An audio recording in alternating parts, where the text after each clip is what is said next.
Alright, guys. Getting everything back up and running. Let's see here if I can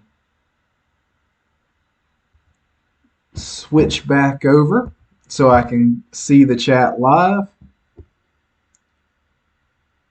Let's see if I've got everything moving. It looks like we've got everything moving now. Sweet. I'm going to share it in the Discord and the Facebook group real quick if you're already here watching. Welcome. I think so. Quick explanation. There's a storm in our area. I think it was knocking out, messing up my connection. And I will get everything as soon as... Let me go ahead and pull the deck list up for you all.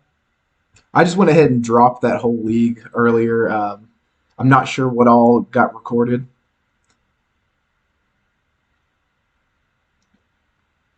Just posting it up in the groups that are interested real quick.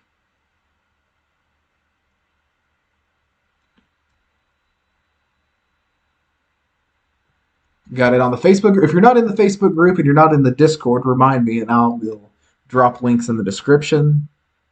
If you're in one or not the other, I recommend the other. A lot of good stuff going on. A lot of people who know a lot about 8-Rack in those groups. Gonna get it back up on Discord. Here we go, here we go. This is one of the reasons why I tend to steer away from live streaming, tend to be more of a video guy, because when you do stuff like this, it feels like you sometimes waste people's time a little bit more, but as long as you guys are okay with what's been going on, I think we got everything. Oh, here we go. We got everyone back. Oh, yeah, sorry. I've just now got the chat up where I can see it. It's delayed on the screen for some reason, but I can see it on my phone. There's something weird going on with the software and the and YouTube. I don't know what the issue is, but chat's not appearing on the screen at all. I will. Let me see here. If you want me to, like before we even get started here, we'll let everyone kind of filter in. I'll just get the Discord link and copy it down in the chat real quick, and then the Facebook group too. Let's see here.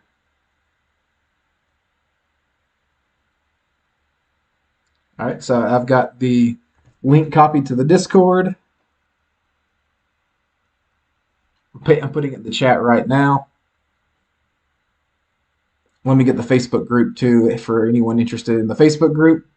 I'm not the creator of either groups. It's just they're the communities that I've gotten the most support when I was learning the deck in the past, and where I feel like a lot of really high quality rack players are hanging out in those areas. I think Reddit and a few other places have them, but I'm getting the other link right now set up. But thank you guys for your patience. We got everything back going. And now here's okay, so I got both links in the chat at least. I'll try to remember to put them in the description afterwards, but that's my personal one on there. I set it up this way, that way I can watch the live stream and see how you guys see it. Just make sure nothing's going wrong, because this is like the second time I've ever live streamed, so not the best at it yet, figuring it out. I went ahead and just dropped the last league. We were down to Amulet Titan, so going to burn a $10 bill tonight on MTGO, because that was my last group of unspent play points, because before the league switched over, I had the play points in that league. I was 2-1, but wasn't enough to get the play points back, so we're out of play points. But we'll try to get those back tonight. Just going to go over quickly again some of the different changes. There's 2 Feed the Swarms in the main deck, which is a meta call for all the Urza Saga decks running around. We are going to run a couple of Waste Knots for the food style decks that are running around. 1 Surgical Extraction. The couple of Bontu's Last Reckonings, pretty normal. The Liliana, the Last Hope are for the Monkey matchups and for the Dragon Rage Chandler Delver deck, just to give us something to pick off some of their X1s. I don't know how much this card's actually going to help. I've not played it in that matchup yet, but it did win me some games in the league before, so going to just go ahead and restart the whole league. we'll burn a 10 here. We got plenty of event tickets, but like to save up, like to use play points as often as you can, you know. But yep, sorry about that. Sorry the stream went down there. There's a pretty bad storm in the area, but I think it's kind of slowed down. We've been getting a lot of these like little flash burst storms, and I think that's what was happening because it was just pouring rain earlier. Oh, so you can't see the links that I put in there? Okay, sorry about that. It's it at worst I'll make if you want to you can make a comment like after the live stream or something if I forget. I'll do my best, or like if you stay for the whole stream, just remind me at the end to just shove it in the description afterwards. If not, I've got the links right here in front of me on my phone, like still pulled up, like they're still in tabs pulled up, and I'll make sure. That's weird that they're not showing up because it's on my phone here. I can see it's not under the my maybe it's something where it's the same account, but different channels. I'm not sure. Yeah, but it's showing up on my live chat, but it's not showing up. I don't know. Maybe I've done something where I made it private. I'm not sure, but I'll make sure that you get them one way or the other, man. If for whatever reason I forget at the end, if you just comment and ask for it in the description, I've done it for 2 or 3 times for people. But we'll get that set up as soon as we can. Queuing back up. Trying this again. Let's see. We're not going to take the play today. It's tempting to, but knowing that they're a Lurrus deck, but this is a pretty good hand. Knowing that they probably are running cheap creatures. It's not the best hand, but we have 2 different removal spells. Okay, so Infect, that's usually a good sign for us. This is not the best hand against Infect, though. I am not going to give them free mana fixing just in case they're black-green Infect, because they probably are if they're running Lurrus. I do find it a bit interesting that they're running Lurrus and not running the Mirran Crusade or the Phyrexian Crusader. That seems like the better one to be running, but I could be wrong there. So that's secretly the best card for them against us because it gets around Liliana Edict. I haven't played Rack and Paper. Gosh, probably. I don't even have it put together right now. I had a version of it a long time ago, and a friend played it for a while. But it's something I kind of started playing online, I guess, a couple years ago. In Paper, I've mostly played Hardened Scales. I played Marty Pyromancer for a long time, played a little bit of Burn, things like that, but I'm in the process. I've got actually most of it put together. The next modern event I'm going to play, I want to make sure I play it. Or I'm going to do my best to play Rack in it. I don't want to spend the $400 on Lily, so I'm waiting until I can go to a game store and just make a bulk trade in to get the Liliana of the Veils set back up. Hopefully we just see a creature right here. Oh, that's odd. This is a really odd Infect build here. Cathedral of War, Exalted. That's a cool card. I mean, I got to give them that. We might be losing to this deck. We've not... Okay, we've got too many sorcery speed interactions. We're going to pitch our Urborg here, because I think that they're probably a black splash, and I don't want to fix their mana for them. I could be wrong. I mean, they could be mono green, but I highly doubt that if they're playing Lurrus, or they might be green white or something. I don't know, but interesting that they discard the forest there. This is usually a pretty good matchup for us, but that was not the best hand against their deck without any hand disruption at all, and this is their best card against us. Not saying that we've just lost or something, but it's going to be more challenging than normal. Interesting. So 2 of these things. I mean, that's a cool card. We really, really need some instant speed interaction here, though. I wonder if they attack Liliana here or attack us. They just attack us, right? I like Feed the Swarm okay. It's more of a meta call than anything else. If I got to choose, to play it or not, I wouldn't be playing it. I'll put it that way. But like it's pretty good. It's good against Urza Saga, and it's just okay against like everything else in the format. Ugh, this is rough. So we're gonna die to this Yawgmoth Nexus. We haven't been able to find any more interaction. Yeah, it's good against Leyline of Sanctity too. I'm not sure if it's better than Dismember or not. I'm a pretty big fan of Dismember, or at least have been in the past. This is just lethal no matter what we do, right? I can make them think about it, but and like so for example, right here, like Dismember would be a lot better, right? But this is the first time I've seen Infect like at all in a long time. So like when I was putting the deck together, I was not prepared for Infect. Instant speed removal is always better against Infect. It's really, like I said, it's just there for the food decks, the Urza Saga decks, and it functions okay against everything else. I think we want Liliana Last Hopes in this matchup. I don't particularly think we care about the board wipe. We do want the second Pithing Needle, because we want to be able to name... yeah, it is... It's a little bit janky. Like it's. I mean, it looked good against us. Maybe they're making some like 10,000 IQ meta call here, saying that no one's running any instant speed removal, and if they run like Infect Lands Tribal, they're just going to get everybody. Because I mean, they got us game one, but we'll see. We'll see what happens. Let's go down to Shrieking Affliction. I'm a little bit worried that they're going to have Leyline or something. We'll go up to third Dismember. We'll go down the board wipe. And what else? Anything else that we can cut easily? Smallpox is really good against them, so just running 3 is a little bit rough in this matchup. Let's try... We're already down to 6 rack effects. We don't want to go any lower on that. I don't really want to cut a land either.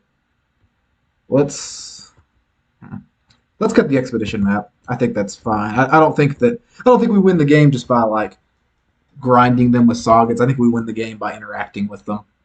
So and just killing them early. I am going to take the play against them because Infect and Burn and Tron, I always take the play. But we'll see how it works out. Okay, so we have the Pithing Needle, we have an Urza Saga, we have an Inquisition. We really want the second land. Needle for Yawgmoth Nexus is pretty big. And Urza Saga to get a second one. Reggie, sorry, I'm on a 1 minute delay. That's as fast as YouTube will let me, so I didn't get to see that comment before I got to this point. But Reggie's not bad. So Sylvan Scryings represent just the Yawgmoth Nexuses. So let's take the Veil of Summer.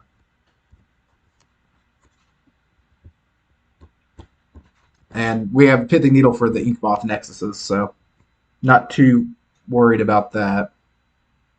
I kind of don't want to play this until they go get their Yawgmoth Nexus, though. Okay, well, that lets us...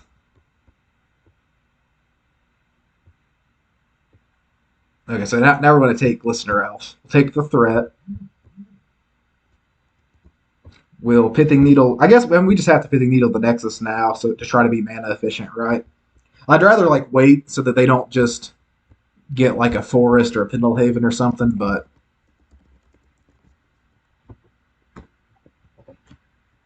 And we have access to a second one, too, eventually. But Reggie would have been a decent one to bring it over because the rack effects are kind of slow. They don't really race very well in this matchup, and like we don't really want the board wipes. Let's see what they get here. I'm going to dismiss some of these off the board that we know about. One of the Scryings. Yeah, so now they're just getting the Pendlehaven, which I figured they would, but. A little bit annoying that we don't hit our third land here. It's the reason why I didn't cut it is just because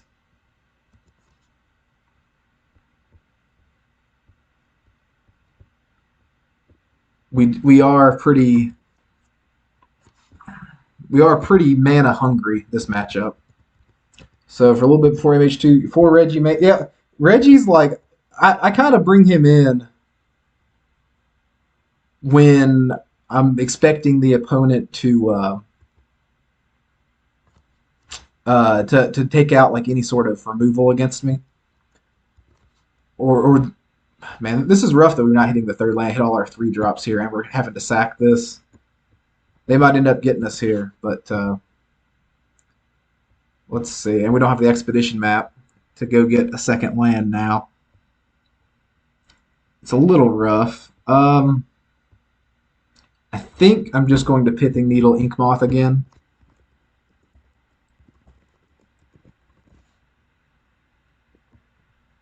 Yeah, us missing 3 land drops right there is rough, or 3 draw steps to find a land. Yeah, Reggie, he's good, and it's like he's very good in specific metas, I feel like, where, like against Prowess, for example. Well, Hex Parasite is a good question. It's just, I have an Obosh list that I'm going to run here in a minute that's running main deck Hex Parasite, but I've just not been having an issue any with Chalice on 1, things like that. But I'm going to try it. This is a very odd Infect list. I feel like, oh, and we drew the worst possible land, too. I think we just have to pass the turn, and we're probably going to die. Well, this is a beating our decks, but this is just like, this is variance. Like, we had some interaction, we had key pieces. It was a good keep, but I mean that's rough. That's going to be a 4/4 swinging without any pumps.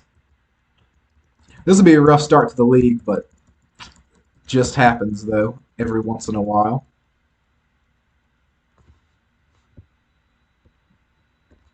I can't imagine like doing that right here, unless they have multiple pieces of protection up. So like, we're almost definitely dead.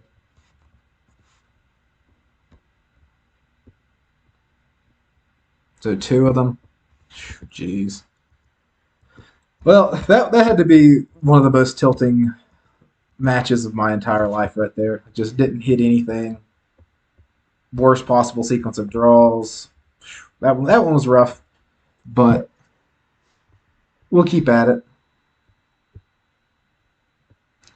Yeah, oh, so the interaction with Hex Parasite and Death Shadow is really interesting, and it was something I was kind of toying with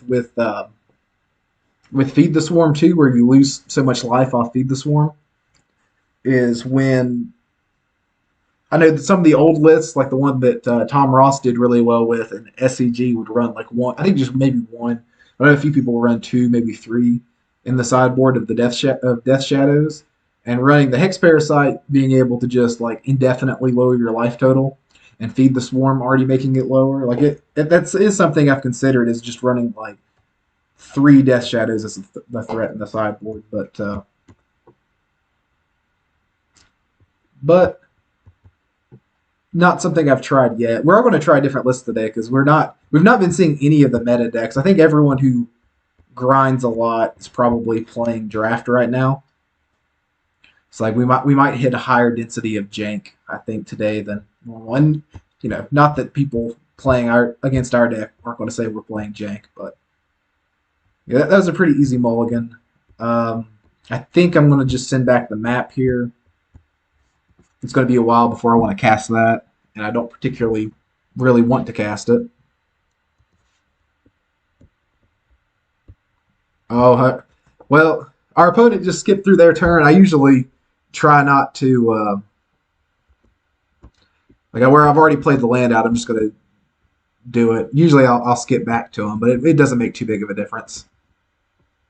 They are burned, so the game shouldn't come down to that anyway.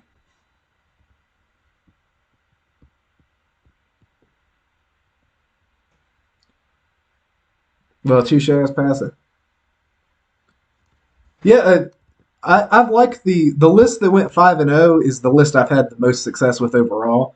Sans like a couple. I went on a pretty hot streak there for a while with a lot of 4-1s and things like that. It's definitely my favorite list so far that I've tried. I am just going to pox them here. I don't want to go down a land, but I think that they might not even have another land in hand, so I'm glad you had success with it. It's actually I think it's as long as people aren't too ready for your uh, too ready for the Urza Saga, I think the deck's really good. So the Rift Bolt's suspended. They have Searing Blaze still. Fatal Push is a good draw. Let's see. Let's get rid of this Luris. That's the Rift Bolt. We know about the Swift Spear. So Lightning Bolt's all they have left in hand that we know of in the Searing Blaze. Taking 3 up top.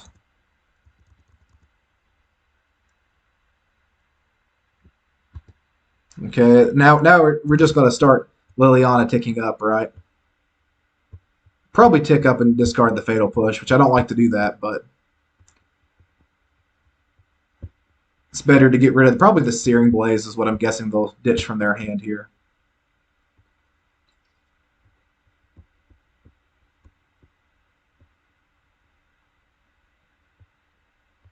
All right, so Skullcrack. So we know Lightning Bolt, Searing Blaze is still in hand. Just going to bolt us. That's fine. I guess if they make the land draw, if they draw a fetch, it makes more sense to keep the Searing Blaze there than the Skullcrack. But that's it. That's probably we probably got him here. We're just going to discard our Smallpox.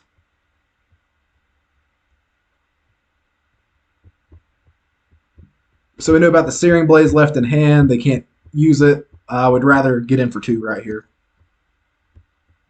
Okay, so they scoop it up. Our opponent skipped through their first turn of the game where we took the draw. So I feel a little bit bad about that. This is the matchup where I bring in Regisaurs for sure, though. The red-based removal is what happens there. I think we would have probably got them based on the contents of their hand, even had we been on the had they not done that. But it would have been a lot tighter of a game. Definitely taking out the Feed the Swarms because we don't want to take the excess damage. We don't really have any life gain in the sideboard, which is something to think about. I've been running 2 of Collective Brutalities for most of the past few leagues I've ran. I took them out today to try a straight 1-for-1 them with the Last Hope. I'm probably going to go down a Pox where I'm going up the Regisaurs. Maybe not. I'm probably just going to keep the Pox. The game's going to be over by turn 5, right? So the likelihood that we have a non-bow between Pox and Rotting Regisaur is pretty low, I think. We're definitely mulliganing this hand. Doesn't really do anything against them. Interestingly, they might be mulliganing to Leyline here. If they are, then taking the Feed the Swarms out was rough, but we do have another game to play. It looks like that's what they're trying to do, so I'm just going to put an Inquisition back.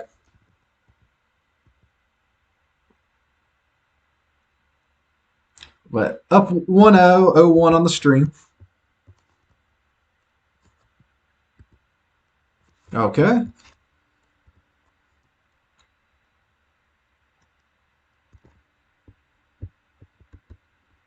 Inquisition here. I think we're looking pretty good right now.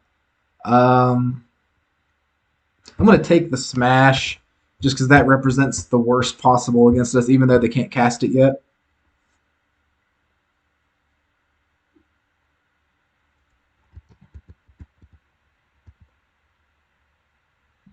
Okay, so we know 1 Lava Spike, 2 Skewer. If we can remove this Swift Spear, we're in a pretty good spot, I think.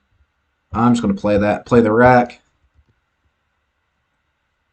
If we get this Liliana down tick without them hitting their second land here, I'll be pretty happy. I wonder if our opponent was just having bad hands or if they were mulling to Leyline or what was happening there. But okay, so they can empty their hand this turn if they want. I don't know if they want to or not. They don't. That's interesting that they aren't doing that, but Liliana down tick here. So we know there's 2 skewers in hand, right? So I guess they were holding it to maximize damage, but I think I would have dumped my hand if I was them, considering they know we're a discard deck.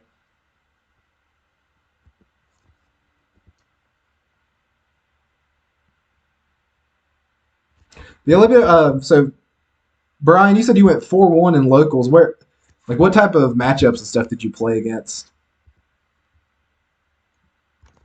If you're still in the chat with us, it's each player discard. We're just gonna pitch the reckoning here. Pitch the reckoning. Okay, so one unknown, one skewer. I don't think we're gonna sack this to draw a card because it'll be a card we end up discarding to Liliana eventually anyway. Okay, well we're kind of fine with Eidolon here, right? Like we're probably just not going to cast any spells into it. I think that's just what I'm going to do. Just let them keep their Eidolon, but it's not going to be able to attack us. We'll just pump and make it 2/2. So both skewer the critics are gone, and one unknown left in hand. For those a few people just now joining, we are 0-1, but we're 1-1. We just beat Burn. So 1-1 for the day. We lost to the weirdest Infect deck I've ever seen. It felt like playing against Legacy Cloud Post that they just tutored for their lands, and you only have so many Pithing Needles, and they were running a weird Exalted land, and they just got us with an Eker Claw Mirror. But 1-1. We're probably going to run at least 2 leagues tonight. We're keeping this. It's not the perfect setup mana-wise, but they're mulliganing all the way to 4 to 3. Wow, I don't know what we're up against. If we're up against Dredge or something like that, this is a good hand. It's played against Abzan, Lura, Sultai's Death Shadow, Ragavan, Jund. Living End. The loss was the loss against the Ragavan Jund. It's impressive that you got Living End. Living End is a really, really tough matchup. Just across the board. But it Waste Not's okay against them. Like there are ways to win, but it's not easy. So congratulations on that. The 4-1 is pretty nice. Jund seems like it's a harder matchup than it used to be. Used to, I felt kind of confident with Jund pre-Horizons. Now it's like they've got a lot of tools. I think we're willing to burn an Inquisition here, hoping to grab something. Our opponent says nice because we Raven's Crime there. We had the only discard spell that could have got that land out of their hand. And now we have a pretty good clock too.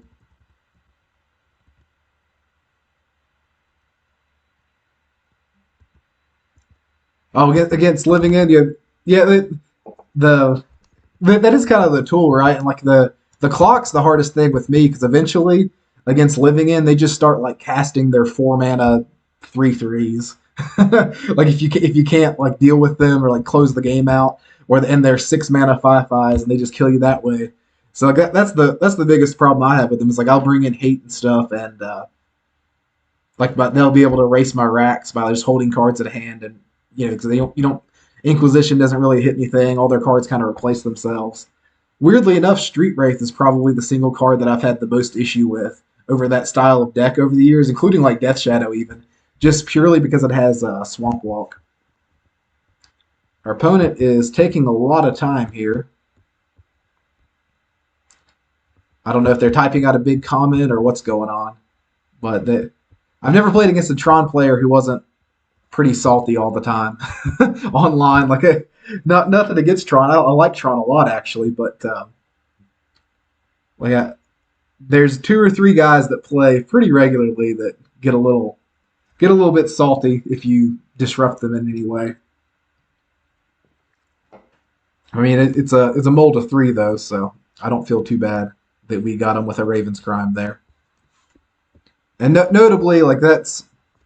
If you're playing against Tron and they kept a 3-lander and it was Tron Land Expedition map or a 3, the likelihood of that being a land was like almost 100% in their hand, which is why we led on the Raven's Crime instead of the Inquisition. Just something to think about if you're ever in this situation.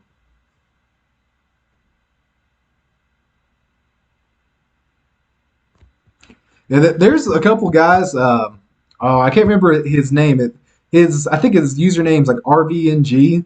He was one of the leaders on MTGO for a while.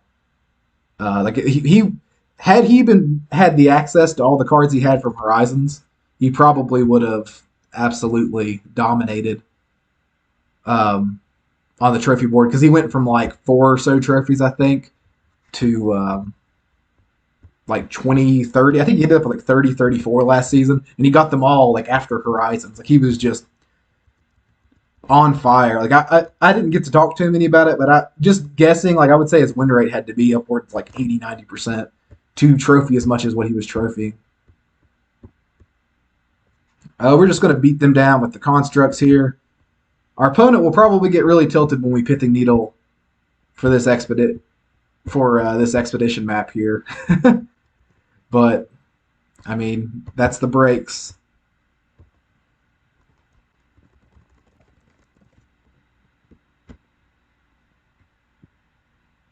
Oh, he just conceded when he saw the Pithing Needle. Cool. Okay, there we go. Kind of glitched out on me for a second, but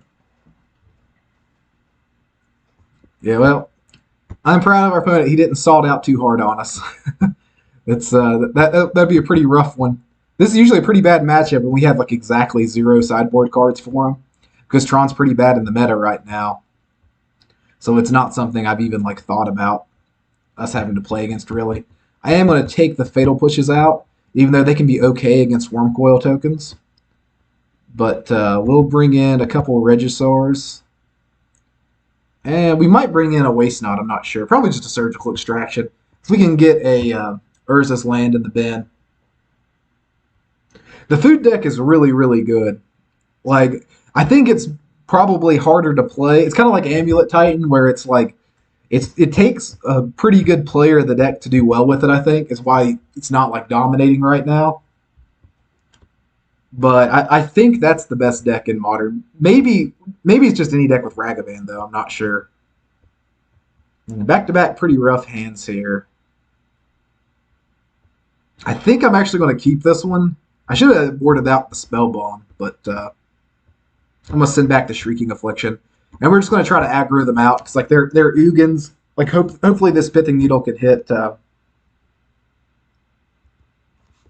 opponent says, I guess I just have to keep big hands.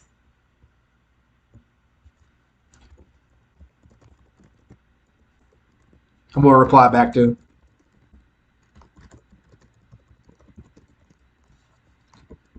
Yeah, I think that your best chance, if you're Tron in this matchup, is to just keep any 7-lander that has lands and spells.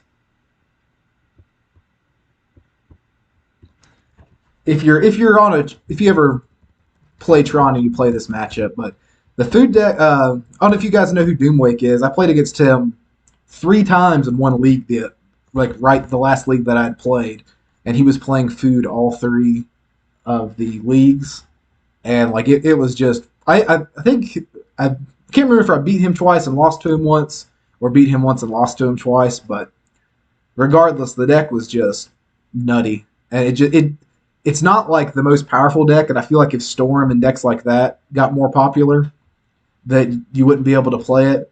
But it just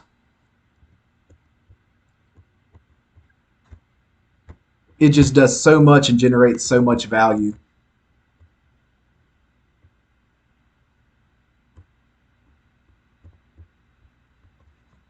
So opponent had green mana. We named the Chromatic Star there because we thought maybe they wouldn't have the green mana. Opponent seems like a cool guy. Chatting with us here. You can't see. I need to fix the YouTube chat log on the screen. It's not, for whatever reason, it's not showing up on here. I know you guys can see the live chat in like as we're going, but so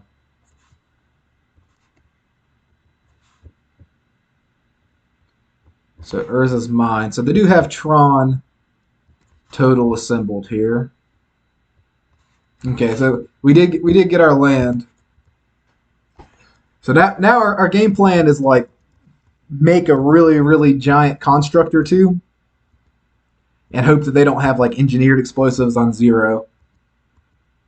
This kind of we kind of feel like the food deck in this matchup. If these were like Aether spell bombs or something, this would be a very food deck, or I guess Underworld cookbooks. This would be a very food esque deck. There's someone who's been playing Is It Food recently with the monkey and like with Ragavan and the food shell. And I think that's kind of smart because like he makes treasures and they synergize well with Urza because Urza can just tap the treasures for mana, so it's like the same as making rocks. I'm hoping they just have a Ugin here. So Maze Mind Tome, not too worried about that. We'll probably, where we only have one Pithing Needle left, we have to be really careful what we Pithing Needle here. Because the Chromatic Star earlier is to try to keep them off green mana. It was a little bit risky, but it would have shut down the scrying. Let's see what we draw here. Well, we're just going to continue making giant beaters. That's the game plan. I hope that they're good enough.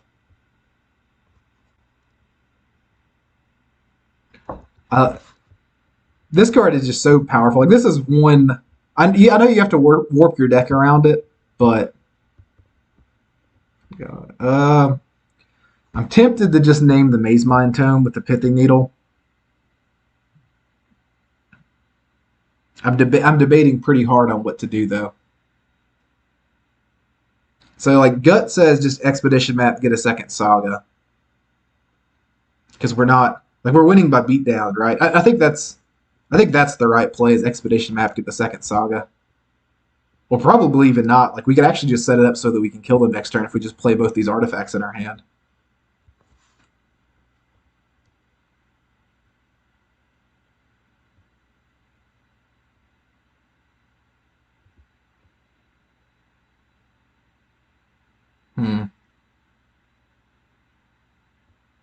Thanks for telling me I was streaming. Well, you are at work, so I figured that that you'd be busy doing that right now. So, welcome anyway, though.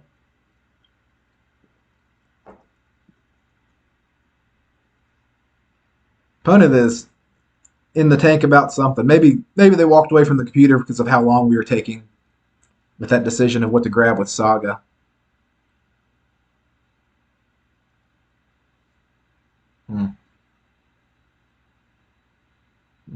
Work is for commies. I thought it was the other way around, right? I mean, I'm not at work. But, not sure what our opponent's doing here. This kind of a really good example of how powerful Urza Saga is, though. Like, this, don't get me wrong, like, we just have top decked a lot of artifacts and, like, an artifact land and everything. So, like, it's having a lot of help this game. But, like, that's 12 power on turn 4 in a deck that's not really built around this at all. Don't get me wrong, I've warped the main deck for it to be better than it would be in like a normal stock list.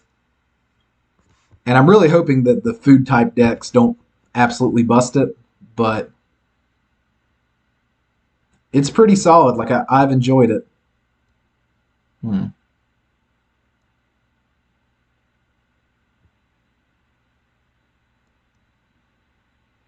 So Maze Mind Tome. It's tempting to get the Pithing Needle on. Oh no! So they're cracking the Expedition map. For Blast Zone. That's pretty good against us.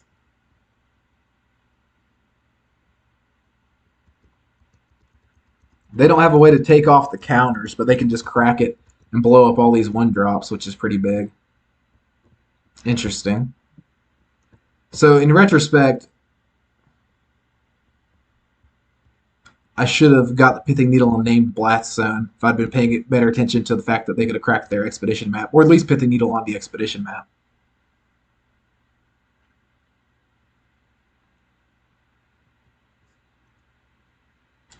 Four Factory, like, it's...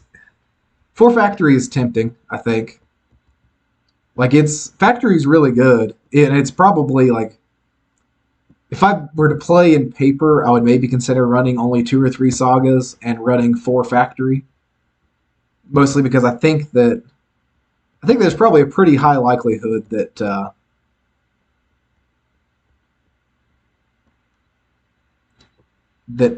Saga gets banned because of like a food deck or something like that. Just dumping our hand here, playing a couple more constructs, getting in there for 8. That's pretty wild because like that's if you look at how many artifacts they blew up there, and there's still 4/4s attacking right here. Like we still have lethal next turn. There's no way that their hand's not gas though, right? They have 6, 7 cards in hand. Well, I guess it must not be gas because they're scrying at their upkeep.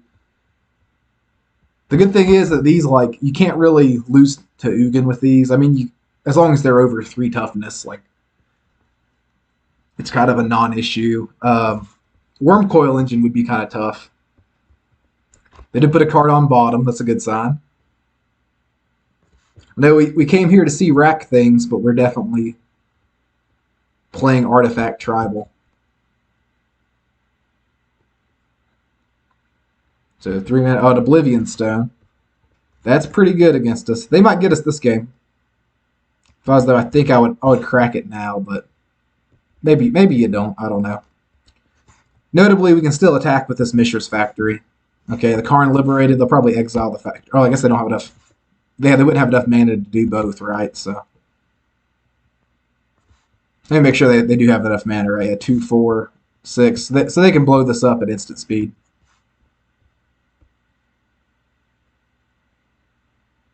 Let's see here.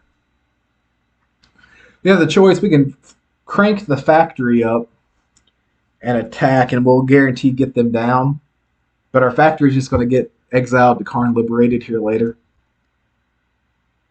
So I don't know how much. We probably can't win from this spot. Notably, I should have probably grabbed Pithing Needle instead of Expedition Map there, the second needle. But just make them blow this up now. I think what I'm going to do is, I mean, I'm just going to crack this. I don't think that they have any graveyard synergy at all, but like it's no different. Okay, so we don't really get any value off that. I was hoping to draw a land because we're actually in kind of a good bit of trouble here.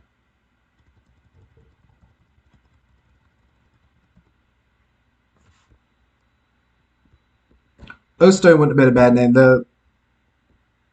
Even if they did best star. Yeah, I do think the deck did get a lot better. Like just when Modern gets to that state where like it's like these fair like aggro decks versus more combo-y type decks, or excuse me, not Tron that dominates like stuff that like everything's on board. Oh, so I'm just going to concede this game. We're not going to be able to win from this spot, but we're going to go to game 3 because they'll just exile our factory again. I should have in that situation either named Blast Zone. I shouldn't have got the map. I should have got the Pithing Needle and named something and like thought about that a little bit more, I think. But that's where we're at. Do I want to make any changes to the main deck? I don't think I want to make any changes right now. Maybe a Waste Knot. Let's do Waste Knots over Feed the Swarms. Doesn't look like the creature removal is going to be too necessary. And the Bontus will give us a chance to, like, if they do have a Wormcoil Engine, we can Edict it, then, like, blow up the tokens or something. If our opponent's just going to keep 7 like that's anything, I'm not going to take the draw. Or I'm not going to take the play. But yeah, I don't know. I think that the decks that are good, Arak was pretty good like before Horizons even. Like when you have Mishra's Factory improves the deck. But when you have like Prowess and Heliod, like Heliod wasn't the greatest matchup. But Prowess was like, it's not a free win. Like Death Shadow used to be kind of a free win. But it felt like it a lot of times. I think we're going to Inquisition try to disrupt them here. Yeah, opponent says letting him go first I shouldn't have done, but I somewhat disagree. I'm not going to comment on it yet because he might end up being right. But he gets one less card in hand, and we're really just trying to disrupt density. If he's just gonna keep 7 no matter what. I think I'm going to get the map here. That keeps him from just getting blast zone and like blowing up stuff again. I mean, he has the Sylvan Scrying, but that takes a whole turn.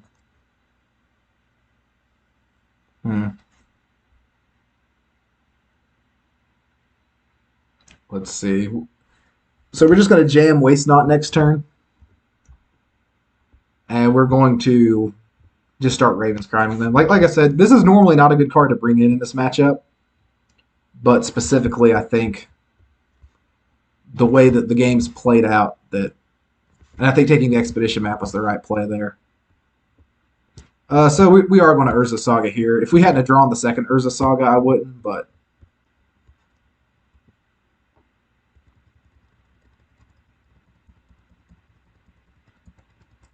we're not going to make. We're just going to start attacking their hand with some Raven's Crime here. See if we can start generating a lot of mana with the Waste Not. I'm not sure. I might be misplaying this, and y'all let me know in the chat if I am. I'm a little bit rusty. It's been like 2 weeks since I've really played any at all. And been almost an entire month since I started streaming a little bit. But we'll see what's happening here.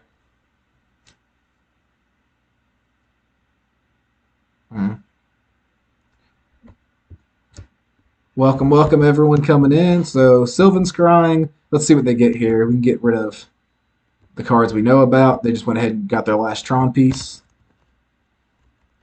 Surgical Extraction would be a really good top deck at some point here. Okay. We're going to Ravens Crime them. Hopefully they discard a land. Jake says noob. Okay, so they discard the land. Now we're up on mana. And we're just going to keep coming after them.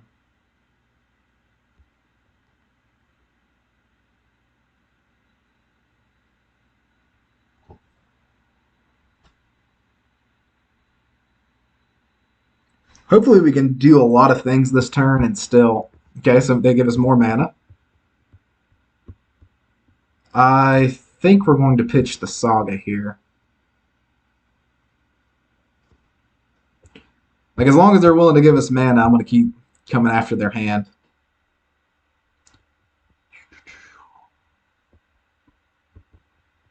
We might be able to keep them off of Tron if they keep... So there goes the Veil that they can't play now. We're going to discard this. Our opponent kind of jokes about what's happening here. This is what we call a good old-fashioned beating. Whew! Now we're gonna. This one was a little nuts. That was fun. that was one of the better Waste Not turns I think I've ever had. Hope that's a fun one for posterity. But Waste Not, Raven's Crime, and like 6 lands, and like there you go.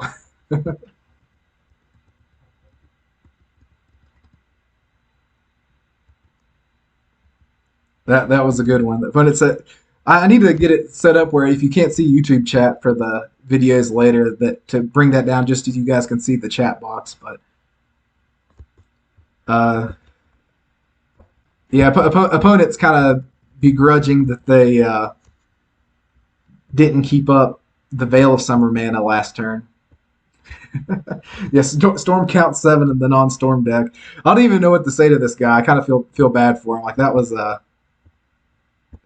rough. I don't think that's going to matter here. We're just going to Pithing Needle Blast Zone, I think, instead of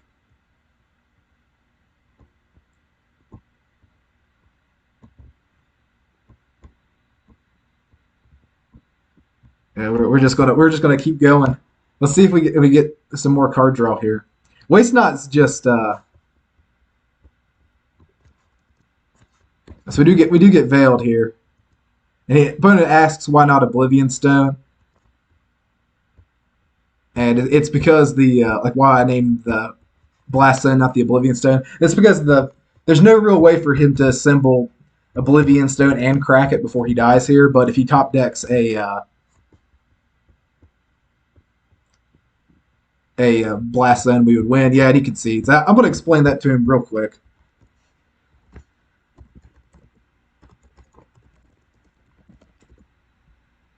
And so if you are in this situation, Blast Stone does look better because it gets rid of our Waste Knot and everything. Or excuse me, Oblivion Stone does look more threatening. Or he already left, so I'm not going to explain it. But we won pretty easy there. Yeah, Waste Knot's like it's not the best card in the deck, right? Like, but it has like one of the highest ceilings of like any card I've ever seen. Like that was pretty wild. That was like geez, like a hand of 6 or 5 lands, a Waste Knot, and a Raven's Crime is like a pretty good hand against most decks. So mulliganing that hand, let's see what their companion is. If it's Lurrus, this is a pretty good keep, and we can send one back. So we have a Fatal Push and the Smallpox to get rid of a couple of threats, possibly. But yeah, in that situation, if they the only thing that would have really got them out of it was top decking a Blast Zone. It looks like they're going to be a Hammer Time deck. This card is pretty good against us. I am going to lead on just Swamp here. Unless they drop like a Hammer this turn, I'm not going to Fatal Push and give them a free card.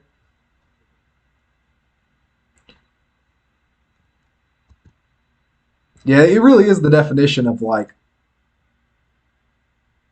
Yeah, Sentinel is good, but...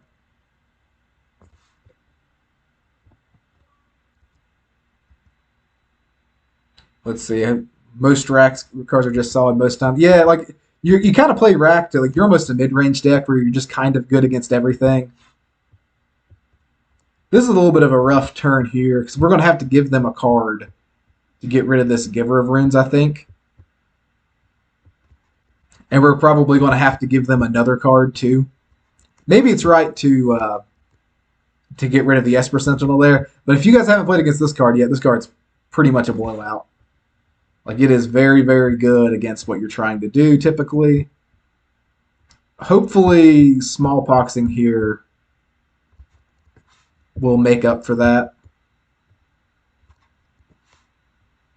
I'm just going to pitch the Raven's Crime here. Because we can still, if we want a Raven's Crime later, we can use the ones from the yard. It is a human. They're playing Hammer Time, though, not humans, thankfully. They are smart and they are aware of how good Sentinel is for them right now. Hopefully this Saga... Yeah, I mean, it really is a one-man heuristic study. At least in, like, the widest application of the or the widest sense of the word. We do have a decent blocker here in Factory. Pure Steel is kind of scary. Yeah, because they can just equip that to whatever. Unless we have another interactive card here, we're in pretty big trouble. Let's see. This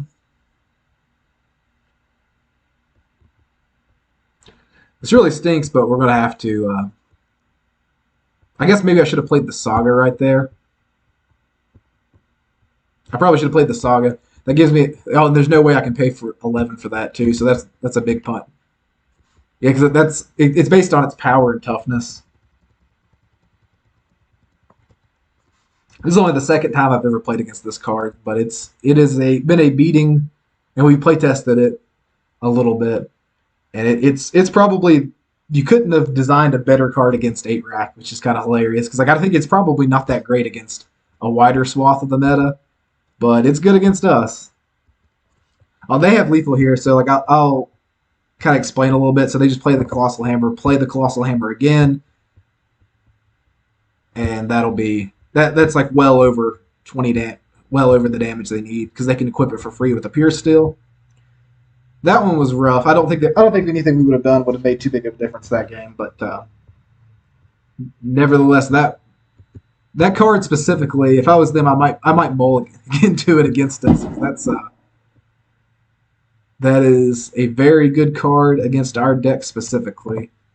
Feed the Swarm, I think we just keep it in just because it's a kind of catch-all piece.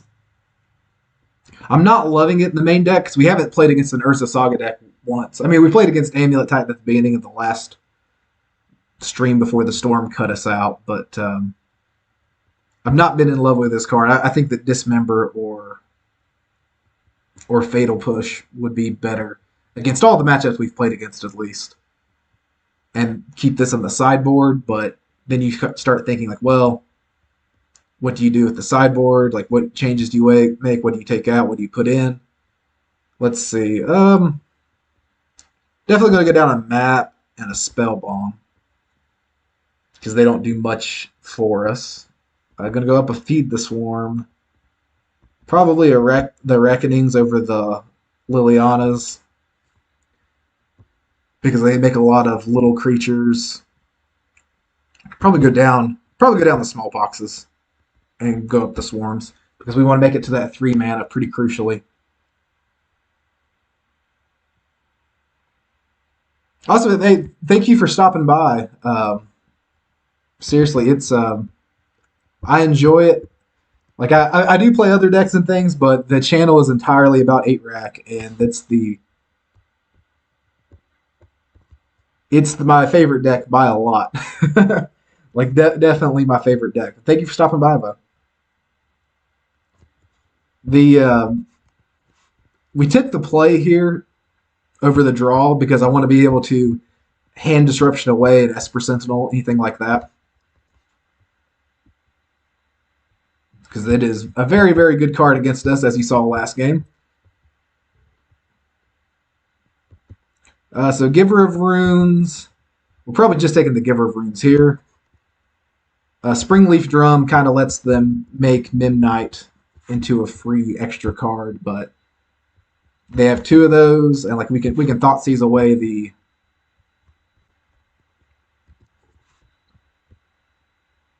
we can Thoughtseize away the Stoneforge Mystic. Thanks guys, I really appreciate that. Like I said, I've really love the deck a lot. I have fun making the content. Of course, life kind of happens sometimes, so you have to. Some of the content might be spaced out, but as long as I'm playing Rack and I have evenings off like this, I want to make as much content as I can. For sure, for sure.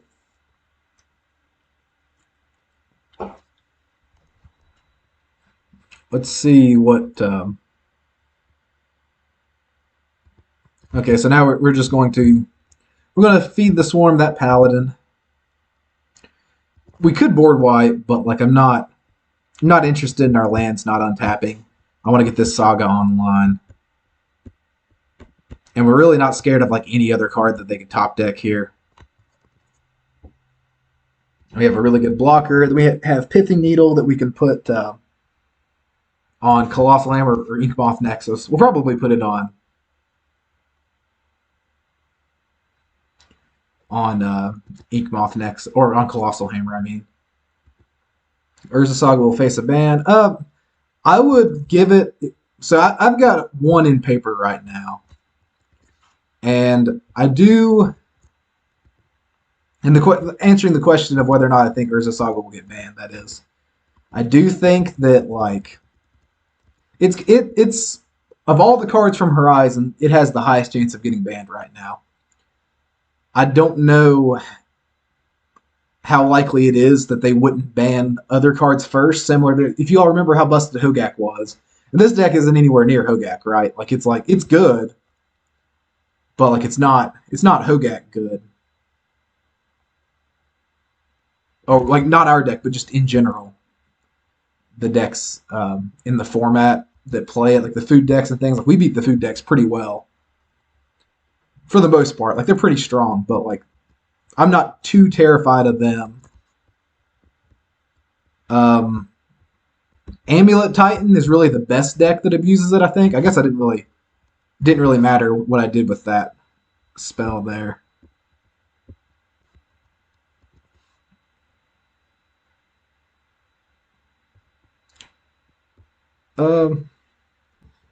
Yeah, like the wild thing about it really is I'm gonna name Yawgmoth Nexus on this just to be safe.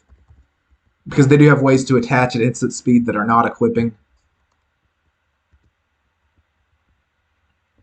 Yeah, I'm not sure if the problem is the card itself. Like the food decks, it seems to be the engine that's the problem, right? Our opponent doesn't let us get free 3 in. So at least I think that the food decks are the engine's the problem, not the card itself, but not Saga itself. Like Affinity wasn't that good; it was way overhyped. Okay, so we might die this next turn because they had the runner combo on hand. Like this was the exact sequencing of cards that would punish us for playing the way we did, but I think they banned Bridge before. Yeah, like that's what I was getting at. I got kind of sidetracked there. They banned like 2 or 3, or at least for sure they banned Bridge before GAC. And I don't know. I think that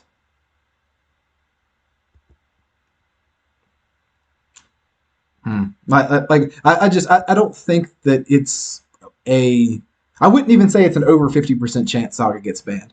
I would say it's probably like a 30 or 40% chance though, which is like high enough for me that it is kind of scary to pay like $100 and some for it in paper when like it could just be banned very soon.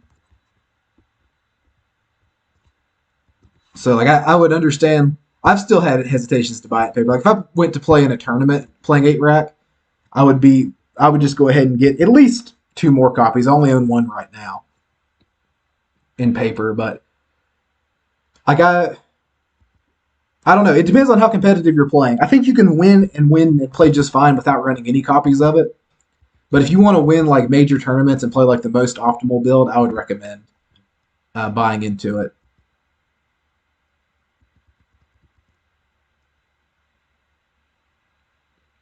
You just play Spirits and you don't have to worry about getting banned. No, I'm not. Like Spirits is fine. Honestly, though, I kind of hate playing against Spirits.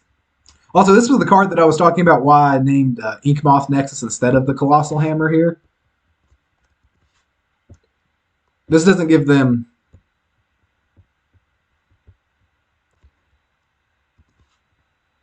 If we can find a way to kill this Pure Steel Paladin, we're still in the game. So that's why I'm not. Because we can Pithing Needle the Colossal Hammers. Okay, we can I do that? Do I have the mana to do that? Yeah, I have the mana. I have the mana to do both now, right? So I get Pithing Needle, name Colossal Hammer, and then I Liliana of the Veil down tick. So we're still in this game. Oh, Colossal. Oh, it's Colossus Hammer.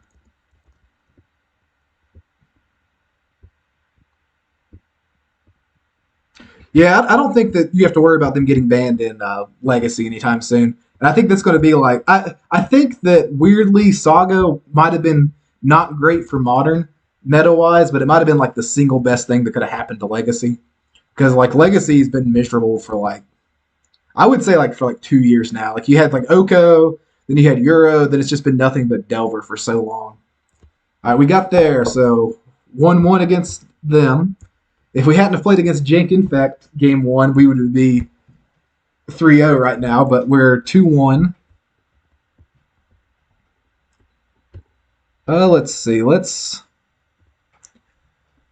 I'm tempted to bring in Regisaur. Let's see. I guess getting the Sagas. Let's shift the Legacy Pox might be a good enough argument to get them. Yeah, like I don't know if the new list so I might do a Legacy stream one day and play Pox. I don't play much. Yes, I did. I got beat by Mono Green Exalted Land Tribal Infect game one. But yeah, like I'm gonna run it back the way it is, I think. But the way that the legacy deck works, like I don't know if I would run Rack now, for example, in Legacy. And I know that's not something people have ran in the past.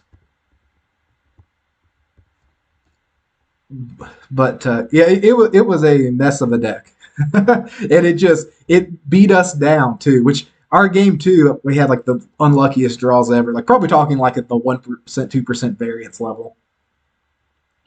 But I don't know if I was playing Legacy Pox, I would definitely warp the deck around Urza Saga, similar to how 8 Rack is warped around it. Like I would start running one the Rack in the list, maybe multiple of the Rack. I'm not sure. And like you'd be able to get your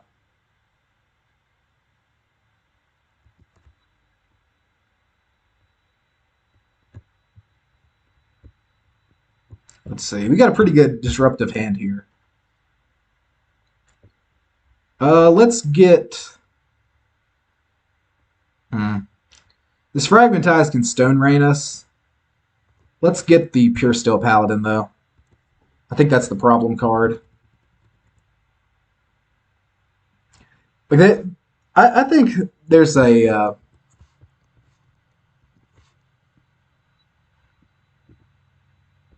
Legacy Rack with Hymns is good. Yeah, like it's I think that if you like leaned more to the Rack style gameplay and used Saga as like a card advantage card and got away from like the land destruction-y type things that they like to do.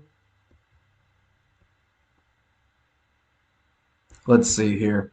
So if our opponent has land, we die, right? Like if they have land and they discarded a land, so we have to put them in a spot here. They have Fragmentized Colossal Hammer left. So now they have to choose between keeping the combo and being able to Stone Rain us. Okay, so they have the combo. If they draw a land, we lose. I really thought we were going to get him in Modern, especially, or at least like I thought Turok might be really good for our deck. But I'm not impressed by him. I don't even think he's really that good in like the discard deck that people play him in, like the legendary discard. Ooh, we got lucky on that one. Okay. So what we have to do here is, yes, Sinkhole is like, I love Ponza too. Sinkhole is just a pretty addictive card to play overall.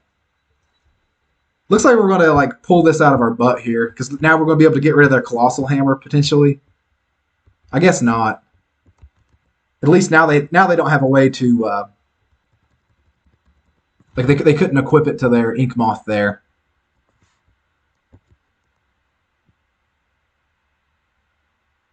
Okay, so now they got the Lurrus to hand. Yeah, Turok seems like I wasn't impressed with it when I played against it in the mid-range deck even. Like it just I didn't think it was very good. I mean, I could just be wrong, but I wasn't impressed with it. Yeah, Sinkhole I don't think would be broken in Modern either. Like it's just they're not going to print more land destruction. People will whine about and they whine about hand disruption and land destruction. So like basically if they made Legacy Pox Modern playable, it would just be it would be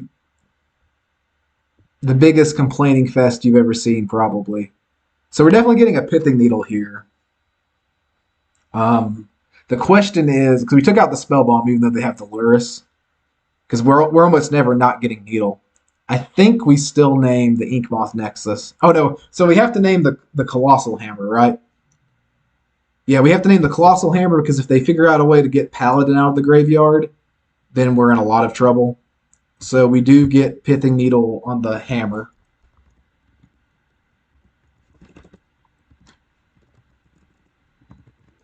So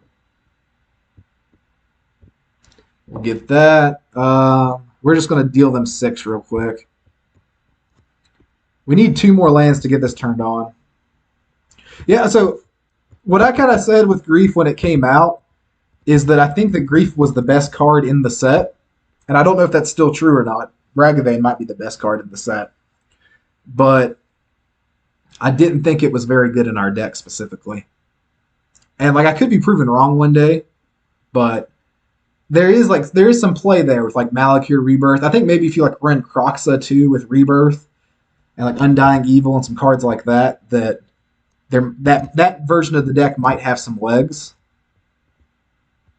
But I think we're just going to hold this land here, just in case we can get a non-Urborg land and be able to get them or be able to board wipe here in the future. Because I think if we board wipe, that's probably game. But yeah, Grief is like, it's not, I don't know. It's a really, really good card. And I think it has like the super high busted upside that most cards in Modern don't have, period. But I've not been crazy impressed with like, you'd have to warp it around our deck. And I don't even think that it would be like good enough to warp around it, if that makes sense. Your busted draws are still just okay. I think in reality we're better against those sorts of decks than we are trying to like turn into that deck. Because if someone wants to Grief Ephemerate and like go up one card and we both have like no cards left in hand, well, we're designed to play like that in-game style anyway. So I don't know. That's just kind of my thoughts on Grief. Like I don't think that I might try it at some point, but I think that you'd have to be at least in Rakdos and start trying to like really lean into like the Malakir Rebirth triggers and things like that to make it playable. Because on its own, like I can't imagine looking at a hand and thinking like I just want to 2-for-1 myself to Thoughtseize this turn, but I could just Thoughtseize. But I don't know. I might be incorrect on that assessment.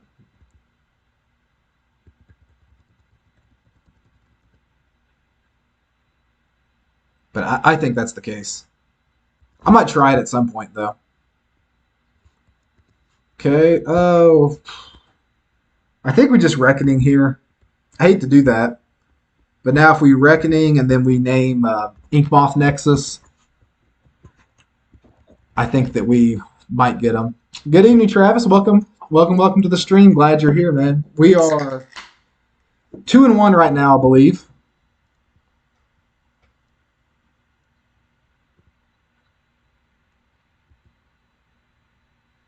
We're in pretty good shape as things are going so far. Doesn't look the greatest, but okay. We're just going to Pithing Needle on the Inkmoth Nexus now. This has been a pretty boring matchup, but there might be an argument to do Giver right there, and I'm just going to hold this land so that we have 3 mana for the Bontu's Last Reckoning. But I think we're in good shape, and we can just edict this Giver away, or if they dump a couple of creatures in play, yeah, like we're just going to Bontu's again next turn.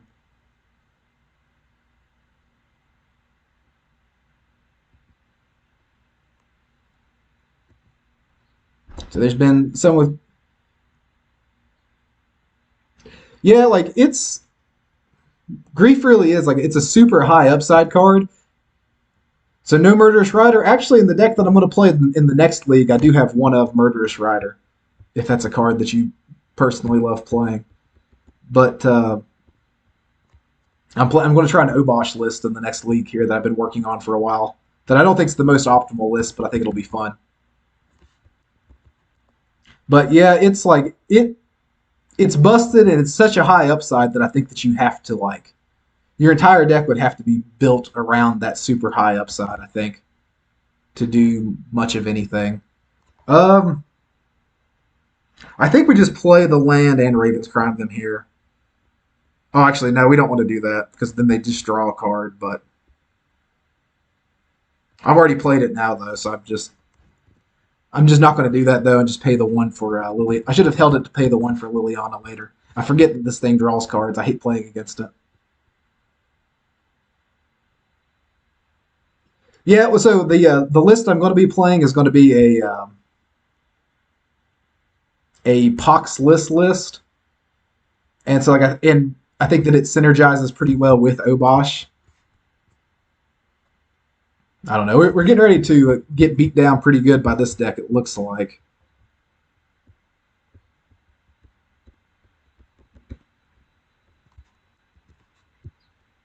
But it especially where like you want as many threats that synergize with Obosh as you can, and running it over like Dismember was kind of my, or more Dismembers was kind of my logic with that.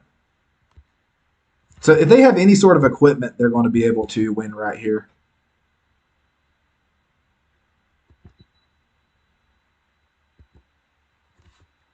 But I think we played this correctly. They had enough gas to get through 2 board wipes. So. Oh, they have an Urza Saga too. Wow, that's pretty good. That's what this Feed the Swarm is going after for sure. I'm curious if he attacks us or just attacks the Liliana. I think he made the right play attacking the Liliana without context, but knowing that we have this Feed the Swarm for that, we're in okay shape. Because he's going to start taking 3 here. If we Fatal Push would be really nice.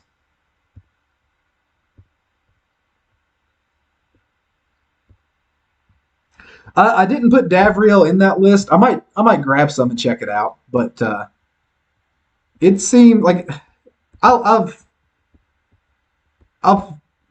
pull the list up here soon. I'm happy with it. It's gone. I've played 2 leagues with it. It's gone 3-2 twice. I'm probably going to. We're just dead here on board, right? There's nothing we can do, but because they can just attack with all 3 of these. I don't know if they're going to see that, but yeah, it's looked pretty good.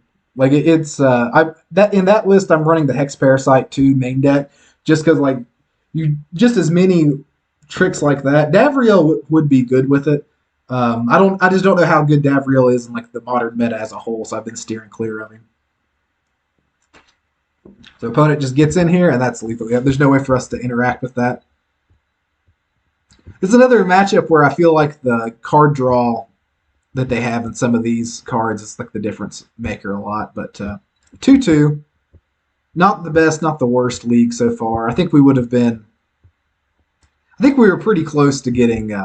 If we could have faded the mono green colorless infect deck, and maybe I got too aggressive with the first board wipe with that deck. I'm not sure against that first matchup, or like having to take the Pithing Needle out or something, because they did get a lot of value with the Luris that game. But overall, I'm happy with the decisions I made in the league. Sometimes, like especially match 1, sometimes you just get beat to variance, but the rest of them I think we've played all right.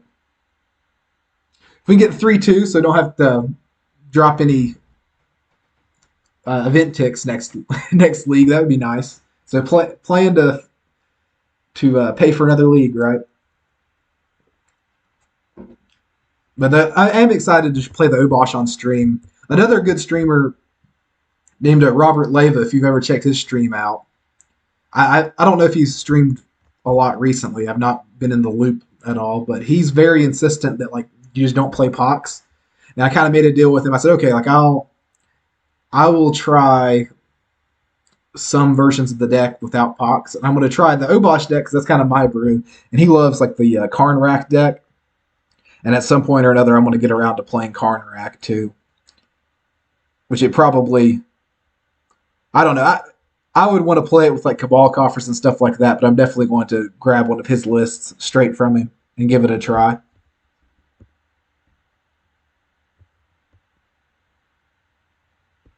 We're going to stay.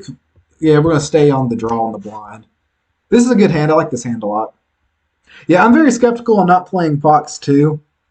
Like you have to play it to accommodate Obosh in the deck.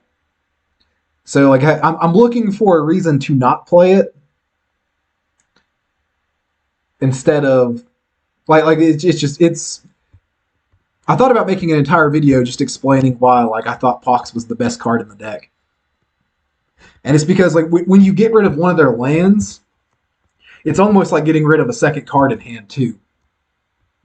because now they have to play a land. They can't just hold lands to play their spells. And then you got rid of one of their threats too. So now the next creature they draw, they have to play it. So Force of Negation, Living. I guess we just take the Force of Negation here. That way they can't protect their combo later. We'll probably just slam this Saga next turn to make sure we have a Nihil Spellbomb online as early as possible. Yeah, it genuinely. I think it is just the best card in the deck. Like, I think if you have a reason to not play it, you can get away with not playing it. But I think it's got to be for like a pretty. I think it's got to be a pretty good reason though.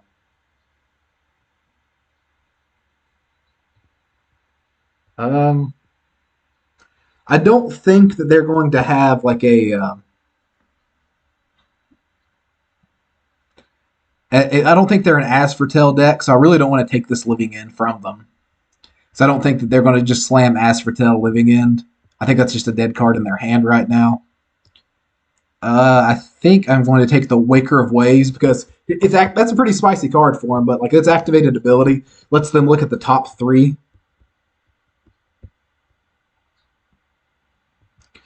We have a chance of getting them game 1 here. So they get the Street Wraith cycled. Let's see. I think I'm just going to name the Misty Rainforest. Yeah, let's just do that. Name the Misty Rainforest because that's a card we know they have in hand.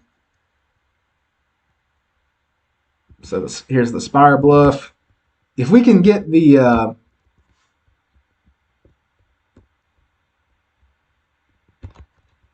if we can get the Spellbomb before they top deck this Living End, or well, the Cascade spell specifically, I'll be pretty happy, but if not, we do have board wipe backup if they decide to do it main phase or something.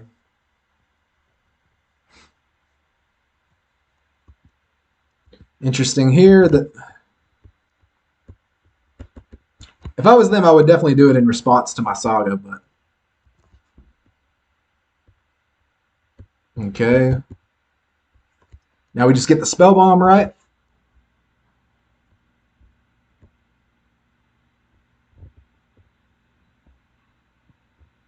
And we'll play this out.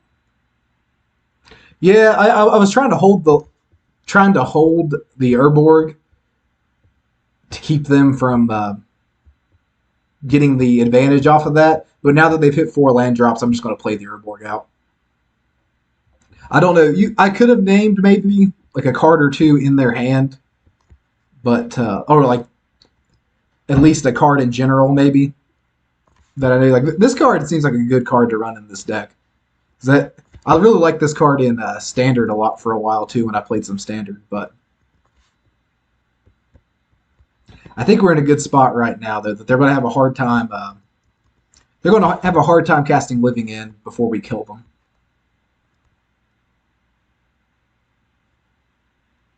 Yeah, if you name the Cyclers, or even if you name that activated ability, you can get them.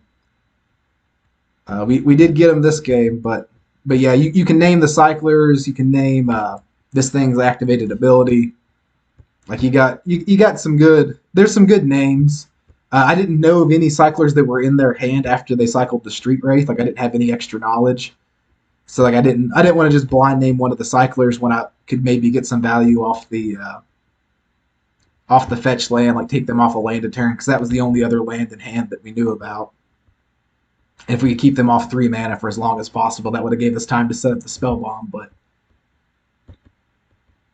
I'm not sure. It might have been the wrong play. I might have been better off naming something. I'm going to take out... always just take out Fatal Push, because it typically doesn't hit anything in their deck. I'm going to bring in... probably all 3 Reckonings. Probably go down 2 Raven's Crimes. Because we don't really like letting them blind discard. So they can just kind of choose whatever Cyclers fuel them a little bit. Taking out the... This is a pretty good hand against them. So we have this. And we have the Waste Knot. So we have a pretty pretty disruptive hand against what's going on. Important, I lost to them off stream one game. They have an evoke creature that's 4 mana. Multi-Leyline. Yeah, I usually multi-Leyline. You can get them without Leyline, but like it's not the easiest thing. I mean, I'm surprised they didn't play Grief right there. I mean, I'm just going to take the Shardless Agent anyway, right? Yeah, Waste Knot's pretty good against them. I'm hoping that they don't Grief right here and take the Waste Knot.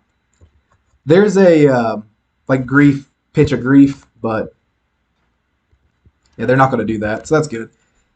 There's a new Evoke creature from the newer set that it's 4 mana, and if you can pay it for 2 as the Evoke cost, that has like a naturalize effect. So if you have Inquisition on your turn 1, it can't hit that card, and I've lost to that before. So if you have Thoughtseize and Inquisition on turn 1, always just go ahead and Thoughtseize because that's a 4-drop that they play essentially on turn 2. The part that's the most scary about this deck, though, is that they can just start casting like this stupid card and like start beating you down if you don't have a pretty fast clock. So I have a feeling that they're probably not even going to cycle that and just go on the plan of like, let's just beat them down. And so you kind of have to Thoughtseize away and like treat them as a weird janky mid range deck once you get Leyline down. Okay, opponents just scoops it up. Good stuff. Well, 3-2. That's a pretty standard rack league. Like 3-2-4-1 is typically what I can count on playing it. I'm going to pop this treasure chest open for fun. It's been a bit since I've opened one, right? Got to feed the gambling addiction. Let's pop it. Got some play points. And nothing really. Proteus Staff might be worth $1 or $2. I don't know. It's a cool card. Or I doubt it is, though. It's really just a commander card. But yeah, we're going to take a look at this Obosh list that I've been working on for a while. And we'll run it back. So this is my favorite if you're going to run one extra discard card to run. It can get lands and things like that. So it's just kind of a signature one-up. I'm already playing some more fun stuff. I'm going down 2 lands because we're not running Smallpox.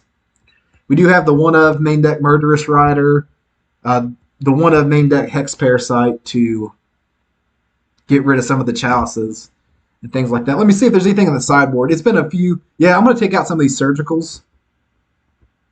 And I'm going to put in the Liliana Last Hope for the surgicals.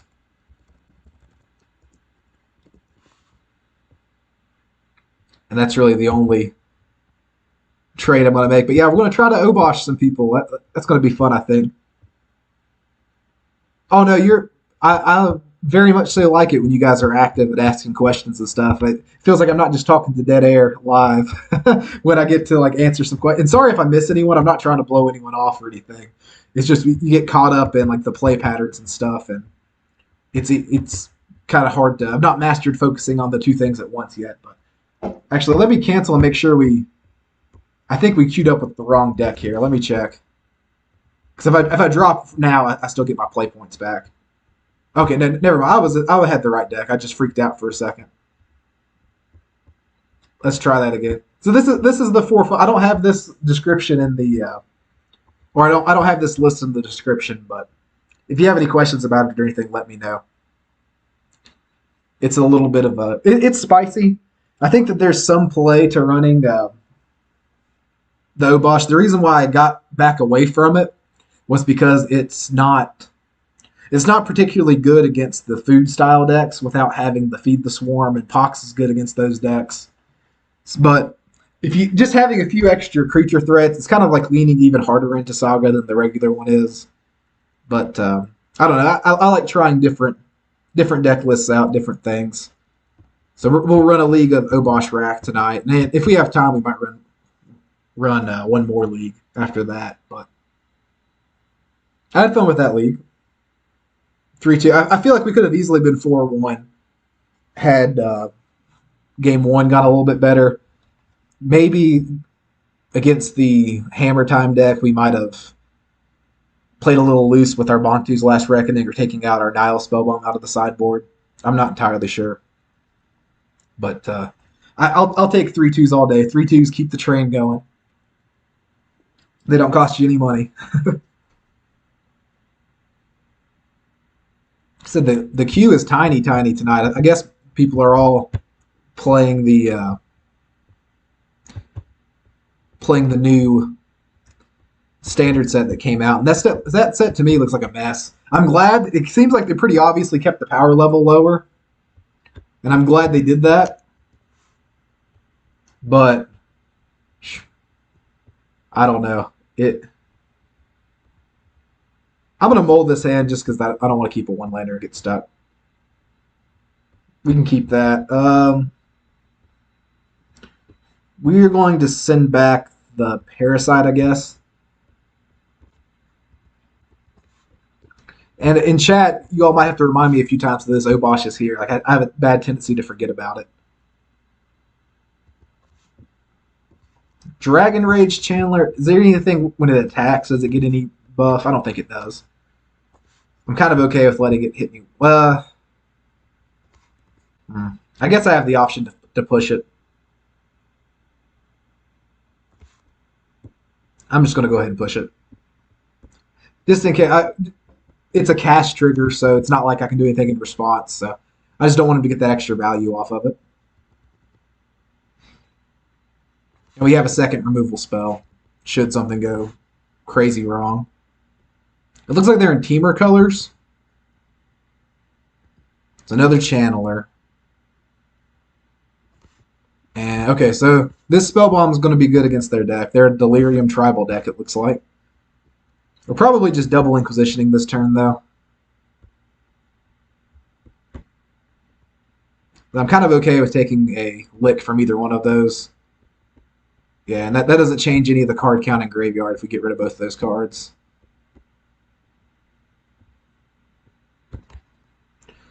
Next turn, I guess we can debate between getting Obosh to hand or killing one of their creatures, or just leaving a Factory up as a blocker and have the potential to draw a card off Spellbomb.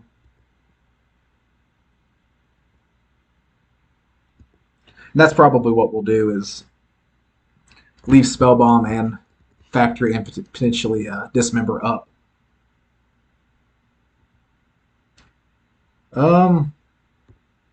That's tempting. That makes me want to play this removal spell more so.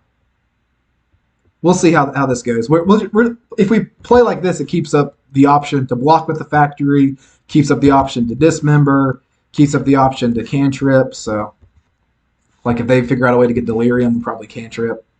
But they're still at only 2 card types right now. Also, Factory instead of Mutavault is a good... So, hope we might get to show them this game. Factory actually can block as a 3/3 because it says Target Assembly Worker. It will not be able to block this time. Let's see. Let's just Dismember this now. But it does that, and also with Urza Saga, it can block as a 3/3. It can pump other ones, and with Urza Saga, it can also it's a Factory, so it can pump your constructs. But it's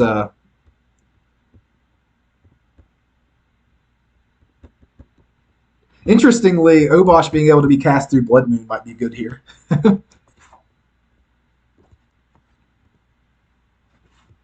I'm kind of okay. I think we can race a 1/1. As long as they don't get Delirium and we have a way to disrupt that regardless. I'm okay with just drawing like all of the lands right now, but let's just go ahead and cycle this. I don't think it's going to cause any issues later on. I really would have liked to draw any land right there because we could just start getting Obosh to hand and beating down maybe, but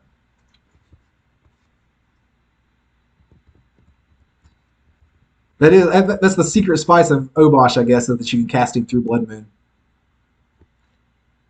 Looks like our opponent's just Gruul, not Teamer. And just we're running some off-color fetches. Instead of the discard, let's just put Obosh to hand.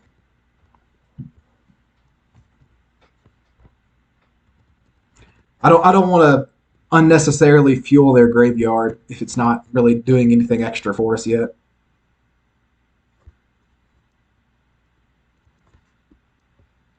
Okay, that's really good. Yeah, we're just going to hold up Fatal Push. We'll push that.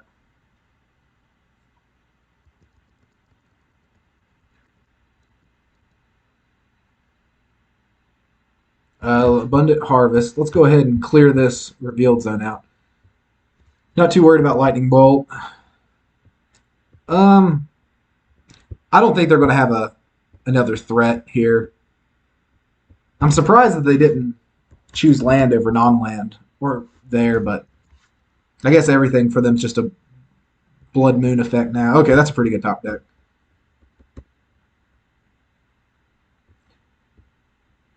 Oh, Bajuka Bog, I'm not sure. I thought about running it because I'm running Expedition map in the deck, but I think that, or like either that or like a Dakmore salvage or something. But I think that might be going a little too deep. I'm not sure yet, though. We're fine if they want to dump their hand out to get rid of this Lily. Okay, that's perfectly okay. We might get to see the Obosh dealing damage game one, but Bog's good. Burning Inquiry. Oh, we might lose our. Oh, we didn't lose our Obosh. Lucky, lucky. Yeah, I don't know. Bog's. It coming into play taps like a real thing, though. It is like it is good. It's not. If you're expecting those sorts of decks in your meta, I would maybe consider it. But I've not played against either one of them online in a long time. Just people, they're all trying like all the new Modern Horizon stuff, like as you see. Notably, Obosh doesn't damage or double the Shrieking Affliction because it's life loss. It's not damage, which is nice when your opponent's on Enchantress, but it's not the highest synergy with Obosh. We really would like a fifth land here, but we might as well just play this out.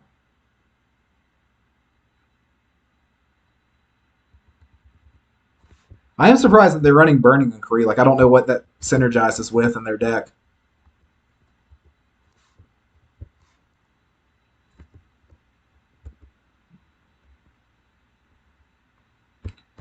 Oh, so you ran Davriel over Affliction? That might be the way to go. Does this get rid of the fact that it's not... Okay, so this doesn't change the fact that it's legendary.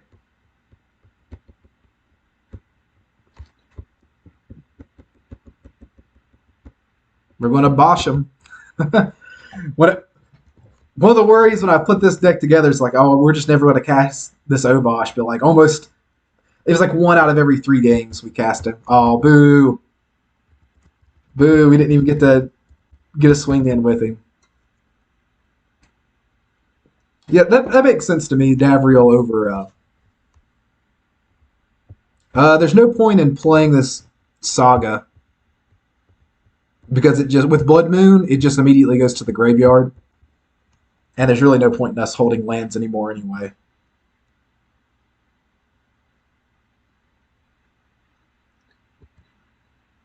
But yeah, Davriel probably synergizes better with Obosh specifically. I would say it's kind of Seasoned Pyromancers. If he makes bodies, okay, so Tarfire and another Seasoned Pyromancer. If we can get them to discard at all, like so any land we win, right? Fatal Push is not very good right now.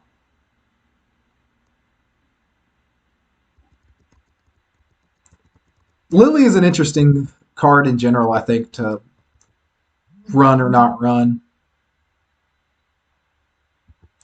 Like it's, I would have a hard time running less than 4. But there are metas though where like she's actually genuinely just not very good in some metas. So I could see like, and if you're on any sort of budget, like there's not really a card that just straight 1-for-1 replaces it. Maybe Davriel straight 1-for-1 replaces it, but yeah, I've not gone without lilies in a bit though. It's it's hard to willfully get rid of it. I think I'm just going to push one of these tokens here because there's no sense in just taking extra damage. Like they're holding on to threats in hand at this point, trying to not die to the rack effects. So they've been able to keep one card up on us for so long here that they might end up winning.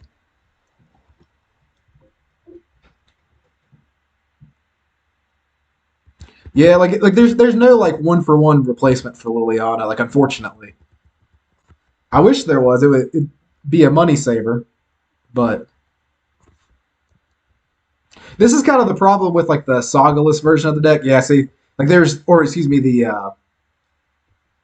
all-in Obosh version of the thing. Like I feel like the Saga version of the deck, we would have just beat them down like super easy. I mean, we are running Sagas still, but like that, I don't know, just the making the concessions to build that. Like I don't think we would have lost that late game because we got really linear with the 4 Shrieking Afflictions. I usually only run 2 or 3. Over, let's see, definitely bringing in the Regisaur. This is a Regisaur matchup. This is probably a Liliana matchup. Outside of that, I don't think Pithing Needle is very good. And I don't think Hex Parasite's where we want to be.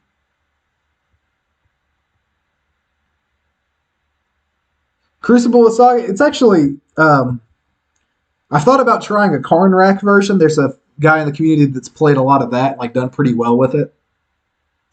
And if with that version, I think that you want Crucible for sure. Maybe not in your main deck, but definitely in your sideboard to get with Karn, and you can start looping it that way. That's really the only reason why I play. Like Hex Parasites gets rid of Chalice on 1, but it also can create like a loop with Urza Saga too, where you take off a counter so that you can keep making constructs every turn. It's like a 3-mana construct instead of a 4-mana construct instead of a 3-mana construct, basically, where you're tapping it for mana, but it can gain you some like incremental value that way. Still need to cut 3 here.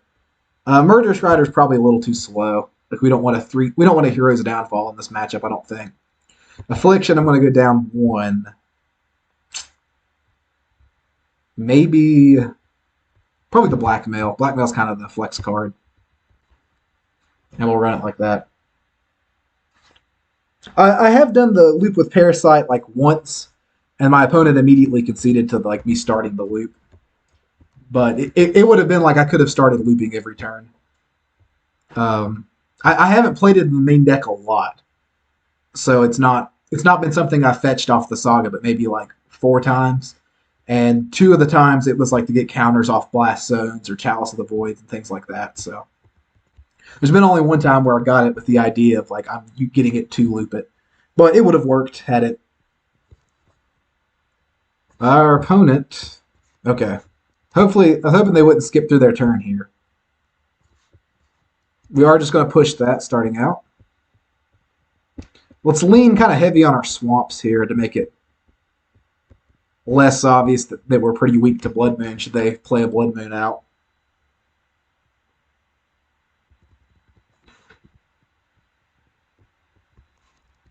So Abundant Harvest. I'm not sure if they'll name land or non-land here. To land. This is probably the most underplayed card in Modern, I would say. Like this card's genuinely a good card. Thoughtseize is good.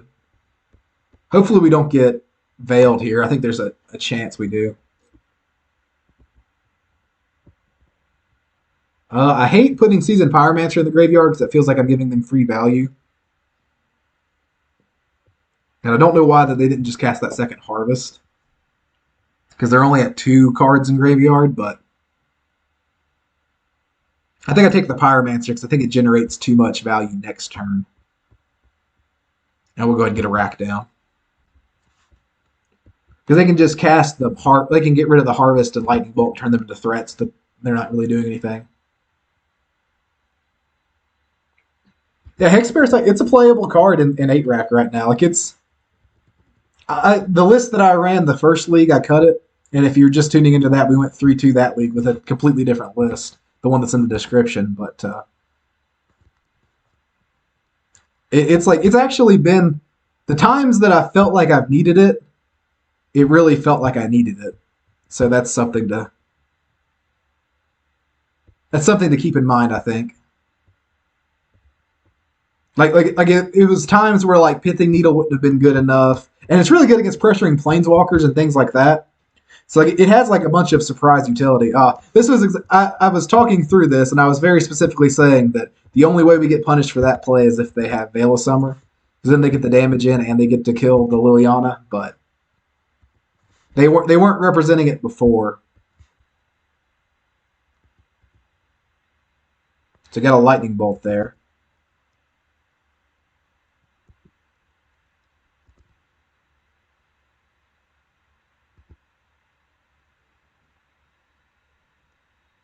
Okay, I'm kind of happy that they're playing out everything here. If we draw some sort of hand disruption, that would be nice, because they draw on our turn. Oh, let's not walk into that same exact situation again. Okay. Now we can start down ticking or up ticking Liliana next turn. Because we know about the lightning bolt too. Yeah, I'm not sure. Hopefully we'll see like Hex Parasite do something this game. I don't know if.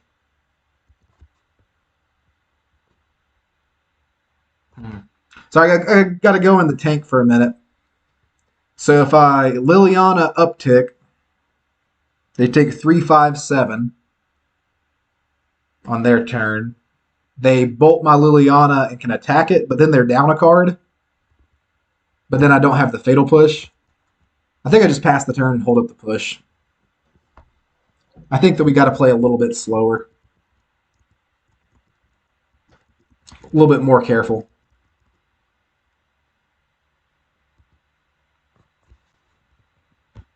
I'm fine with firing this push off now. I don't see a reason to not take or to take the damage. Okay, this is a good spot. If we get, especially if we can double spell here. Yeah, there we go. Now we can tick up. We know about the bolt in hand, but we get to tick up before they have a chance to respond. So if they have 2 bolts, like that's fine. They discard Stomping Ground because if they bolt Liliana twice, we kill them. Ancient Grudge. So they're going to get rid of both of our rack effects, but it slows our clock down significantly. But we still have a Shrieking Affliction and an active Liliana. I'm not sure I would have bolted the Liliana for no value there. I guess it keeps us from being able to kill a creature next turn. Okay, so now we're going to do this. Then we'll uptick. I'm not sure if I want to cash in. Oh, let's just go ahead and turn their delirium off.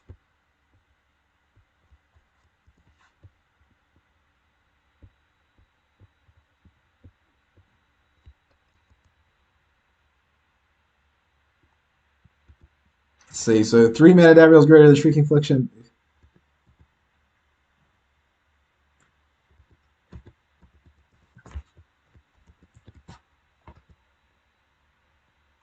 Yeah, I would like to see a historic 8-rack list at some point. Okay, so we're 1-1. I feel like we should be 2-0 right now, but I'm not entirely sure.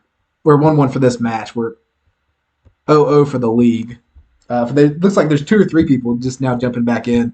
If you missed it, the explanation, we played a league with like a more monkey-focused 8-rack list. Now we're going to try for fun like Obosh list. That's like it's looked pretty good in playtesting. So they has some weaknesses, is why I've been hesitant to play it in the past, but it's it's never done worse than 3-2 for me, and I think that there's some play to it. And Obosh is he's more relevant than you would think. But I would say that like about 1/3 of games I actually cast him. So when you're not running Pox, at least not running Pox is the big sacrifice you make to run him though. So you can really only run it in metas where Pox is not particularly great. I think there's a really high chance that they have Veil of Summer right here. So what I'm going to do is I'm just going to hold up Fatal Push for their threat on their turn. Like I don't see a reason to just go Fatal Push into or Inquisition or something into Veil of Summer.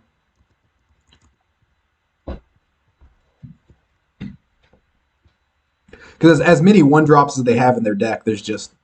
It looks like they're probably doing it again. Like I can't imagine that they don't have Veil right here. Yeah, they definitely have Veil, but we have to make them use it at some point. Now I can pass the turn with Fatal Push up again. I love casting that card, but I hate playing against it with Rack. Like it really is just... There's so many games where it does just genuinely make the difference in the game of whether or not you win or lose. Okay, we feel like we're doing pretty good right here. All things considered. Oh, well, had I known I was going to draw that, I might have just popped it off instead.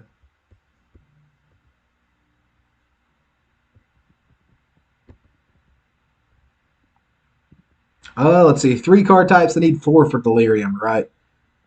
Let's just take that. And we'll go ahead and Thoughtseize the Seasoned Pyromancer away, too. I know that they can play it for value out of the graveyard, but I think that doing it this way, getting rid of all their threats, they're going to be behind enough that we can maybe work towards an Obosh finish here. I do like our opponent's deck. I'm not sure. Without running like any Thoughtseize or anything, I feel like it might struggle some, but so we just know there's a land in hand, right? So there's no point of Thoughtseizing them. Let me look to make sure. Well, I guess there's Bolt, so they can just Bolt us in response. So there's not gonna Thoughtseize. Welcome everyone. Looks like a new group of people kind of are trickling in. Like I said just a few minutes ago, we are running Obosh Rack right now. We just went 3-2 with the list that was in the description. It looked fine. Nothing wild to note, really. I think I'm just going to pop this Reckoning off here. Just go ahead and get the clean 2-for-1. I am very interested in their list. Like I couldn't. It's a traverse list. I guess maybe because you're running Seasoned Pyromancer, but any list like this, I feel like I would be more inclined to run Jund with hand disruption and stuff because it's not particularly doing anything. Like we don't. I don't know. Like it doesn't seem like it's doing anything that other decks aren't doing better. So the feed the swarms. So in the list that I'm running right now, they're not running it, but they're almost 100% just they're the flex spot for the Urza Saga matchups. They're kind of bad removal spells, and I'm probably going to move them back to the sideboard. But I think it was worth trying for a league. They're good against Leyline decks and against Saga decks, but we didn't play against a single of either of those cards, actually, which is somewhat... it was a little bit frustrating to tune your deck for that type of list, but I'm okay with that. We're playing Obosh for fun, but it's actually like... Well, the reason why I'm playing is because I think there's some game to it. So no, there's Lightning Bolt, now there's a Channeler. Let's see. I think there's probably a chance they just bolt our thing, right? Yeah, we'll just let that happen. But yeah, the Feed the Swarms are mostly for like the food matchups. And they're not like they're just not the worst cards outside of that. I think that they're a little bit better sideboard.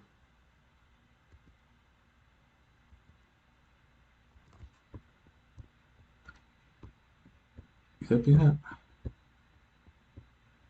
just going to go ahead and get rid of this.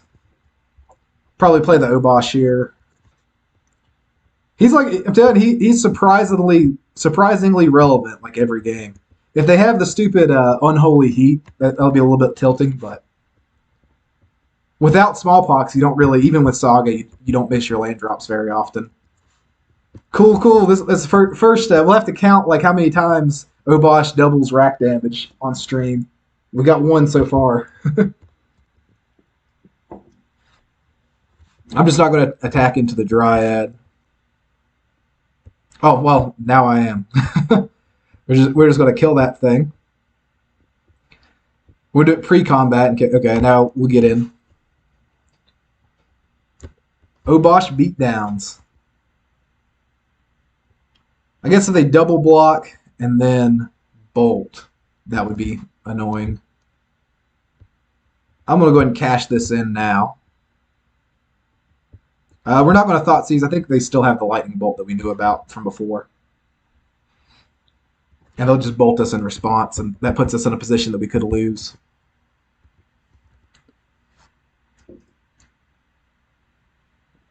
Double rack damage. Goyf. Notably, the Goyf only trades with Obosh here. I'm not sure what they have in hand because they are dead too. Oh, yeah, we got the spicy sideboard boy too. I'm curious if they kill this Obosh or something in response. Let's not risk it. I don't see a point. We'll just play the Regisaur. We'll start discarding these Thoughtseizes. Because that's lethal on their turn here, unless we give them a free way to kill our Obosh, right? Yep. Well, 1-0 with Obosh rack. It's been a fun one. If we end up 5-0ing with this list, I wouldn't take a whole lot of stock into it. Like I wouldn't look and think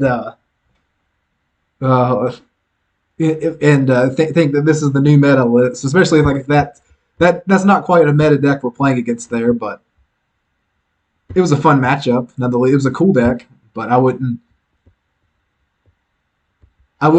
take that into consideration as like which version of rack to play.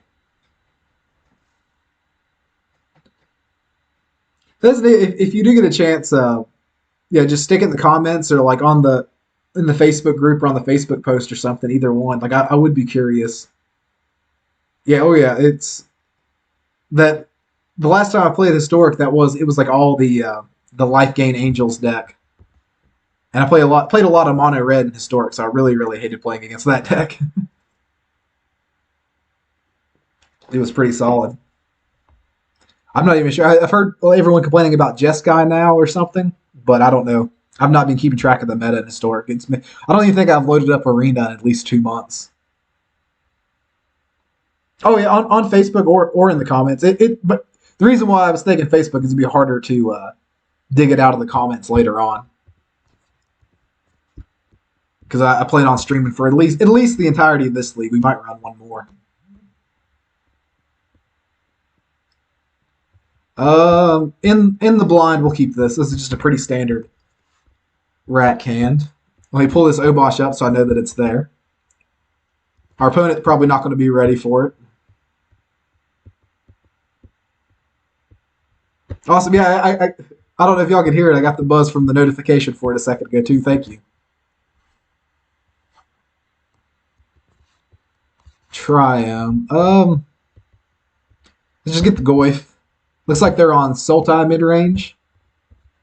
And they probably have like no clue what we're on by Nurturing Peatland, Obosh, Inquisition. Cool with that. We'll just Fatal Push it.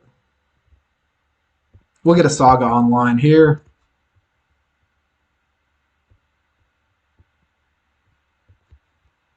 Yeah, I'm just going to pass the turn. I don't think there's any way we get punished for not doing that on instant speed. Yeah, if one of you guys could link him to it, for whatever reason, it wasn't wanting me to earlier. We're going to pitch a Reckoning here.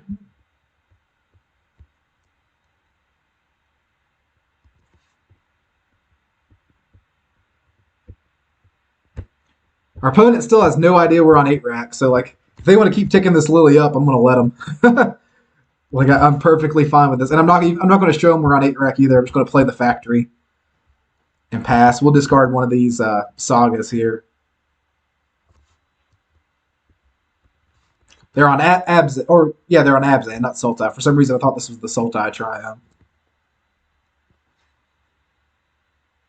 Timeless Dragon. Oh, that's sweet. So it's just a that would be a neat one to.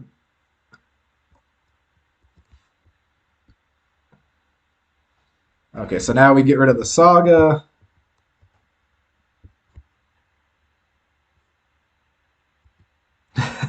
Our opponent has no clue that we're on 8 rack, and they're getting ready to take a lot of punishment for not knowing that. Oh yeah, so now we can go.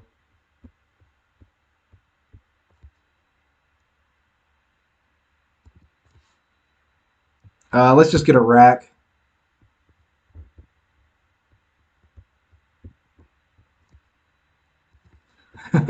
There's a reason why we let you have that Lily, my man. You just keep ticking that Lily up. I'm okay with it. That is definitely not the open. In his defense, that's definitely not the opener you would expect from an 8 rack deck. Yep, we'll sacrifice the tapped one in case for some reason that's relevant. If I was them, I maybe would have considered. Well, I guess you don't want to tick it up because then it just kills you. They can eternalize this dragon. That gives them some card advantage. That's a neat card. Yes, they're going to do that.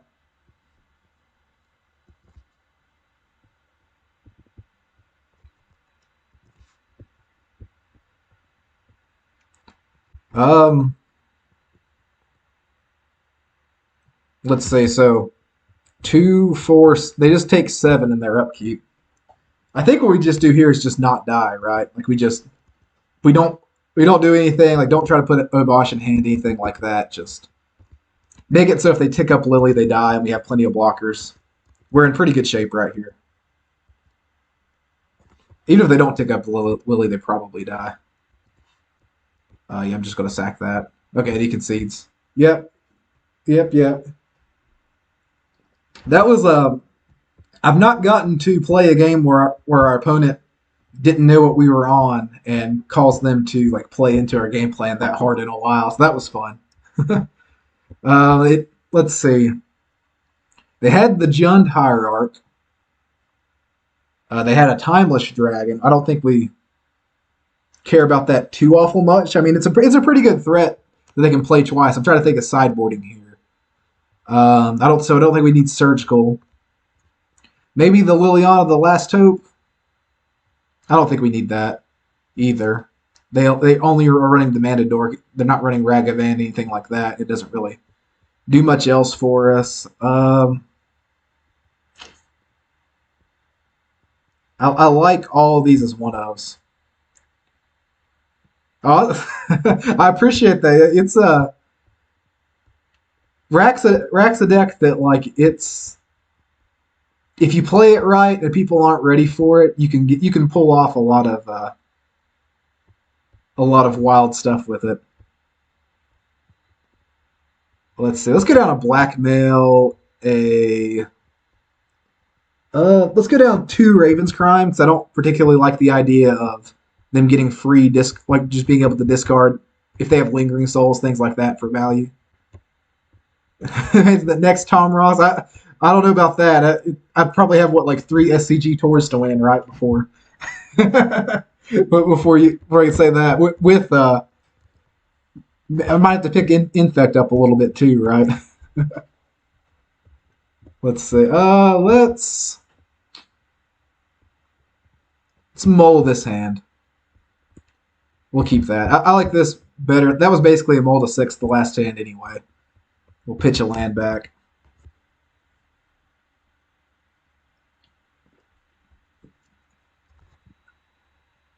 I'm a bit surprised that they took the that they didn't take the draw there. I think I would have in a mid-rangey matchup. Liliana's a pretty good top deck. Probably going to save this. It is spicy, right? We're playing mono black Tron. Our opponent's got to be thinking like, what on earth are we playing? I'm probably just going to hold the crack up here. Make them think about it hard. Maybe we have like a super special utility land or something we can get that we don't want them to know about.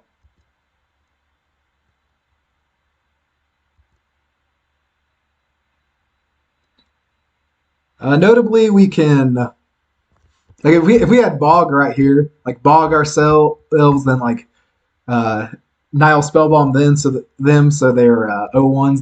That would be sweet. We'll wait till this goes away. I'm tempted to just not crack this. Because if we crack it, we make them 3/4s. I think I'm going to not crack it for now.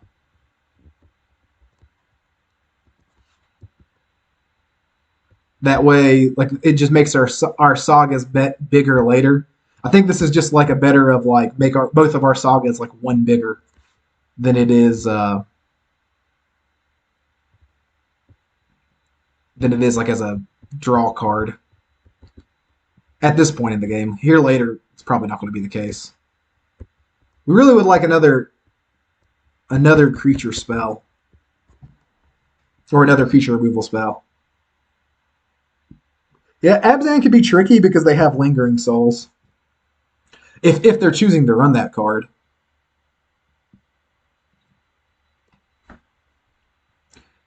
Force of Vigor. Okay. Like that's pretty. That makes their Tarmogoyf huge. Okay, I couldn't imagine them not attacking the Liliana. Is this target opponent or target player? Okay, so we can. We're going to Spellbomb ourselves here. That might be one of those where this might be a first for me too, Spellbombing myself. But that makes them just a 4/5. That greatly reduces the clock at least, but it gets rid of 2 of the card types. So we can Inquisition and get Obosh to hand. Yeah, the big brain Spellbomb. I like it. The Fatal Push is dead against us right now.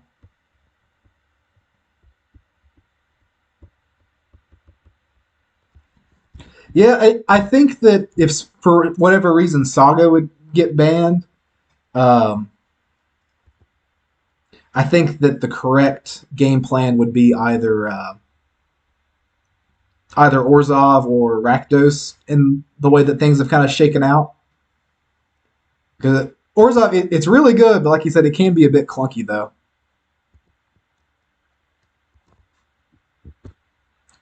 We're just going to play out a Obosh here. Let's see if they. Right now, it kills the Tarmogoyf without trading with it, so that's nice. They don't have a way to Fatal Push it easily. My opponent just taking aggressive amounts of damage off that Locked Wind. Jeez. Obosh out here holding the fort down. Yeah, like it's a little bit. It can be really clunky and tricky. Every time I've played it, I've struggled with it too. So I definitely get where you're coming from. I think I'm just going to turn off their castle right here and attack, and leave the.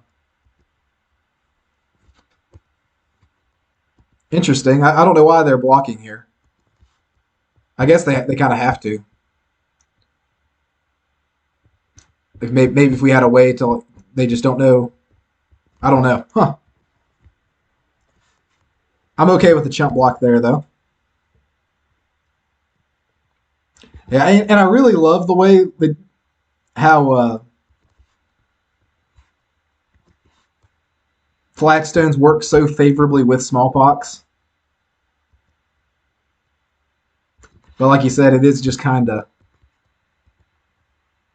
If I'd attacked with Mishra's Factory there, I would have had lethal. I just was talking and not paying attention. I'm guessing that they probably. Oh, they had the Fatal Push. Never mind. I knew about the Fatal Push, right?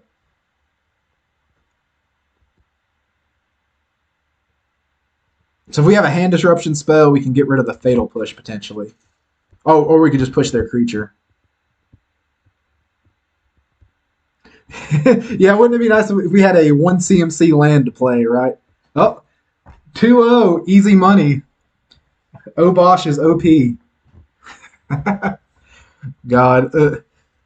This is the rule is with 8-rack, the jankier you play, the more you'll win. Like that's the law, right? But easy 2-0 playing Obosh rack. I'm having fun tonight. Fashion with Bosch. It's actually like he is pretty good. Like just the way that the games play out, you'd be like it's surprising how often Obosh is relevant. Like when I put the deck together, I was thinking that like maybe like 10%, 15% of games that Obosh would be relevant, but like it's like at least one out of every 3 games. Like at least one per match. I usually cast him, and very often like 2 and 3.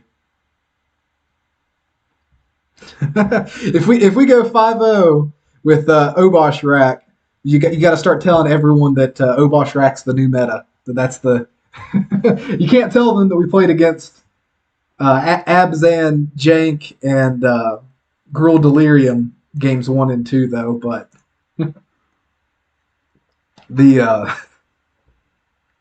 that part's not important. The important part is that we're 2-0. I'm having fun. Thank you all for coming and hanging out tonight. Like, it's nice to just be able to chill and play some Magic again. It's been a little bit, so I love playing these like no pressure on, stress-free little leagues here. You will personally play it at locals this week if I go 4-1. All right, do it, and like you have to. You have to play the Peatlands and stuff, and like the and make it look like that your deck's completely out of left field, right? Like, and make sure everyone knows that you're not on rack. We'll take the draw again. I don't know what our opponent's on. I try not to. Some people I know what they're playing, but I try not to. It feels a little cheap to do that, but I do not know what they're on though. Because in the blind, I generally going to take the draw. Double Urborg here is a little bit annoying, but we can still turn 3 Liliana.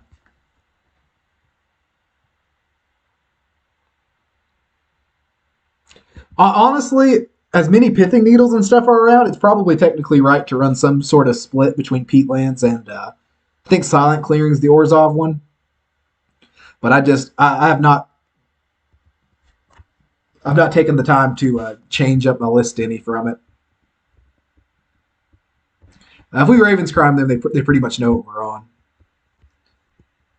Because almost every Urza Saga deck is main decking at least one Pithing Needle. There was a different deck I was playing the other day, or I was putting together for paper, and I was looking at it and thinking like, oh man, I can't just run 4 of the cheapest fetch land anymore. I technically should run like variations of like off-color fetches, and that's a little bit annoying that because you don't want to put yourself susceptible to get Pithing Needle and then get double Stone Rain when you could have avoided it just by like changing your deck list a little bit.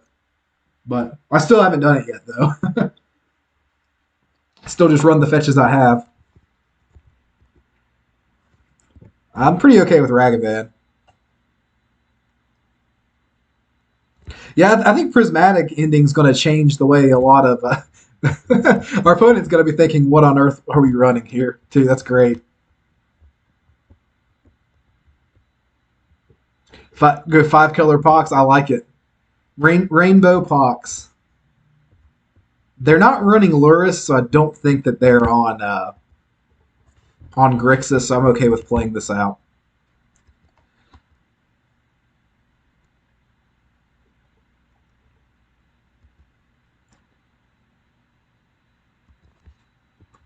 Killing this Ragavan here will be nice.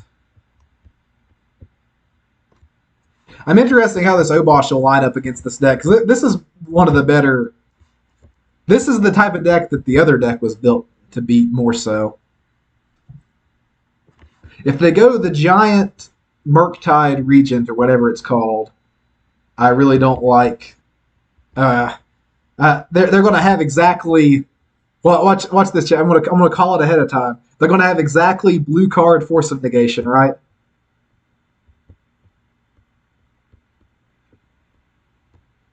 Collected Conjuring Pox. That actually sounds really dope. I love that for. I love Penny Dreadful. I wish.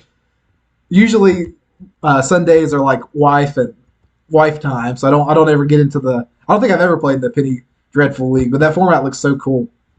Collected Conjuring Pox would be pretty sweet. They're like a Grixis spice list. I like it a lot. All right, opponent.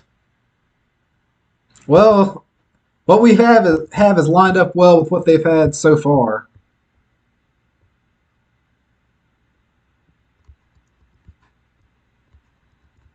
They coca. Oh, they collect the contract into Pox and Vindicate. Oh, that would be pretty sweet.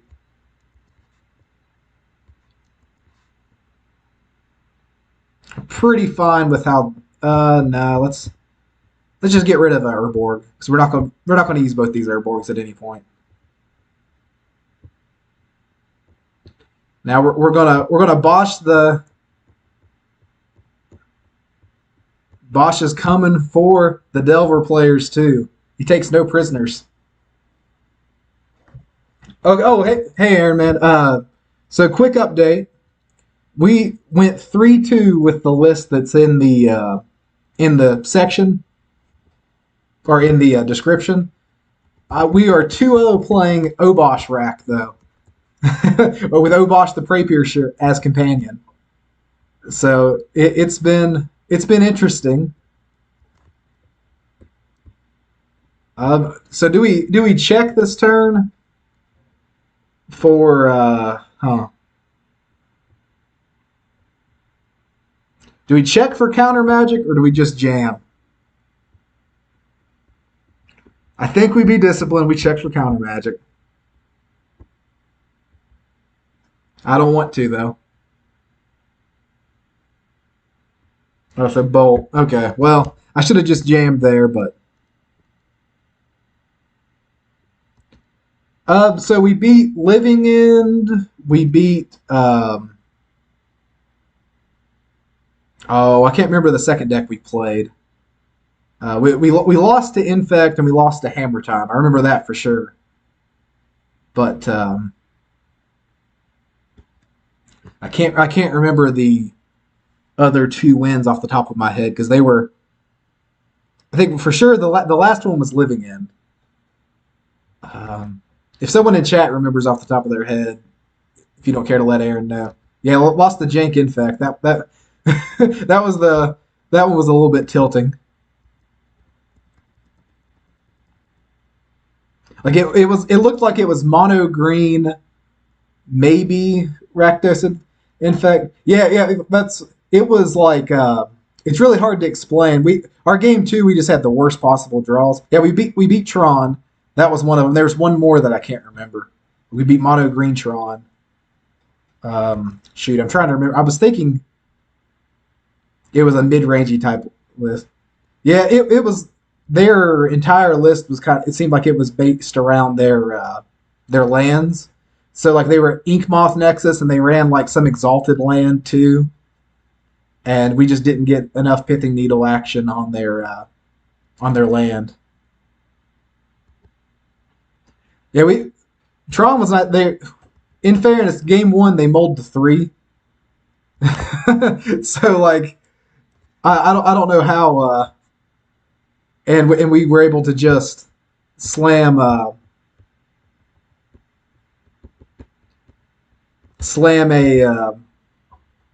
oh shoot like they played land expedition map hoping to like get to the Tron land and we just Raven's Crime. Yeah, that is like Tron does Tron things. See, Snapcaster. If we get Unholy Heated right here, we might not win this game. Yeah, that's rough. And they've already exiled our one board wipe. This matchup's probably our worst matchup, I would say. And it's like it's not obvious that it's that bad either.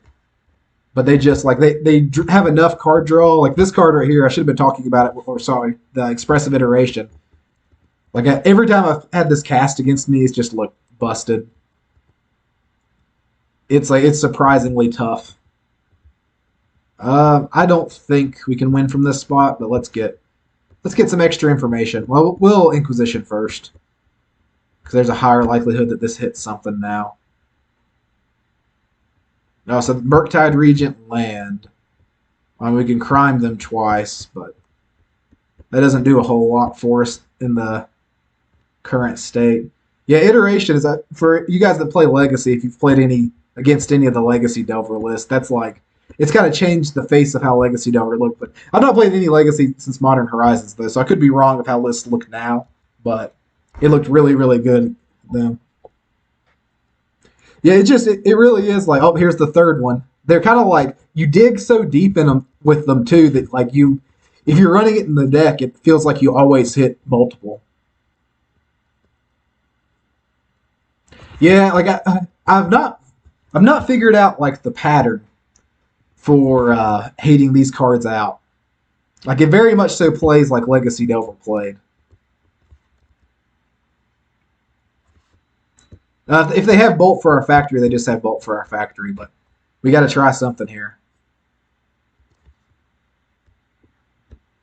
I don't think there's any sequence of cards that win us the game.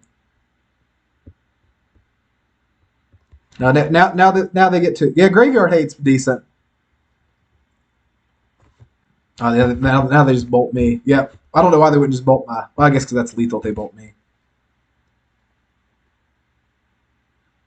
And so, what type of graveyard? I have Leylines and I have some surgicals, and I have the. Do you think it's bad enough that I need to bring Leylines in?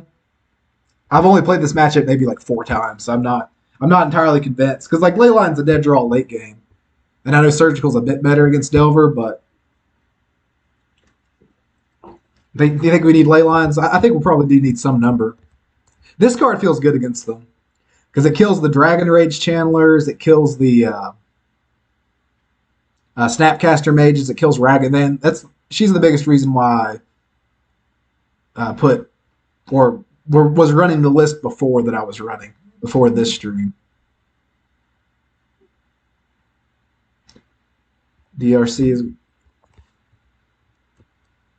Oh, yeah. Y'all like Leyline? I said, we'll try Leyline. I like Blackmail that can hit Murktide Regents. Dismember can be a little bit rough. We'll go down to Dismember.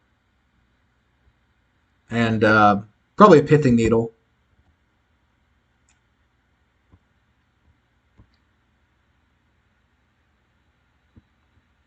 You think you run at least 4 or 5? We do have the main deck Spellbomb.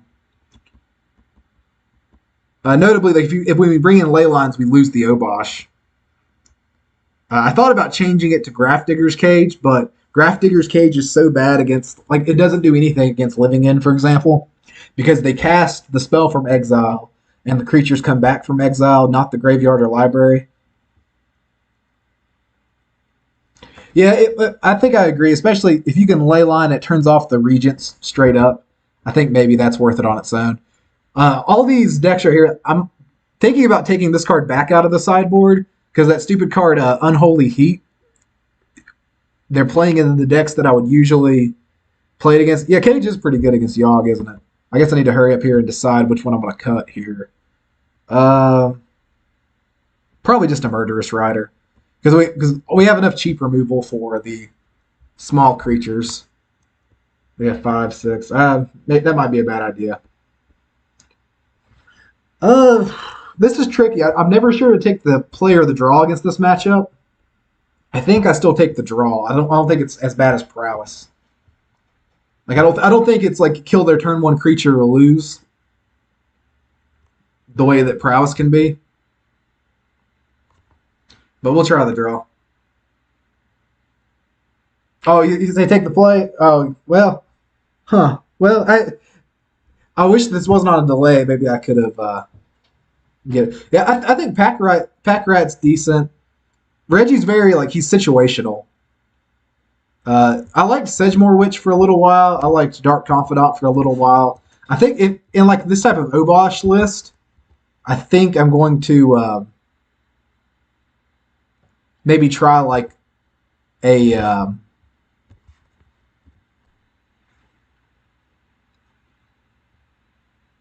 a Death Shadow or two in the sideboard, some of the old cards like that.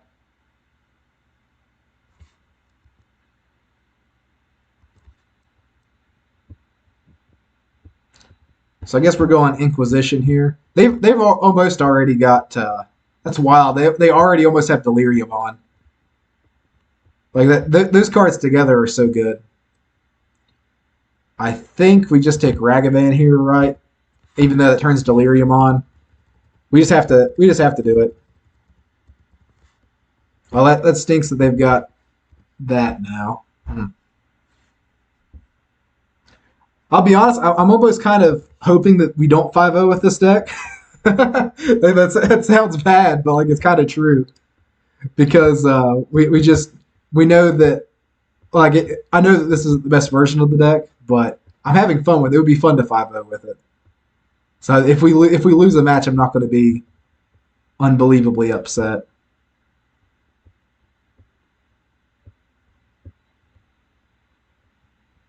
Yeah, I don't even know if they actually run the actual card Delver anymore, but it's very much so like Legacy Delver. Let's. I think Archmage's Charm has the biggest. They could blow us out with this card. It said, "Don't fear the new meta." I do think like there is some game to having Obosh here. Like it's not. I do think that this matchup in particular, we really miss Smallpox. Not running Smallpox could be rough. But this is some version of this. I think is probably the best deck in the meta, quote unquote.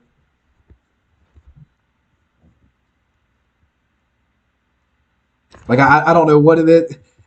Either that or the food decks, and it's probably pretty close. So we're going to lose this Liliana here, but we have to kill this creature.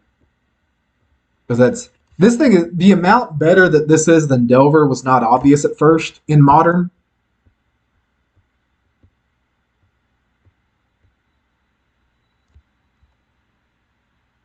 Are you gonna go with get Urza's rack? What did I cut to squeeze in? You think this is the top deck in Modern? I think this is the best deck too. So to squeeze in the one of blackmail, it's where we brought in Leyline, so Obosh isn't here anymore. It's kind of like all of the 2-drops are gone now. Is the best way to put it. So like there's a one of blackmail in the deck instead of like a funeral charm. Actually, like funeral charm might be the spice to run because it kills these X1s and also is like a discard spell. Because funeral charm I think is only good when you have it like when it can kill these cards or kill a 1-drop. There's no where you have Obosh. The Obosh's restriction is all odd CMC. Blasphemy for the no rich vine. I've actually not ran it any since. That's so rough right there. Ooh. We can do. Actually, that's not that bad, I guess.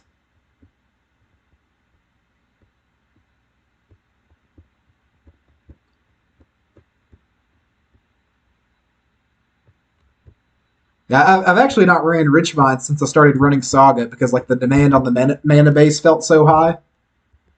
But I don't know. Yeah. So yeah, no box really is heresy now. I do agree with that. Curious if they bold us here. Okay, so they killed the Liliana. We have to be careful. So is there any difference between 1 and 2? I guess we can't because we have to hold up this fatal push for Ragavan, but I should have tapped it differently. But yeah, specifically, oh excuse me, 1 and 2 life is what I was thinking with tapping this Nurturing Peatland. I'm actually going to get an Urborg here, I think. Or should I just get a Saga? I actually think I get a Saga. I don't think we win by these pushes. I doubt because they just have so many cards that can top deck.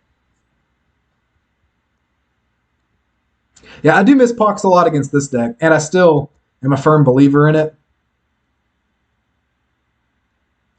Okay, so Thought Scour. So we do have to kill this Snapcaster.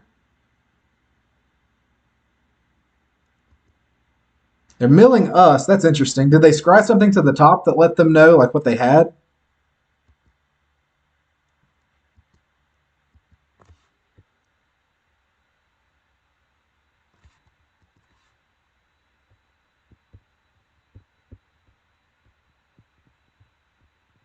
Yeah, so it's worth noting this Peatland's off for the rest of the game, but okay. We're still if so I can't play this rack and make a construct, right? So I think we're better off holding up Fatal Push for a monkey and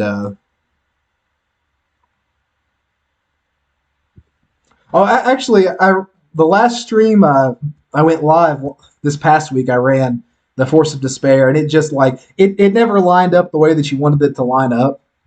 And having to be specifically this turn makes it like a dead top deck late game. So like it felt like maybe if the Hollow One food decks were a thing, that might be something to consider. But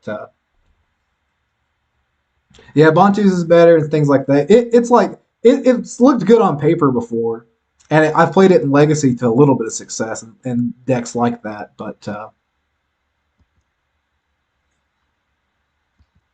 all right, so we do need specifically an answer to this Regent. Um, do we make a construct or draw? We probably make a construct, and then don't make a construct next turn.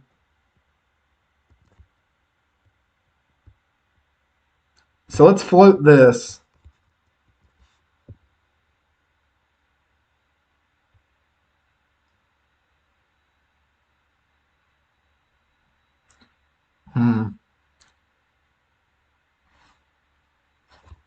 I'm thinking rack over Spellbomb here. It's a little bit of a better clock because we have to top deck a removal spell no matter what, right? I don't think we have a way to remove this actually. Do we? Let's see. If we play rack and attack, I don't think there's a way to get out of this spot. But let me think through it a little bit here.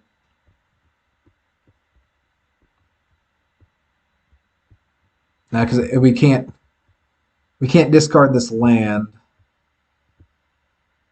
That being 7 toughness is or 7 CMC is so rough.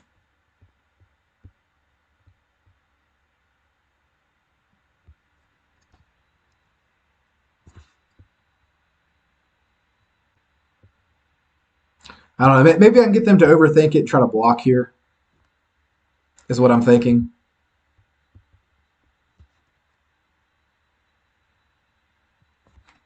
Let's see. If I attack and they don't block, they take 3/5. They'll take 7 from the.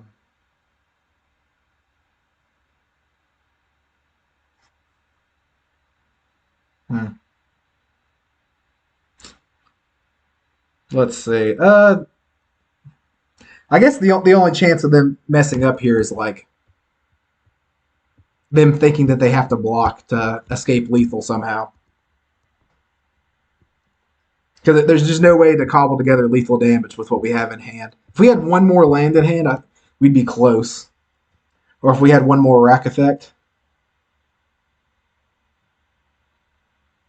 Maybe we just get in a spot here where they overthink it and block the 3/3. They're probably I was gonna say like that's the overall safest play. And I don't think that would have changed had I played the rack or not, because that's still not lethal regardless.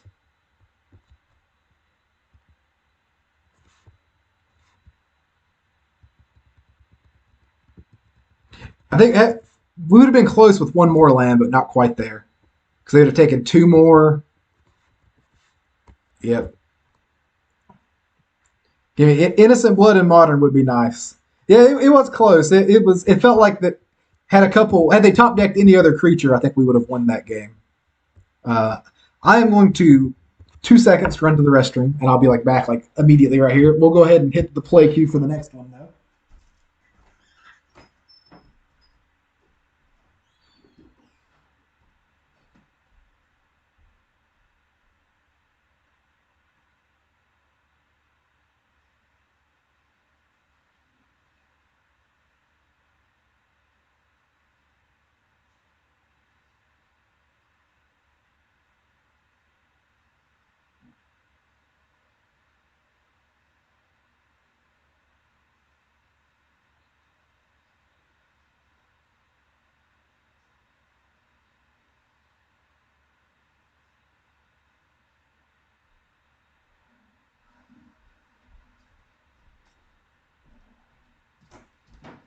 Oh, of course, when I run to the restroom, that's when everything gets bumped off, right? Or when we immediately queue up.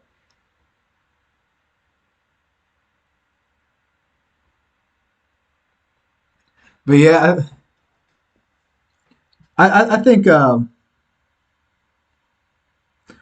think Leyline would have been good right there had we drawn it at the had we had it in the opening hand at least. But I'm still pretty happy with 2-1 with Obosh rack. Like that's I think that deck and the food decks are kind of the decks that the one in the description was playing into and playing against. But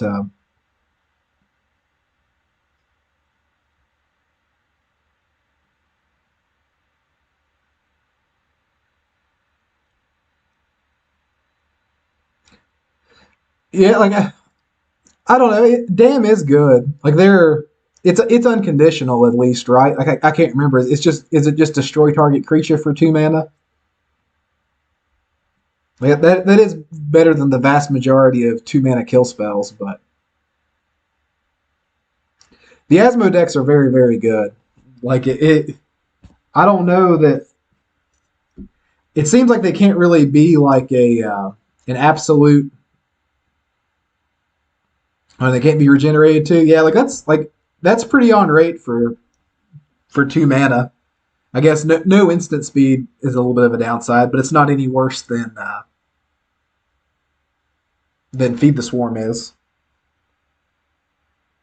We just Feed the Swarm has the upside of being able to kill the sagas, though.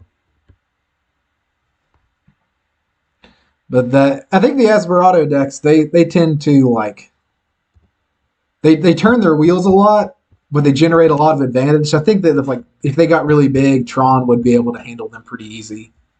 And they probably can't beat decks like Amulet, Titan, or Storm very easily, but they're very good. Like they're very good against fair decks for sure, and they can definitely do some unfair things too.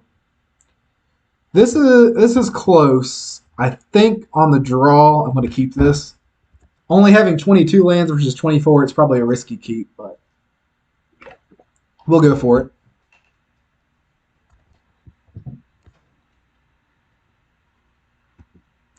We'll probably play Burn here, where we took the draw.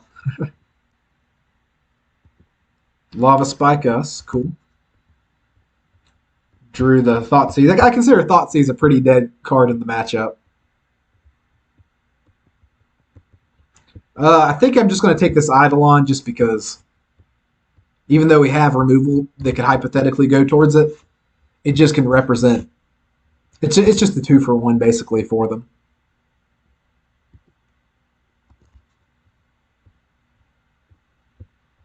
I think we're just going to start working on their hand. I don't see a reason to Thoughtseize.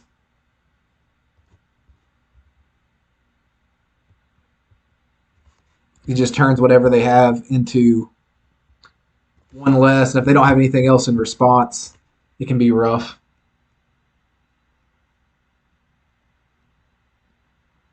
Burn's not the most particularly interesting matchup, but I would say that it's more 50-50 than it looks on paper. I feel like they have to have a pretty good hand to race us. And interestingly enough, like in the past, I almost always would just go ahead and take the draw against Burn anyway. It feels like it's more important for them to have the one less card than it is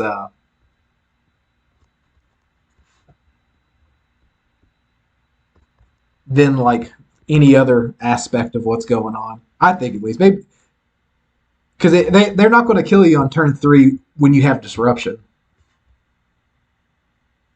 So you're not worried about and they're very like everything's card dense, and you get into this late game. Like I do think the card density matters more than it does in say prowess, which I'm okay with really being on the draw against prowess too. Like it's as long as you have a lot of 1-mana removal spells.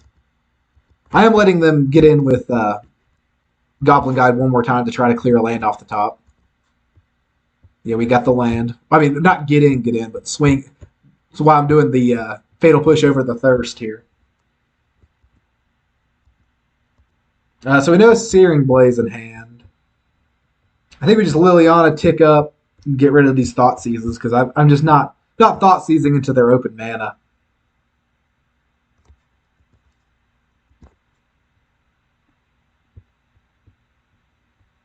They're probably going to pitch the Searing Blaze, I would guess, unless they have a land in hand they can pitch. Yeah, so there's the Searing Blaze.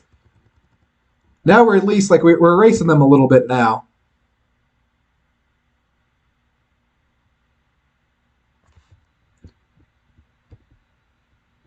Okay,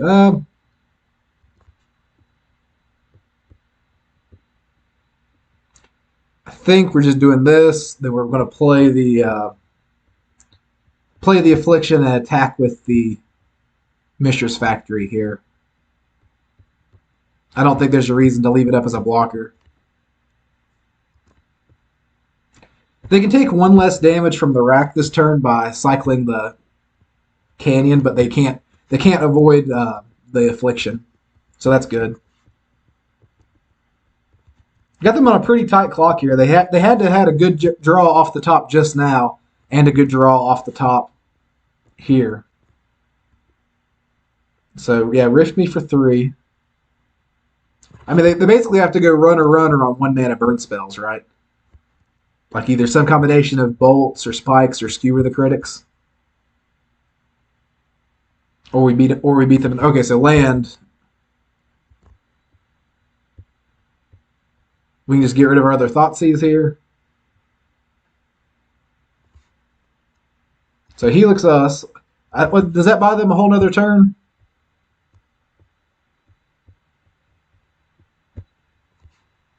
I think it does. Yeah.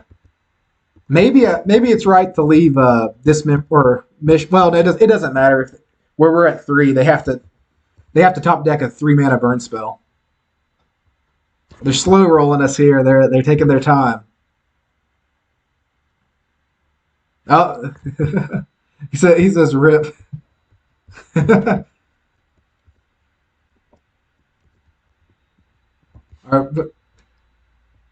Our opponent, we faded the top deck burn spell. And it feels like every matchup against them comes down to like whether or not they top deck a bolt at the end. He says that's burn for you. And it's true. I've played enough burn that I know that it does come down to that quite a bit. Let's get rid of the stuff that deals us damage. Let's start from there. We might bring the Thoughtseizes back in, but seems like a Reggie matchup. Yeah, they didn't top deck the easy win. Let's go. We might keep in some number of dismembers. Murderous Rider's fine just as a like 3-mana 2/3 lifelink, right? Reggie's coming in this matchup. I think Lily Last Hope's actually probably just too slow. Might bring in a Last Reckoning. Tempted to bring Obosh into the main deck too, just because like we're never going to like 8 mana casting. Surgical Extraction's an interesting card. Honestly, I'd rather just have like 2 more lands than anything else. I wish it was like a draft where you could just hit add basic lands up here and add basic lands to your deck.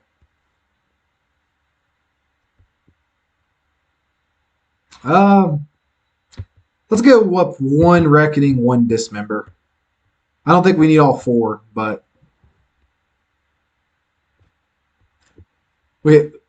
I've taken out the collective brutalities, and we've definitely could have used them. Which I guess in Obosh we can't have them anyway, but I took them out of the other list too. And there's been a lot more games that would have been relevant this league.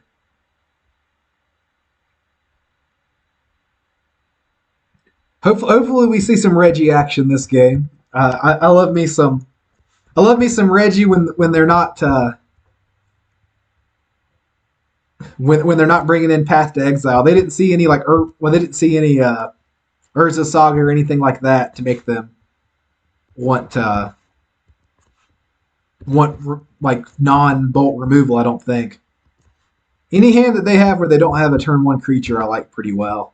I'm actually going to just blind name this on Sunbaked Canyon. It's probably a card that shouldn't even be in the deck, but like it's better than the board wipe. I think just pumps up Saga tokens. They're not Reggie for it. I like it.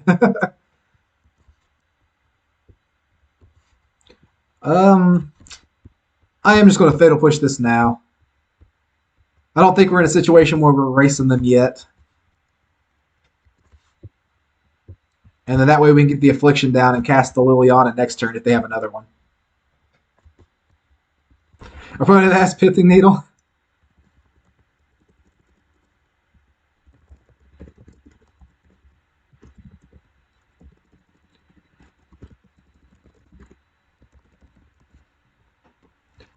So we're a little bit punished for bringing in all 3. We just don't have any good sideboard cards against them. Yeah, when they're not Reggie for it. I hope they're not Reggie for it.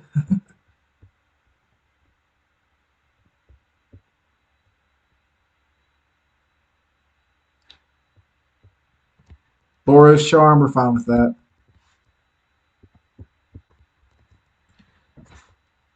I think. Oh, I forgot that they could redirect that to Planeswalkers. I'm still pretty okay with that too, honestly.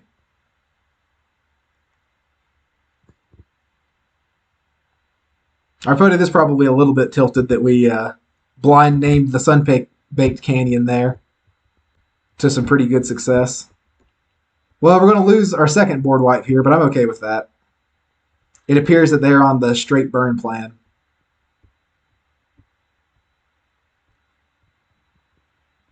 Yeah, constructs do seem pretty good against them. Like just being able to, like they might have brought in some sort of what's the Shatter or whatever that deals 3. Another Boros Charm. Well, we are racing them now officially, and we do have their extra card draw turned off with Needle, so it's like it's not the worst situation to be in the world, and we're still racing them when they're playing Swift Spears too, so that's nice. And I guess they don't have another card in hand. I think we just get this Obosh to hand, right? And if we top deck a land next turn, we just play our 8 mana 6/5.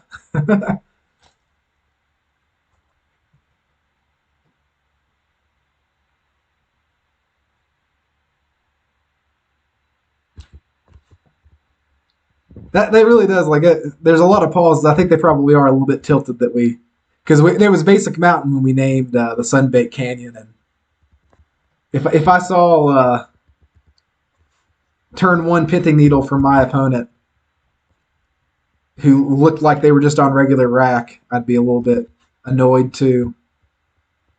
I think we just need to cycle this. Maybe that was wrong. That puts us in a position where they can't hold. Like they still need to top deck right here to not die. Cutting off their extra card draw seems like it's been good.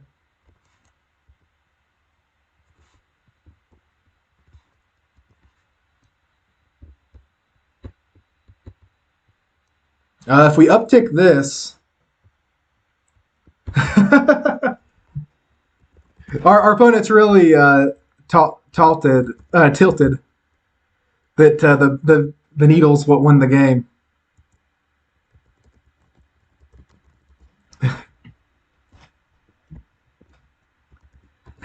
That was fun though. So 3-1 with Obosh rack. We might be getting Brian to sleeve this up next week. We get one more. We're in. We're doing better with the meme deck than we are the real one. 3-1, baby, yeah. That was fun. I'm sure our opponent really was tilted that Pithing Needle on Sunbaked Canyon. That's a new blind Pithing Needle. Every time a blind Pithing Needle wins a game, I don't know. I don't know what happens. There's it's got to be like a 1 in 1,000 chance, right? That it hits. Well, I wouldn't say that. Like naming Sunbaked Canyon, knowing that they're running Sunbaked Canyons in their deck is like actually kind of decent because that turns off like 2 or 3 extra cards they get to draw, but potentially. But that was fun.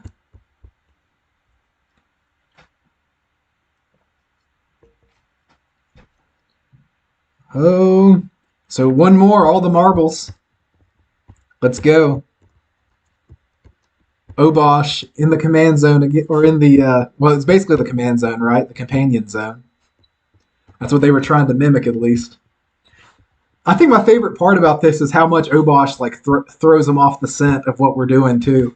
Like that's my favorite part of it. It's like that they don't play like I'm playing the rack when they see Obosh. Like that Abzan game was definitely, even when I take the draw.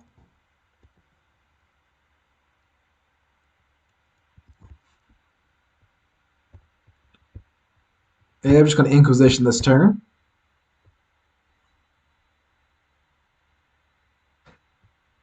Oh wow, well, subtlety we don't like. Force of negation I definitely don't like.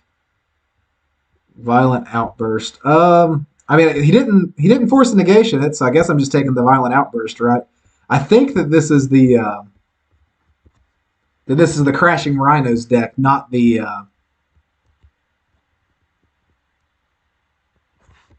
Living End deck. Yeah, because these are. It's an interesting card to play, but so it's the Teamer Rhinos deck. This one's a pretty tough matchup, I think. Maybe Obosh is going to be OP against it though. So they did just put Crashing Footfalls away. I think we could outrace 1 Footfalls here. So I'm okay with that. Let's see if they force a negation this. I'd be okay with that actually.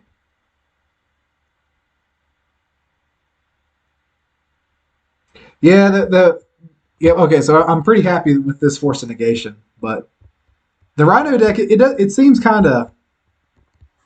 I've not seen like any final version of it. Early on, when it was pretty aggressive, it was a bad matchup because they just were like going rhinos like crazy, but they're running like Bone Crusher Giants and things like that. I'm a little bit happier with. I think we have a better matchup with whatever, at least with the cards in hand. Okay, that's fine. We did draw the land, so the tapping us down was good there. I guess we don't know about the cards in our hand, but.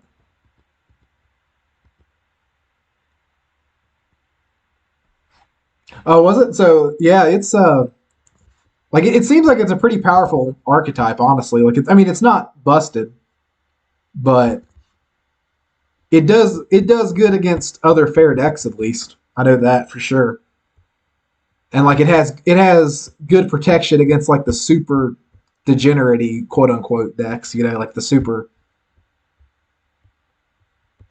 Yeah, as long as they suspend it on the first turn or two, it seems like it's actually pretty good.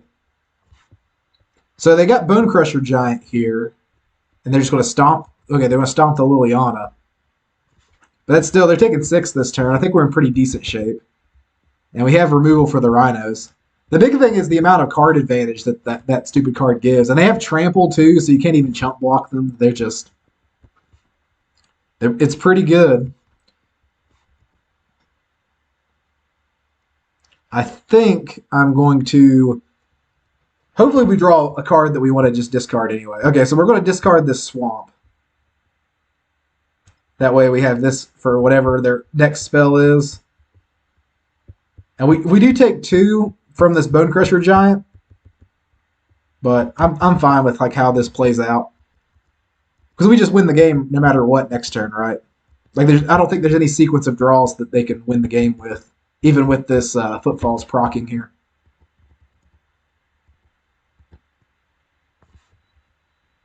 It is going off, though. It does kind of remind me of like the versions of this deck that was Aspertold that used to run the Greater Gargadon. Like, 1 mana make 8 to 10 power is just so good. Well, we are up 1-0 against them. So it's... Maybe Obosh is the secret to beating the Rhino deck. Maybe that's all it is, right? You just got to run Obosh.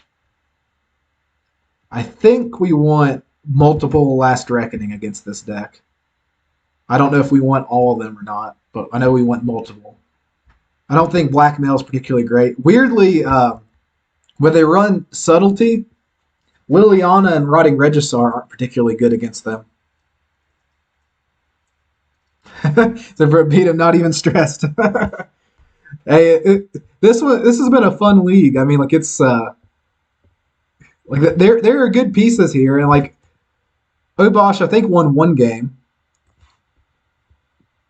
Let's see. We want to cut 1 more, probably just the Spellbomb. Maybe the Parasite, because I think. Maybe 1 more Parasite for Bontu for the 4th Reckoning. Just because, A, we're leaning in on our board wipes pretty hard.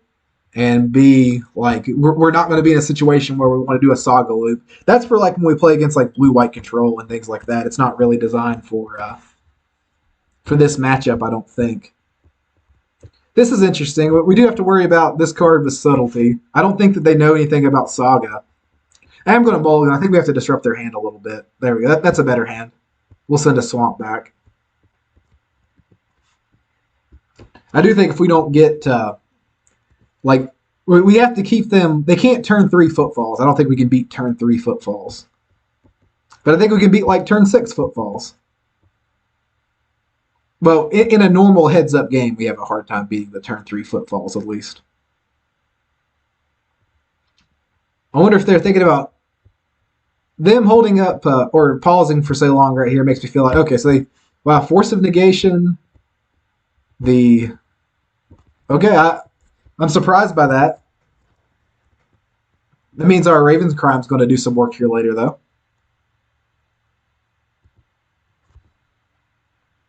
Maybe they're wanting to suspend the Footfalls this turn.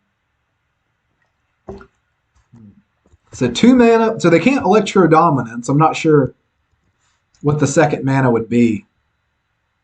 They're just going to tap our land down. I got it.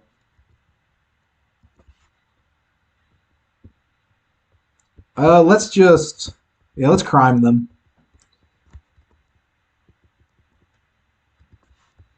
Simian Spirit Guide would be pretty nuts in this deck. Like that was, I remember playing when like the Tibalt Cascade was like the thing with Simian Spirit Guide, and that really was just a miserable modern meta. All right, they're doing the thing. They're doing the Rhino thing. Let's get some deck information here for free. If we can draw into another removal spell, yeah, I'm not like horribly upset with where we're at right now.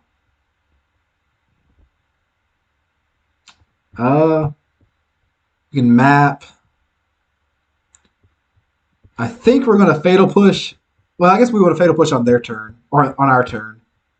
Because that makes it harder for them to... like, I would rather them 2-for-1 themselves with the Force of Negation than cast it for 3 at their upkeep. Because it's less important about it resolving than them just getting us here. It's still, even with 6 power, it's still a really fast clock.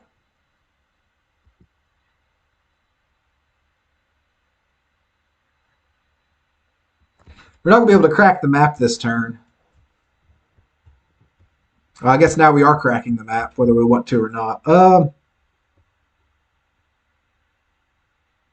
So if we crack the map, we for sure can't cast Liliana. I think we crack it, though, because it's much more likely that we get a... So they did force that. Okay. That ended up being an okay sequence of draws right there. So now we get the Affliction back online.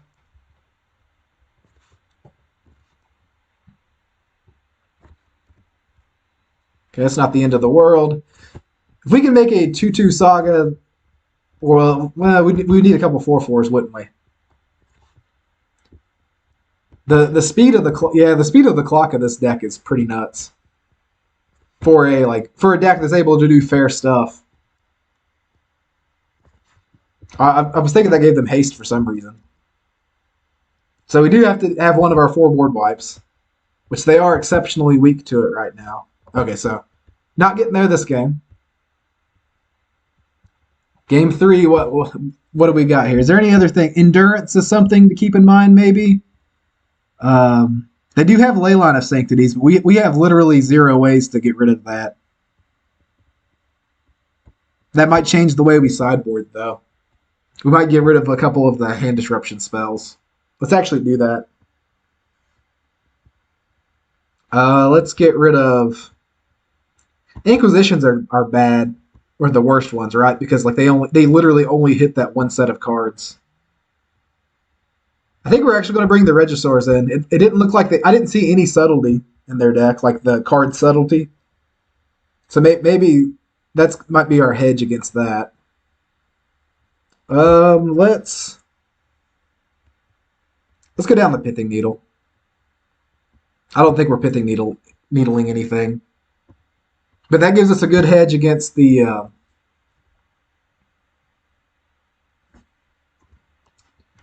I do think we're going to go first in this matchup, too. Yeah, Inquisition, it hits the Cascade spell, the Cascade things, right? Like that's the only one that it hits, but... let me... I mean, it doesn't hit the rest of their spells, right? This is a little bit more keepable. I would have rather kept the other hand had it had lands, but I guess that's every... I want to put the Thoughtseize back, that way that we're completely immune to... Yeah, okay, so that...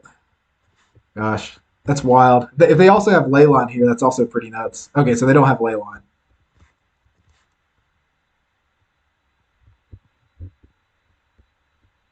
We're just going to lead on the... Yeah, like it's all right. I think it's probably the best hand disruption spell in Modern for the most part, but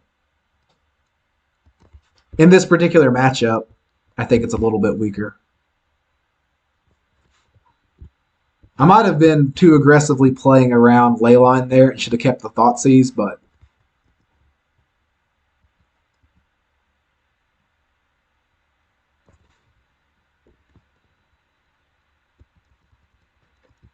we at least have the board wipe back up here. Let's see if there's any more cards we don't know about. Just some endurances, more violent outbursts, all that. I'm gonna wait on this push because if we draw a land, we're going to Reckoning, right?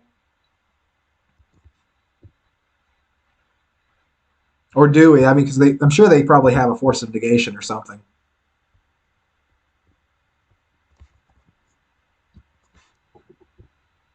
Cavern's pretty pretty good. What did they exile? Did they have a Cryptic? Hmm.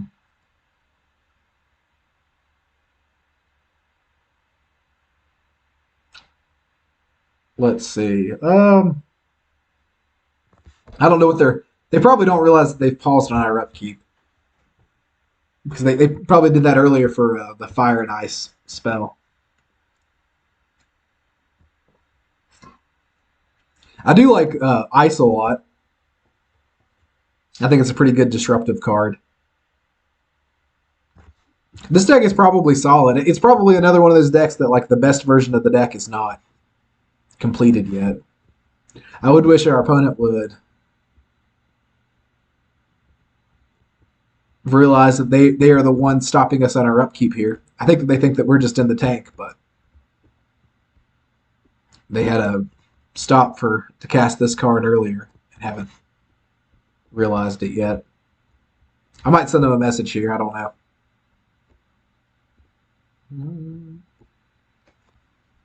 I'll type it out to them.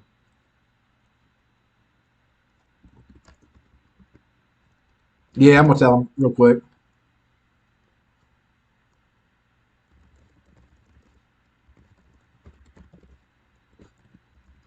Oh, but right as I was typing it, they figured it out.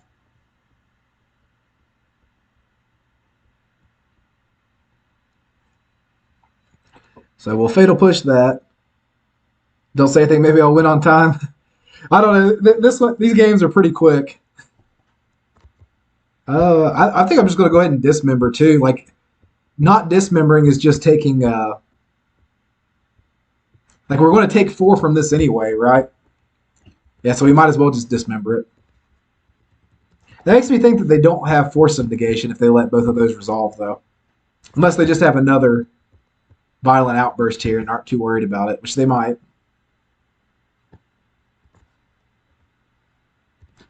The good news is that they can only have 4 of this card in their deck. So, like, after, if we can somehow survive all 4 of these, we're going to be in pretty good shape.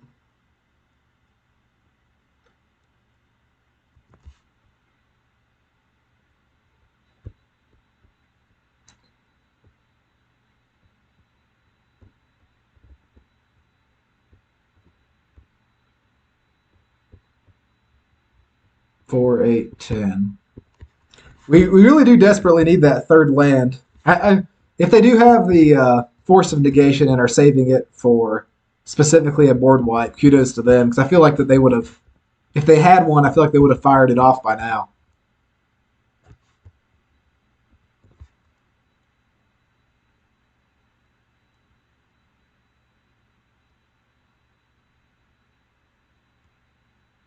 Four mana up is a little bit scary. Okay, so there's the third Footfalls, right?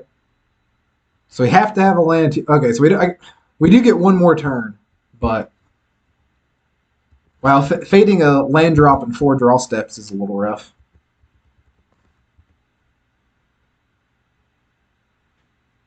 If they have Violent Outburst, they win just from that. Or if they have the Fire Ice card, and deal 2 to us, they win from that.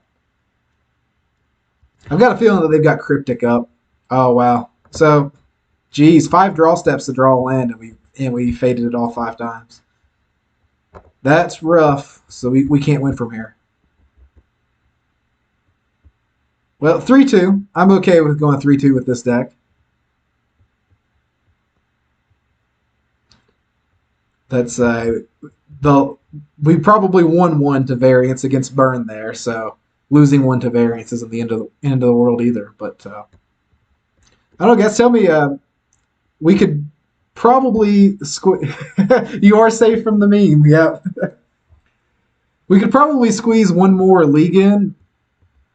Is there anything that you all would rather see? I guess you'll just have to play the list that's good, Rats, right? I think that one's probably the best one still, but I think maybe maybe cutting a feed the swarm here. I'm actually going to run and grab my phone charger real quick because the only way that I can keep track of or mainboard feed the swarm. Yeah, that was from a league before. I'm going to grab my phone real quick so I can keep track of chat still because that's the way I'm keeping track of everything. My phone charger, but I'll be right back. Like 2 seconds here.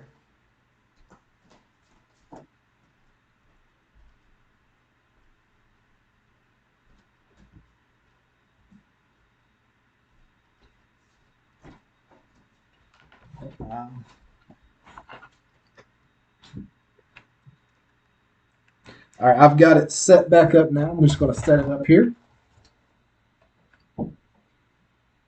But so I'll be looking down at my crotch a little bit more, I guess, because I'm not quite close enough to the wall. But to see it.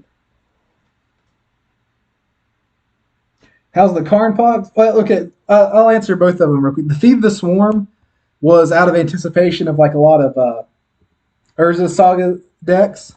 Let me look. I don't have any Karns in my inventory right now. Let's see how much Karns are running right now. If Karns are running high, then we might wait a day. I've been hoping they'd come back down a little bit. Let's see. Oh, they're actually not bad at all compared to what they used to. Well, they only have one in stock though. Let's see how they were like 80, 90 bucks a piece there for a while. Let's see what Card Hoarder has. If they have enough copies.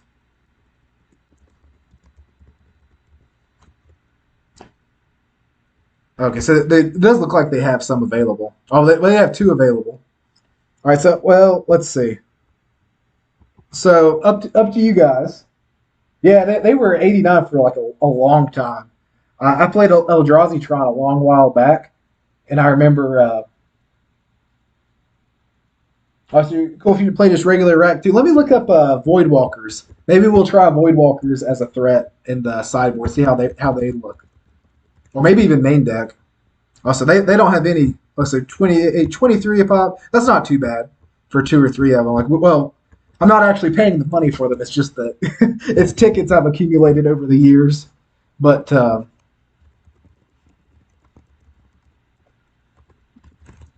if we can find a good, I'm okay with. Oh wow, these are 730 a piece.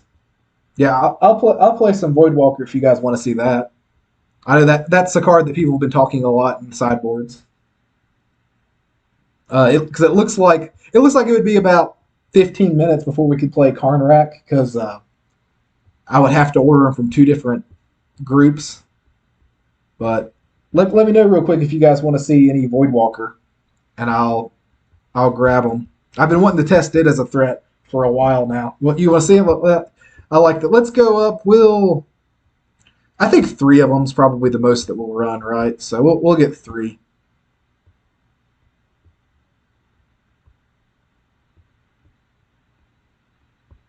And we'll do it ticks. Right on.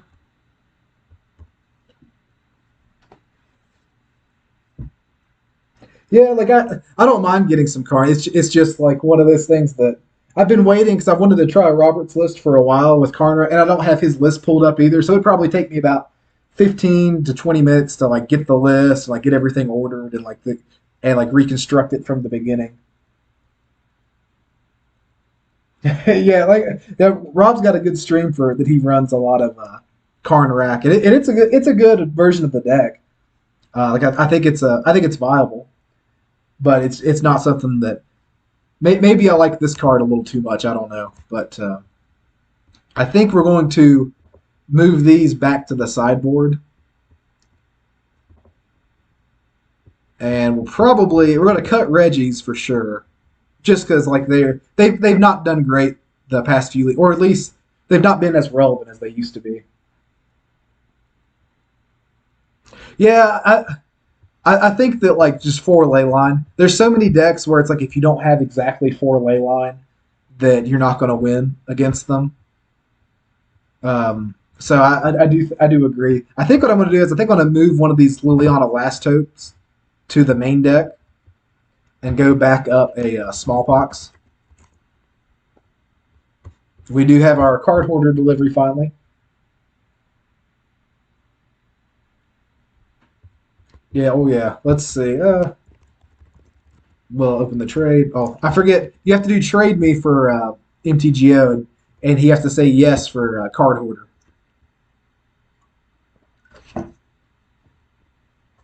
All right, so we'll rock some Voidwalkers.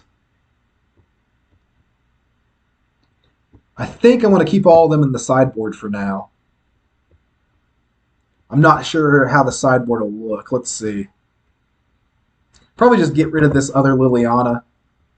So I've not boarded in both of them in a while. Yeah, well, see, ensnaring bridges are like, I like them. I didn't like them for a long time because you had Skyclave Apparition and Prismatic, or Prismari Command, and they would just blow them up all the time. And like I would have rather had the board wipes. Now I think that they're better in the meta, but they're worse in this version of the deck where you're running like I would say like a third to half the time you're winning with Saga tokens now. So there's kind of a push and pull. Like you don't want to ensnaring bridge and then not be able to win with your 5/5 Saga tokens. So it's a little bit. I don't know. A little bit of a meta call either way, I guess. It depends on what type of deck you want to run. Yeah, I think Surgical is cool to drop because it's just a one of, and like we'll just keep 4 of the Leylines. It's really like just as a one of, it's really not like much of a threat. Waste Not's really good against like the Living In deck and the food decks. That's kind of the sideboard tech for that. So we'll keep the Waste Knots in for now. We'll use Voidwalkers as a threat, and we'll run 1 league of Voidwalker coming out of the sideboard. Couple 3/2s. This is a pretty normal rack night. Like this is what you can expect out of rack. Which I've got a video that actually sent to a friend to edit. Like kind of just like guys, let me know. I know most people prefer gameplay videos, but like it's a little bit easier for me to record and set up time-wise, like videos where I talk about like meta-analysis and things like that. And I did one recently that I've got a friend editing for me where I talk about the reasons why like you don't see Rack 5.0 a whole lot, but I think that it's a better deck than it appears on the surface. And it's not finished quite yet. Like I mean, I've already recorded everything. He's running that through the blender right now, but let me know if that's like something you're interested in too. I did one of them a while back talking about Modern Horizons cards. I didn't do it with the AFR set because I didn't think there were like any cards from this set. And I think that was intentionally so I don't think many of them are even like modern playable, let alone like playable in rack. So let me know if that's something that you enjoy too. But to give touch on it a little bit, like it's if you go 3-2, 4-1, especially if you go 4-1 at like a local tournament and you end up going like 8-2 for the day, you have a really good shot of top 8ing. Yeah, the Waste Not against those sorts of decks are like they're pretty. That's really what they're there for. I mean, they could be threats against like control and things like that too, and they were good against Tron because the Tron player was just keeping any 7. But okay, let's look. Not having a removal spell with Lurrus as the companion is a little bit worrying. They are mulliganing to 6 though. And we have the Nihil Spellbomb to kind of mop up afterwards in a couple sagas. I think we keep. Because we don't have to waste a Saga tutor on a Spellbomb.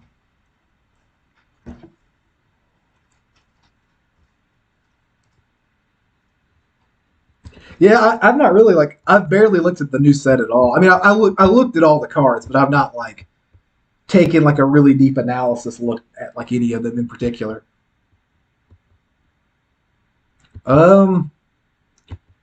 So what do we take here? Probably just take the Tarmogoyf, right?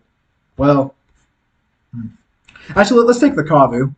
I was thinking because like they probably won't want to cast the Kavu next turn, but like we can kind of control how big this Tarmogoyf gets, so we can shrink it. It looks like they might be like a version of 5-color Death Shadow or something. Like it looks like the Tribal Zoo deck, but Temur Battle Rage kind of makes me think it might not be. But I don't know. Maybe it is.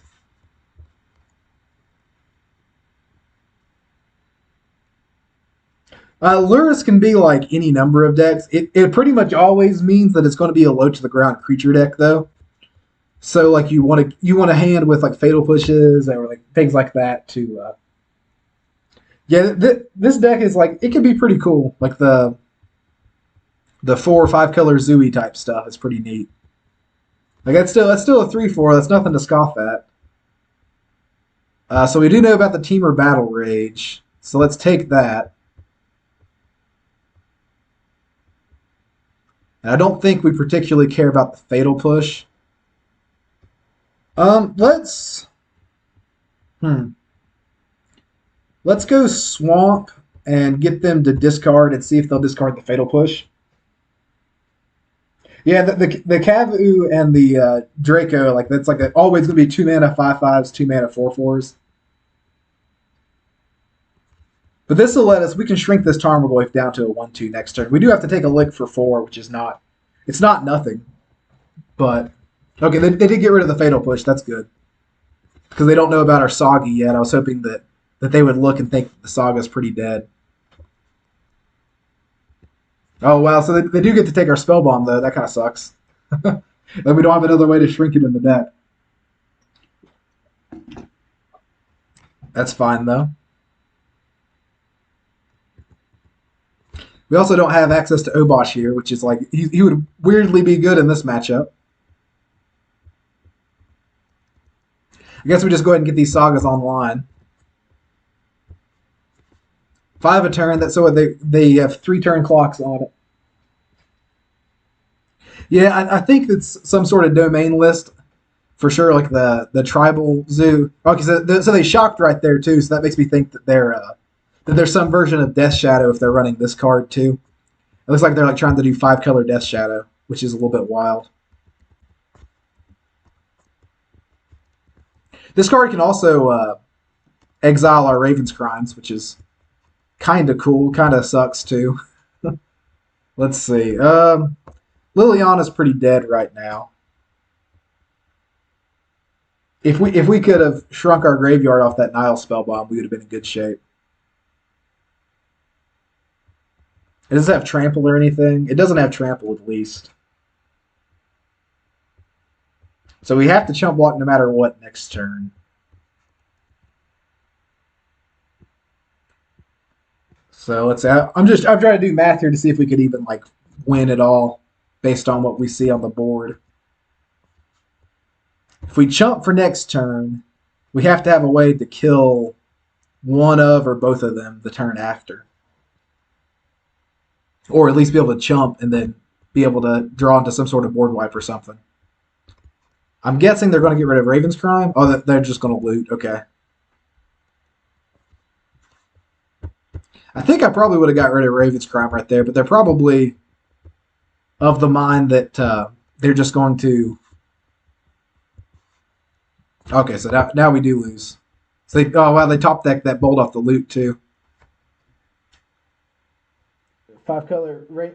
Oh, so that's the Tribal Flame. Well, yeah, go ahead and post that if you want to. I like the old version with Wild Nicodle and things like that. I think that they are some version of Death Shadow, but I'm not 100% sure. I don't know if we want Leyline against them or not. I usually reserve Leyline to like the true graveyard decks because it's just such an awful card to draw. We definitely want the Voidwalkers, right? Even with the Smallpoxes, like just being able to disrupt them in that way. That passive graveyard hate's kind of what I'm looking for in the matchup. Pithing Needle doesn't look like we want to Pithing Needle anything.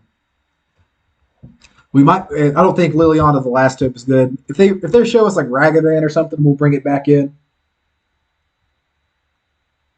Yeah, Kurdape, Once Upon a Time, the 1 mana 2/3, right? Like, I don't know. I'm not even sure if that card would see a whole lot of play in like Standard anymore. Well, I take that back. It would see good play in Standard, but like Pioneer or something like that, it might even have a hard time doing anything in. I don't think it sees a whole lot of play in Pauper anymore, for example. That was a format that was played in for a long, long time. I think we want to go down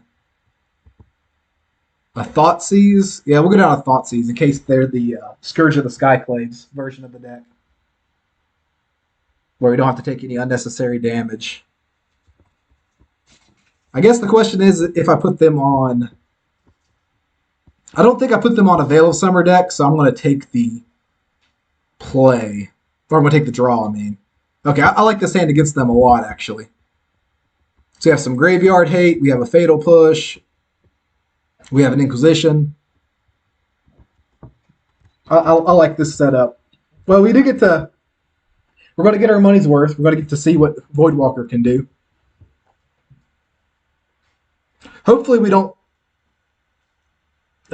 Inquisition into a land of like, or a hand of multiple, like 3 2-mana threats. That would be a bit annoying, but that makes me think maybe they're a Dragon Rage Chandler deck too. I'm not sure.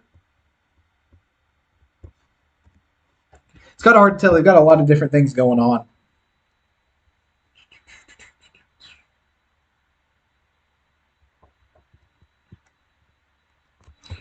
I'm surprised they did that to themselves there. We'll Inquisition them.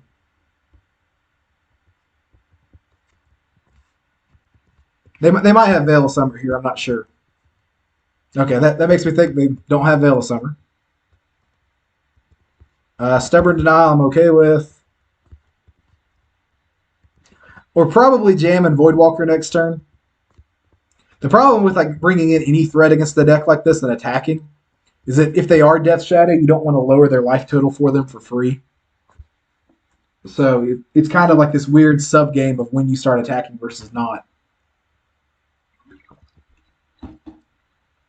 I think maybe we just Fatal Push Rack here. Actually, let's Expedition Map. And let's Fatal Push now since we saw Stubborn Denial too. We'll get that guy out of here. I was going to say that we could have the option to Revolt Fatal Push later, but it doesn't look like that's going to be the case. If we draw a good 1-mana spell to play, like a Fatal Push or something like that, I'll probably Inquisition me. They're probably going to take the Voidwalker, I would guess. I don't know that for sure, though. We have a pretty redundant hand here. It's just nothing but threats left, so I am kind of curious what their thought process here. If they take this card, or if they don't take this card, it makes me think they kept... Okay, so that makes me think they kept Fatal Pushes in their deck, probably. So Goyf. The question is can we take a hit off Goyf? I think we just don't have to take a hit off of it, right? Like we're okay with missing 1 land drop here.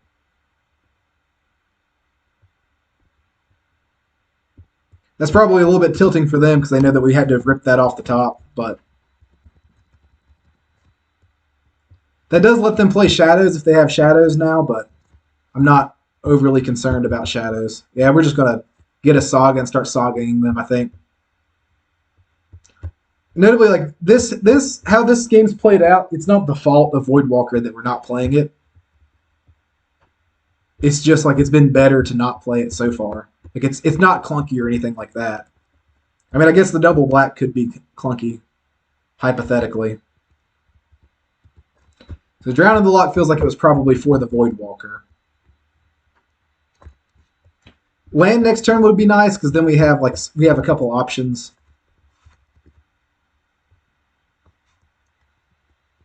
We probably just want to play the Construct here. I know that like it's nice to like to get some action with the Voidwalkers, but I think it'll be better. It plays around more things to just go ahead and play get the Construct. We probably get a Nihil Spellbomb off the Saga proc.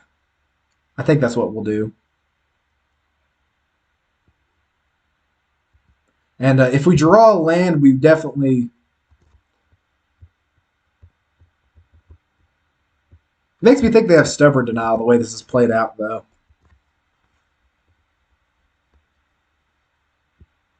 Hmm. They're really representing Stubborn Denial here, and I really don't want to get blown out by that card. So I'm just going to float.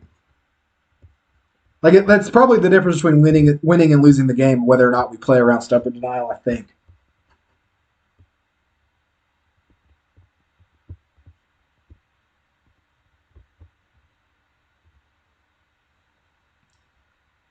But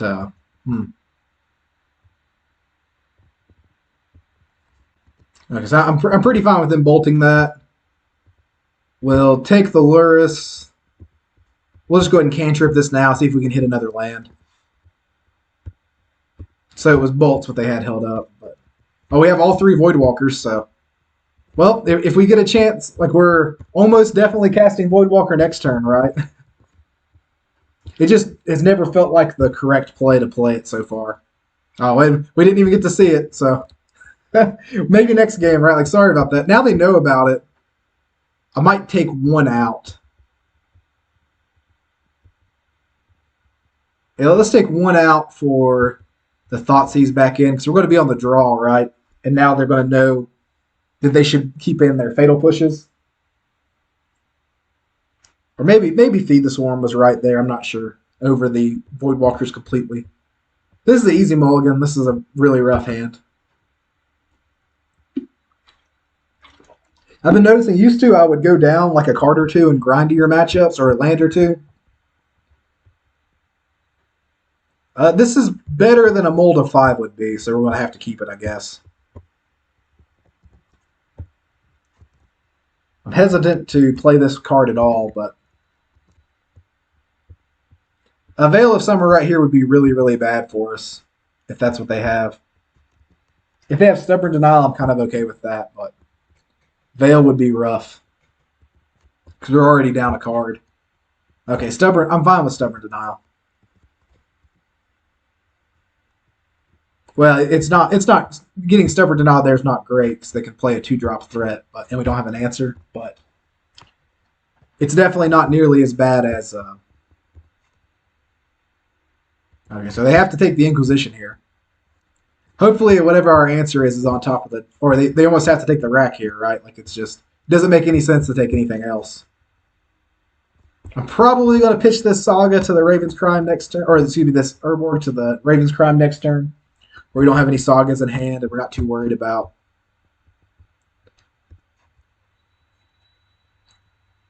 Green man, 1 green's interesting. I don't know if they were trying to feint like they had a Veil of Summer, I'm not sure.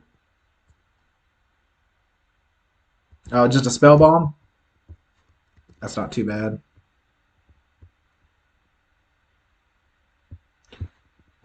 Well, the good thing is that they can't really respond to the Raven's Crime here at all. Like they don't get. We still get a 2-for-1 out of it, basically. Like now they can pop it, but we can do that, and we can edict whatever threat they play with Liliana. And they got rid of their Thoughtseize too, so that's pretty good.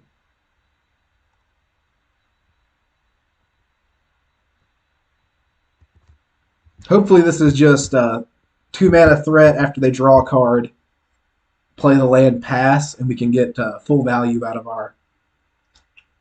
Oh, I'm fine with this too, because... Oh, this is a rough spot. I actually think we just Liliana don't uptick right here. As weird as that sounds. No, they had the Stubborn Denial anyway. Maybe I should have been playing around Stubborn Denial with the Shrieking Affliction. And just played it, because I didn't want to lose the Shrieking Affliction. So they have a Goyf. We do have a Thoughtseize here. Does that pump them? It doesn't pump it any. So we have to take the Scourge. Now they do have a protected Goyf, though, the rest of the game. I'm not sure we'll be able to race that or not.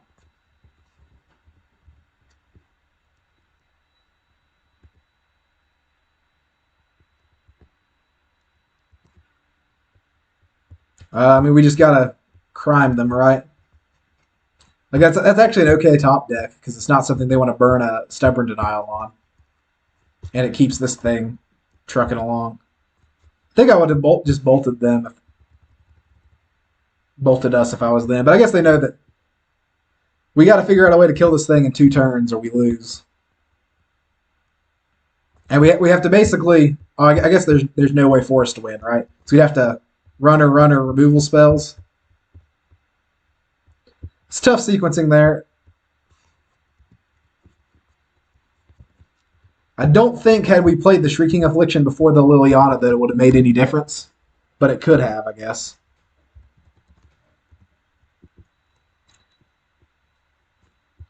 So rough start, match 1. Usually these Death Shadow decks we have a pretty good matchup against. But it's freezing up and I'm trying to look at the top card anyway, but 0-1 with this list. It did. I do wish we could have seen some of the Voidwalker there, but that it just didn't work out. We won the game. We drew all 3 of them, but it didn't work out that we could sequence to play any of them. So I'm not sure. I think knowing they still didn't show us any fatal pushes there, that maybe it was right to have kept all 3 of them in for game 3. But if I was them, I don't think I would have boarded fatal pushes out. Or I would have boarded at least some number of them back in if I had seen me bringing in extra sideboard threats at least.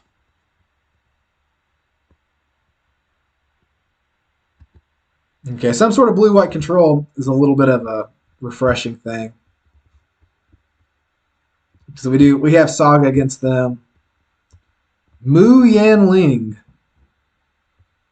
I guess I'm taking the Archmage's Charm and not Mu because there's 2 of them. It's an interesting, huh?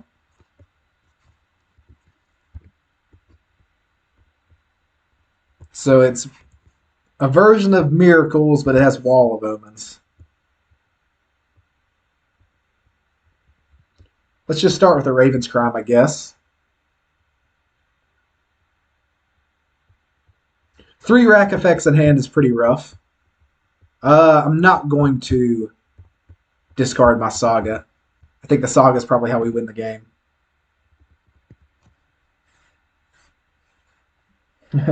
Oh, yeah, on the Mu Yanling. Pull it up here and let you guys look at it for a minute. Like it's not a bad card. I remember it being in Standard. I was shocked that it didn't see more play than it saw, but because it makes a threat, like it does a couple good things.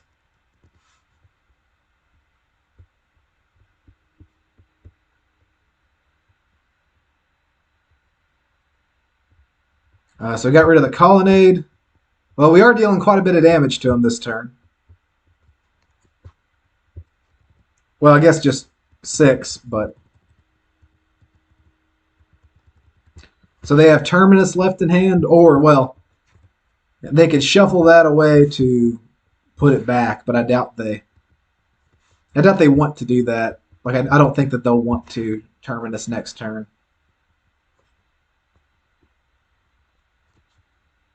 Well, it's interesting that they're going all in on the lands here too.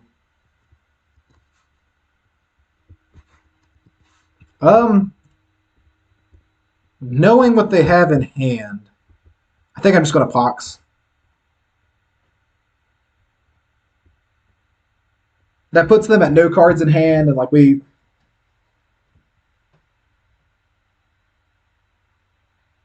Oh, awesome! Thank you for that, Michael. But yeah, blue-white, like you'll kind of notice that this was like at one point not a great matchup. It's a pretty easy matchup now with as long as you have Saga. I'll put it that way.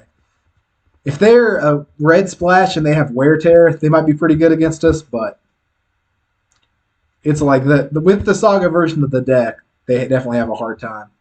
I am going to go down, for sure, the Bontu's Last Reckoning. Probably the Liliana and a Smallpox. And I don't know if it's the best thing to bring in all 3 Voidwalkers or not, but we're going to do it. We're going to bring in a Waste Knot, and we'll go down We'll go down a Fatal Push. They had enough creatures that like Fatal Push isn't dead, but I don't think we'll want like 2 or 3 Fatal Pushes in a game.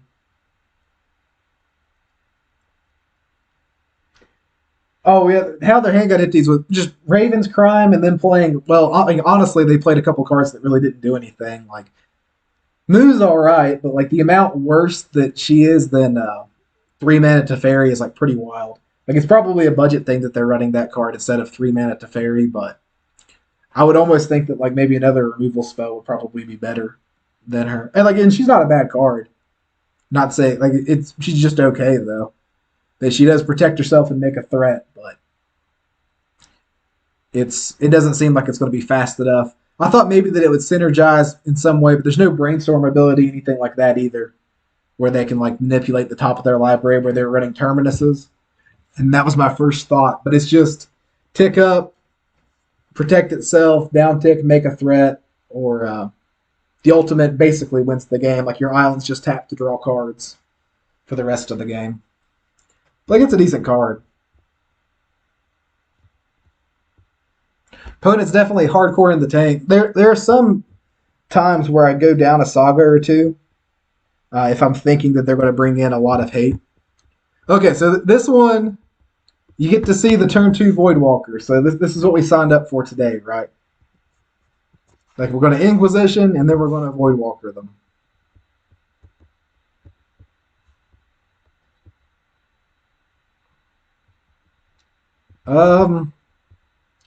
Probably just take the Planeswalker here. Because the Wall of Omens can't block our creature anyway. Where it has Shadow.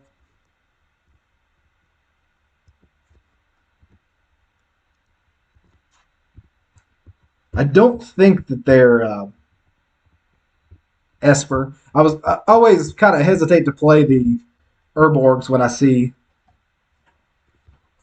blue white colors out of our opponents because that was kind of the deck for a long time.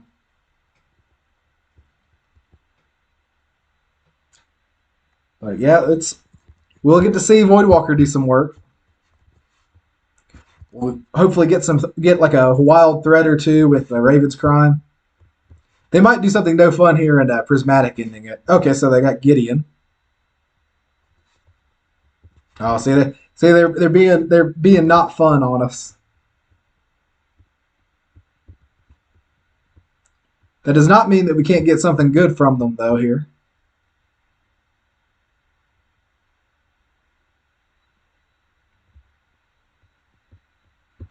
I don't think we want a Brainstone.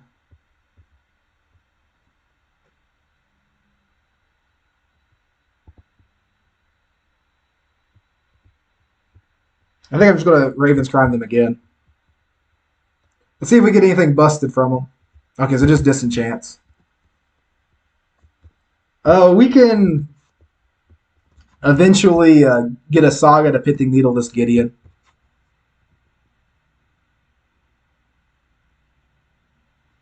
We're not in too rough a shape right here.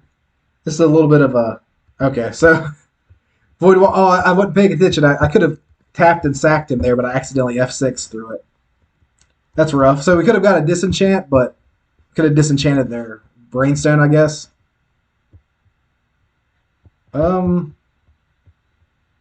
Let's not waste not here. Okay, so we have the Urborg, so we can get a Saga and still play the Affliction.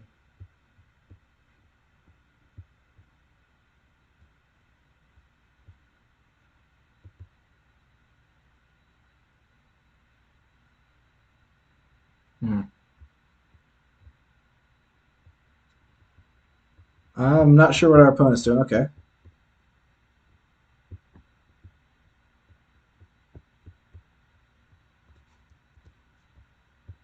We'll play our Affliction, deal 3 to him, and we're on our way to win. We might be able to just rack him out too. I'm not sure.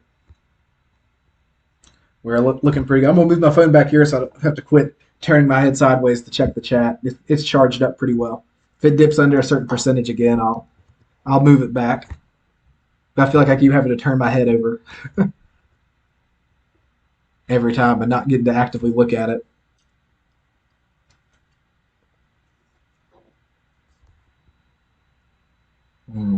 Hmm.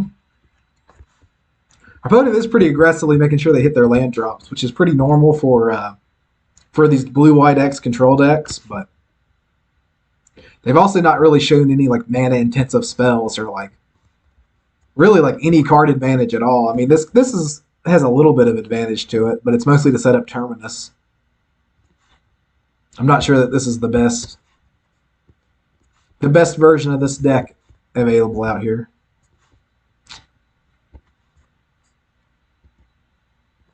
That's the worst part. So that they had they had three disenchants. Man, I don't know if that card's particularly playable, but we got our waste knots, but we're playing against the one blue white deck that has no cards in hand, right?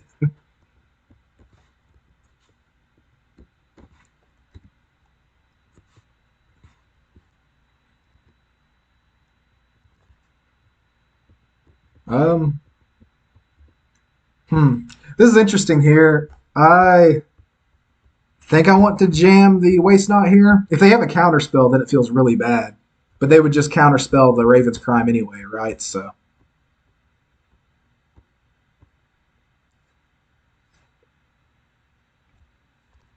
Hmm. Okay. Yeah, that's what I figured, that they had some sort of counterspell. Let's see. Are we winning the race at this point? We are not. We have to figure out a way to kill this Gideon. Or at least prevent the damage from him or chump block him in some way.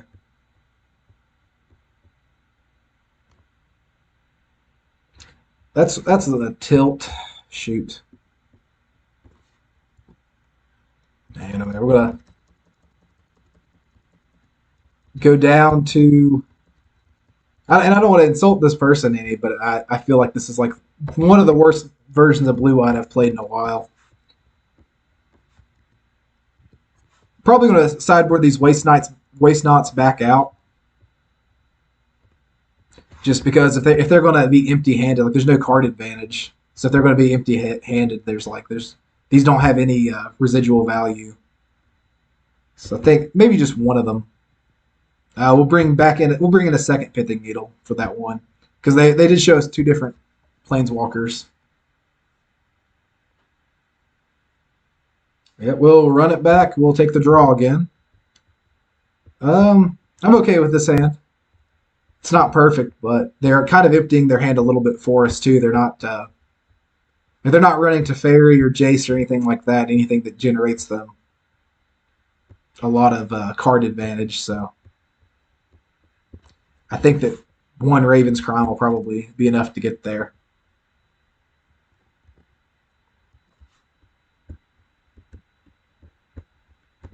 It might not, though. We'll see.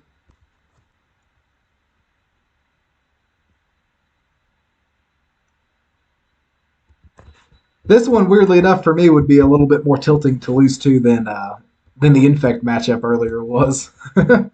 Like Infect, like they do have those draws where it's like it doesn't matter if they have Listener Elf in their deck, they're going to kill you. But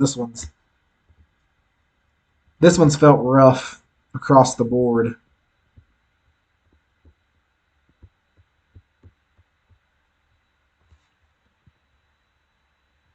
Keep working on their hand with the Raven's Crimes. As long as we have multiple lands, we're pretty okay with that, I think. We'll probably pitch the Smallpox to Liliana tick up. Well, they almost definitely have a counterspell, but we have multiple Lilianas. I'm just going to jam it.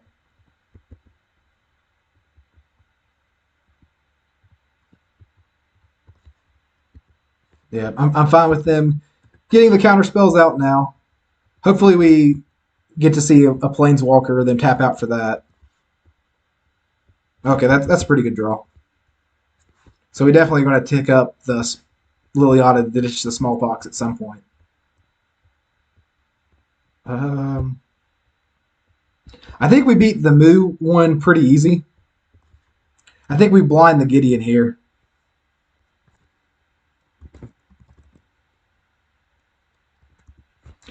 Oh shoot, is it it's not Gideon Ally of Zendikar, that's the 4-mana one. Oh crap. I'll have to look up real quick which Gideon that is.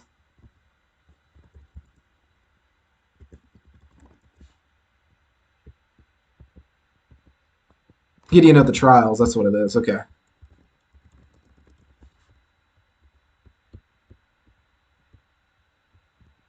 Yeah. Gideon of the Trials.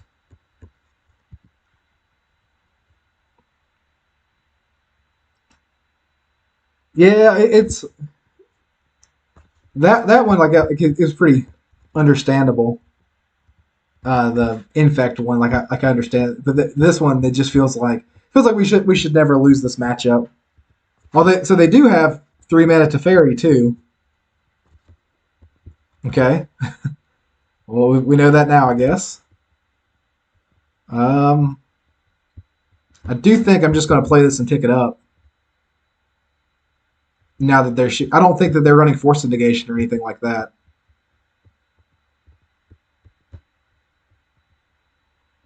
We're going to get rid of the Smallpox for sure. It seems okay. Like it's good in certain spots where you can kind of choke them on mana a little bit, but next turn, hopefully, if we draw another land, maybe we can dump our hand.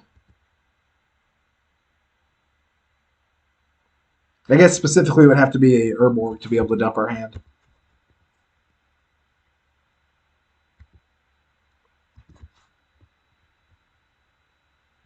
I'm just going to play that though. It does give them a chance to respond, but I'm actually going to. I don't want to discard anything in my hand, so I'm actually going to down tick, and I'm going to crew this factory up and attack their Teferi and see what they do. And that keeps me from losing any card advantage. I guess they could. I mean, I guess they could Snapcaster, but if they Snapcaster, they Snapcaster. It's hard to get a beat on what type of list they're running because like they're running a lot of off color cards. Yeah, so now I'm gonna just hand check with Inquisition here, and if we can clear the way, we'll play the Shrieking Affliction, and that'll get us set up that we can start making some threats. Okay, so they draw 2 off of it.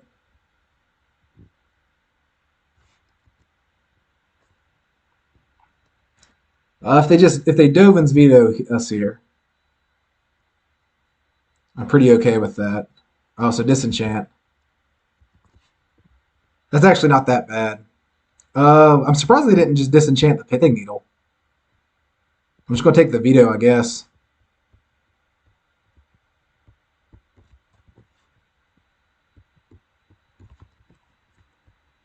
I would have probably disenchanted the Pithing Needle, I think. But maybe they took out board wipes and stuff and had to get rid of that Saga before it generated too much value.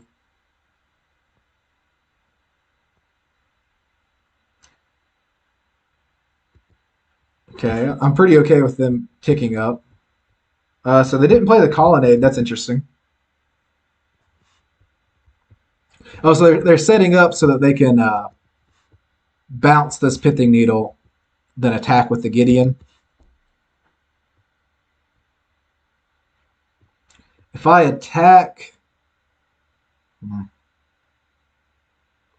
So the last card in their hand is Colonnade. If they... let's just play the Voidwalker. And I actually think I'm not going to tick up right here.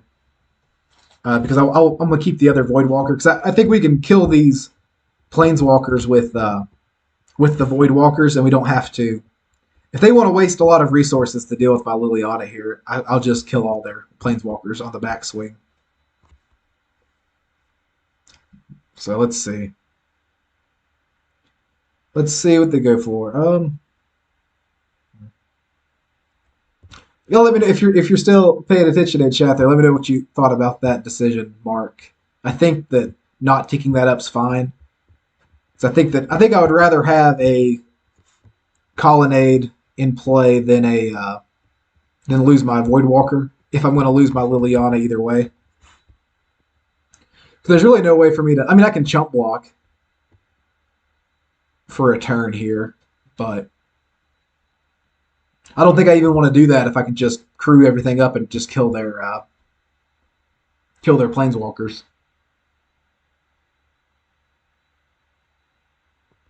Okay, so they do have their removal too. Wow. Okay. So we know Colonnade in hand and one unknown, right?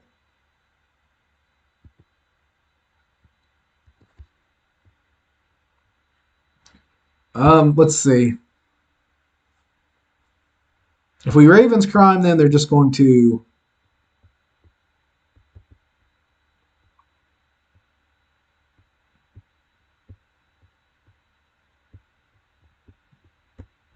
Let's just do this, and then that way. Oh yeah, I forget that Voidwalker, like it's not just unblockable. It's like Shadow is. It goes two ways, right? So you can't block with it at all. This gives us an opportunity to kill this Gideon without, and like we can use our Pithing Needle on a Colonnade potentially. It's interesting that they're choosing the Voidwalker. Okay, Inquisition's a good draw here. Hopefully they don't really have anything.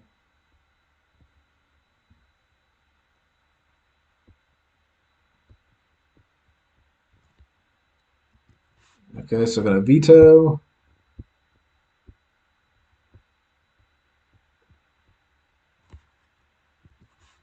Interestingly, so I think how this works is, right, we can like, can we activate this and, so that's got a Voidwalker counter. That's got a Voidwalker. Does this one have Voidwalker counter too? Yeah, okay. So we can counter their stuff at instant speed too, where they're neutralizing our Voidwalker. I wonder if they know that.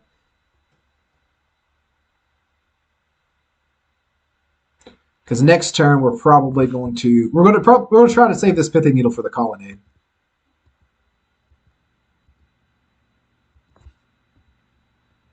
Okay, that's pretty good. Let's see what they do here. Okay. So we can name the Colonnade.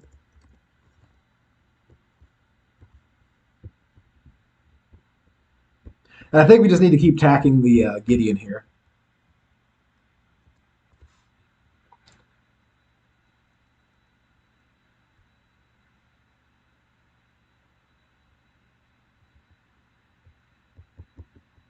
Okay, well, I didn't know Fracturing Gust was an instant. That's some good spice. Um, we just counter this, right?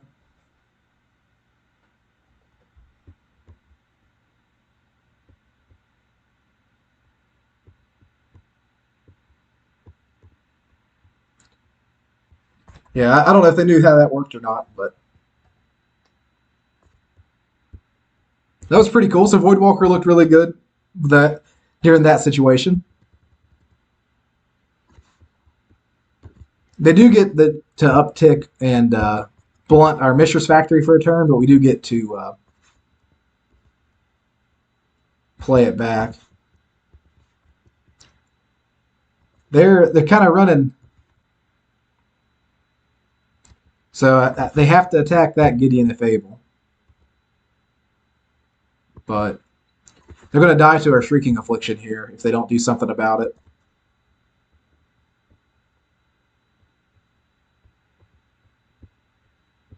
Let's just go ahead and make it so that they are going to die to the Shrieking Affliction no matter what right here, right?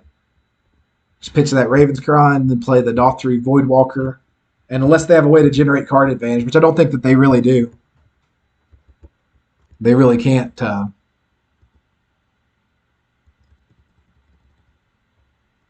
Okay, good. I guess they have to specifically. So they say as long as you control Gideon Planeswalker, you can't lose. That's a little bit annoying. Oh, so they're not doing the. I don't know. So if that was the case, then why wouldn't they uptick? So if they can do that, okay, because I'm not attacking that Gideon now. I got it now. Because that's any Gideon Planeswalker, isn't it?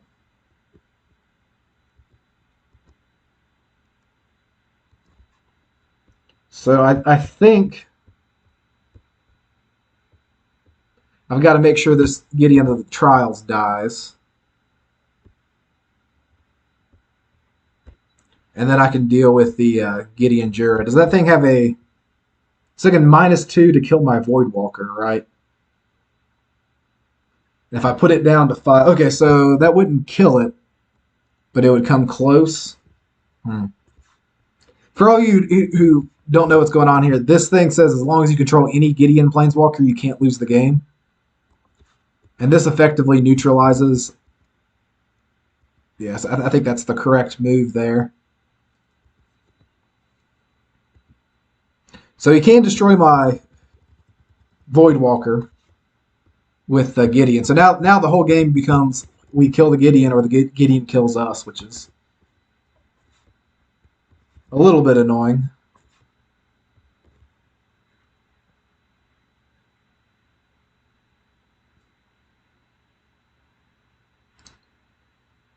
Okay, well, I was going to attack this Gideon anyway. Is there anything I can do with void counters on them?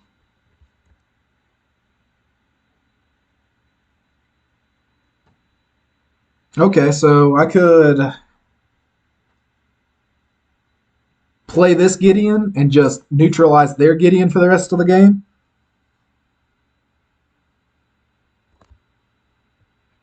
I could Archmage's Charm.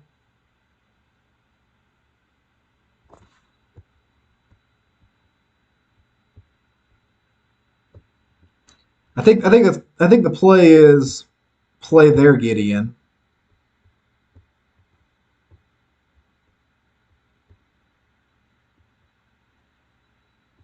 Start upticking on their Gideon.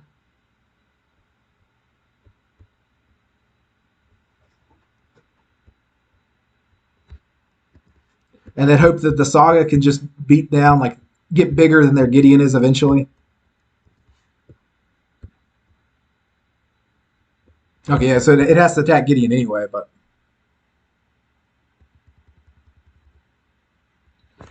So opponent's at -3. I'm curious what their game plan will be here. So they make the 4/4.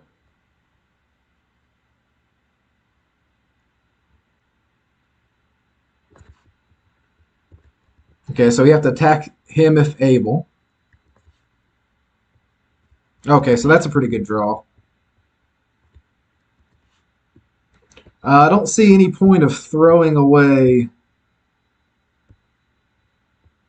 our Gideon yet, right? So we can just neutralize the bird. And then we have some blockers on our turn. Because eventually we have to kill this Gideon. We can get a Pithing Needle and get it, but the only way that we can win is if this Gideon is... Like, it's still on the battlefield. Like, it has to actually, like, come off the battlefield for us to win the game. Okay, so they're not targeting anything. Voidwalkers look pretty decent this game. It was able to cash in a threat to a better threat. Okay, so they're running Jace too. I'm confused by like what their deck's got going on, but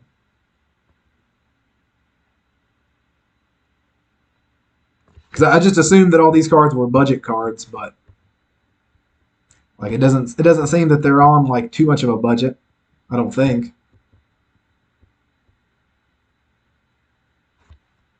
We probably Pithing Needle the Jace instead of the Gideon. If we had a way to kill this bird next turn. I don't know, but the more that thing ticks up.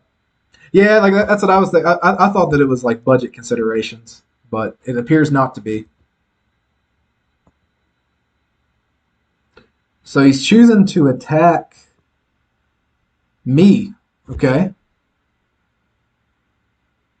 Um.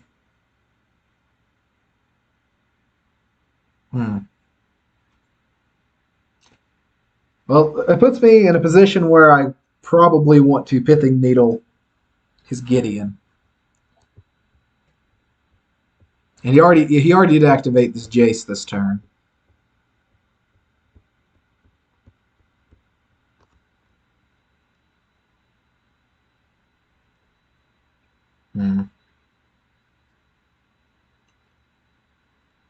I'm trying to decide if I even need the chump block here. I don't think I do. Well, I guess there's a world where like they could figure out. I really don't want to get cheesed out of this game, so I'm going to chump block, I guess. I don't want to, but... Because like there's this world where I take 6, and at some point they figure out a way to deal 4 to me with this stupid thing. Okay, so now... I don't know why they didn't play that before combat.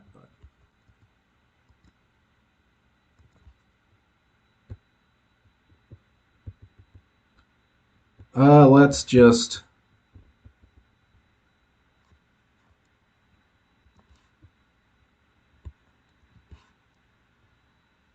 So we're just getting a Pithing Needle again.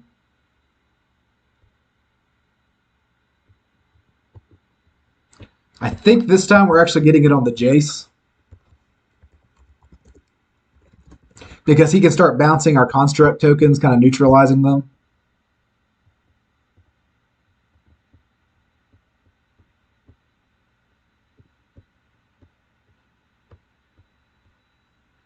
And they can't kill this Gideon yet.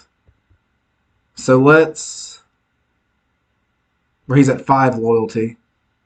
Let's do that, and we'll attack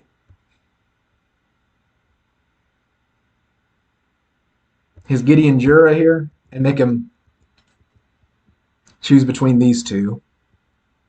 Because this thing being at 1 and this thing being at 5 is no different, right? And like if they can attack me with the Colonnades next turn, that might have been a punt. Let me think about that. Okay, yeah, because that's still... They don't have enough to attack with both of those Colonnades, right?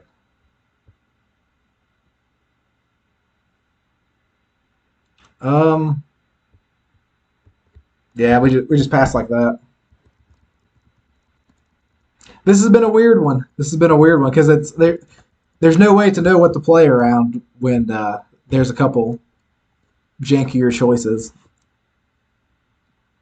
Like these are a little bit different.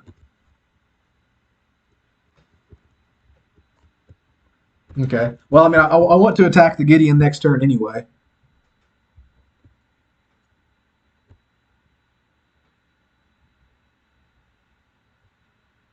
That's okay, I think. This has been a really, really long game. They've been at -9 for God how long now? I don't think we have any main deck way to just Doomblade that too. That's effective.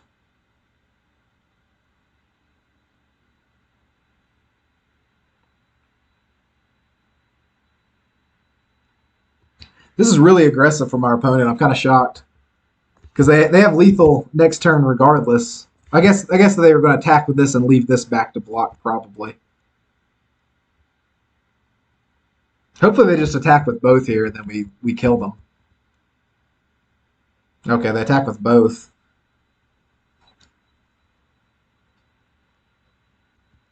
Now that puts us to 2, but...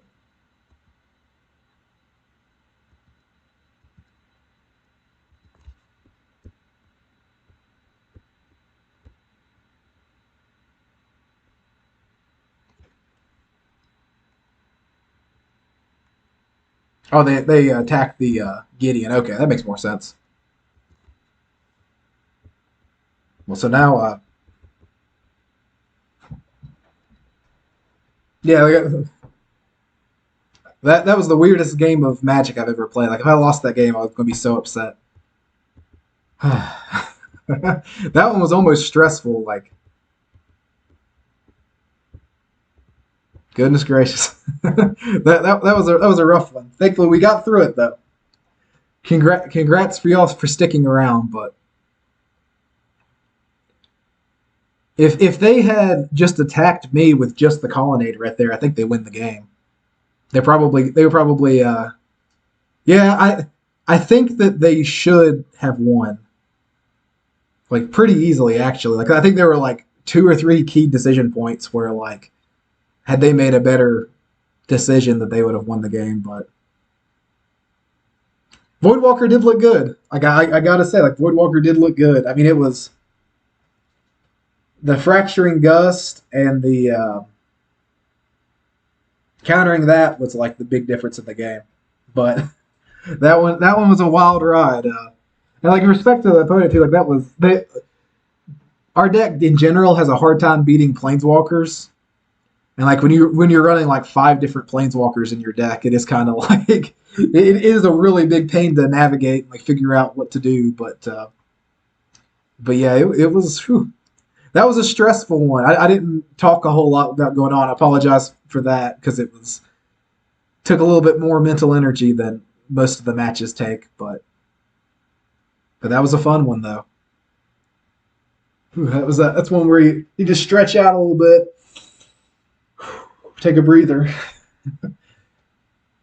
But we got through it. We navigated. I think had the opponent attacked just us with the colonnade and put us to 6, they would have had blockers to protect their Gideon,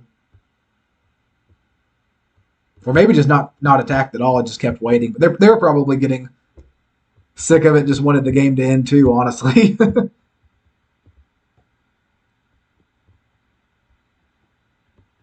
All right, we got a mulligan the sand. Slightly better. It'd be better than most 6s. Because this sacks itself, we're going to go down the Liliana. We're not going to count on drawing in the perfect third land. Okay, so in retrospect, we would if we had we known what we were playing against, we would have wanted to get rid of the Fatal Push probably. Oh wow! And the one card that we can take is the Snapcaster. That's fine.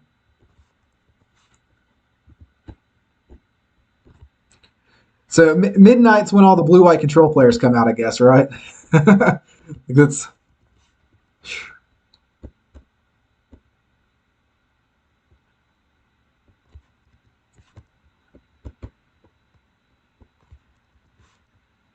they appear to be they're Jeskai, so we do got to work. We do got to worry about wear tear out of the sideboard from them.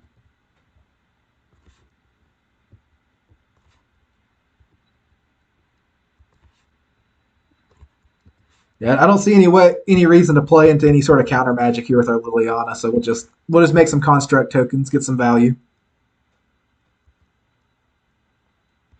Them having double cryptic can be a little bit tough because they can kind of negate the pseudo card advantage at least off the Saga.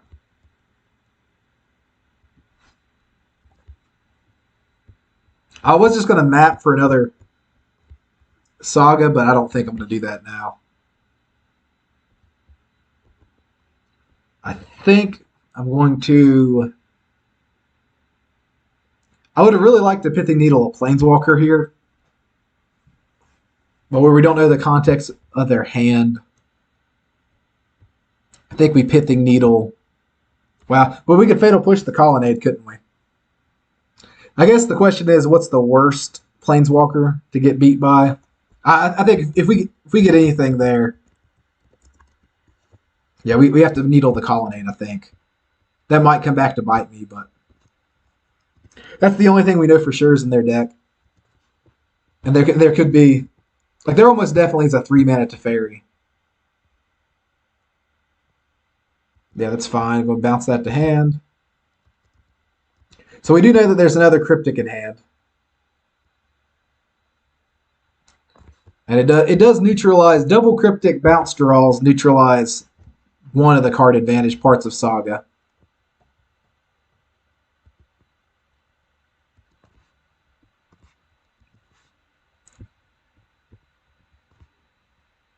I think I'm going to save this Saga for the instep. Instead of... Okay, so now we know about Fatal Push. Okay. So they still have Cryptic.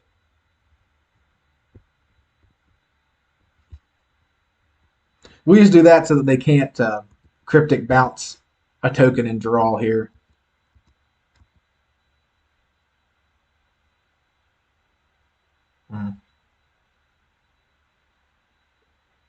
I'm still in like focus mode from the last game, so don't worry about like if you want to chat it up or anything. I'm not, or ask questions or anything like that. I'm still available. I think we just keep. This is going to be another grind fest, but this looks like kind of like the type of Jeskai deck that I would be expecting.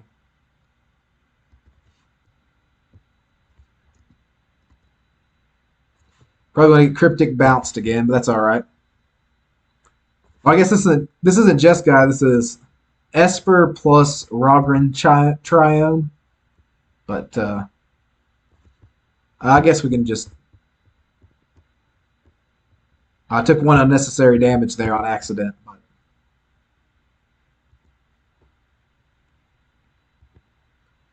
I'm not too upset with how the sequencing of this game's gone either. I guess a 3-mana Teferi would be kind of rough, especially where we named the colonnade with the Pithing Needle. Yeah, if we can keep them 2-for-1ing themselves on our colonnades, I'm pretty happy with that. Yeah, like that must be what it is. It's just that it's specifically for prismatic ending. I think you're right. I don't think we want. We might draw a card at their instant, but I actually think we want the lands right now. Yeah, that must be all. So one card top, one card bottom. One card top's interesting because I'm not sure what they would want on top here. It always has to be a planeswalker, right? Well, I guess not. I guess it might just be counter magic. Thoughtseize is good in this spot.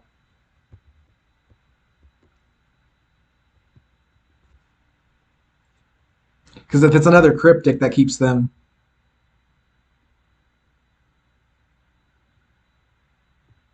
Oh, so they're going to draw two? Okay, that's fine.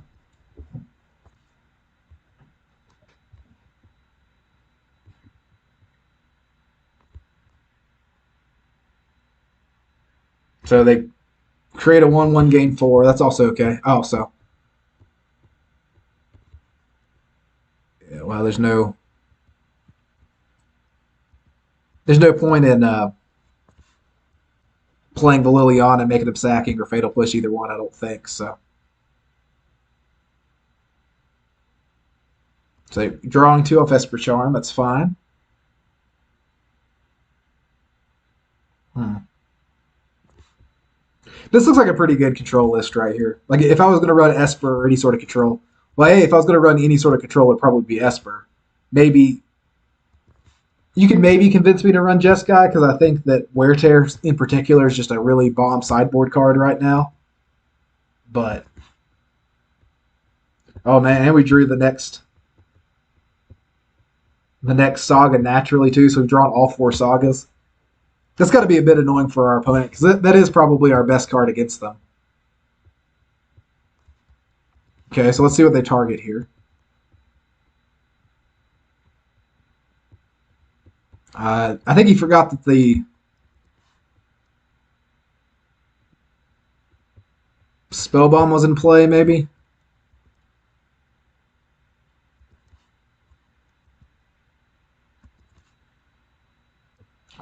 We're out of everything but the rack, so we're getting another rack.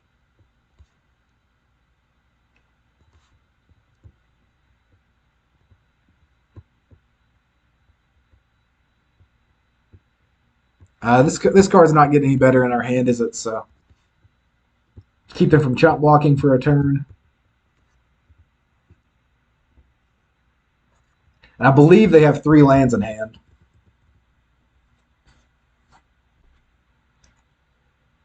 And we have the Colonnade in check with the Pithing Needle. Okay, Prismatic Ending.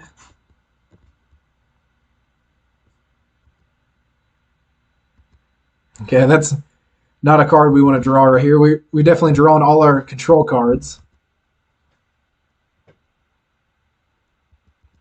I'm not surprised they blocked there. And we'll just pass the turn. We'll just keep making Saga tokens. This really is like the matchup where like, so one card on bottom, one card on top again. But like we really do. This was like almost unwinnable for the longest time against these sort of decks. Okay, so going to Prismatic Ending my Construct, I guess.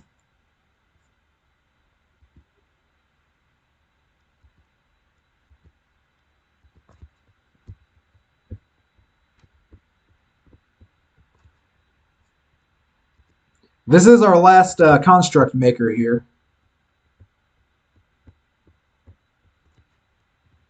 We got quite a bit of value out of this thing.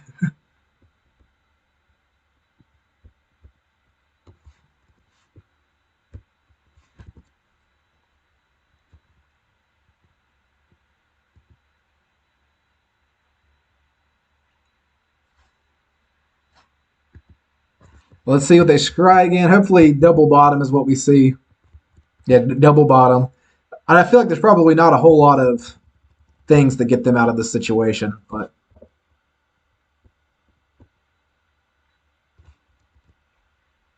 they are passing the turn, so some sort of cryptic or something might be a top deck here.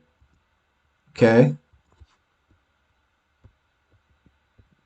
Let's play the rack and see what they do.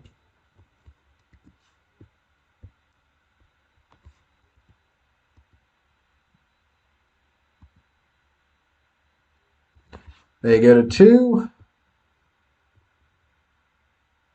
We're just going to Raven's Crime and pitch this second Urborg here.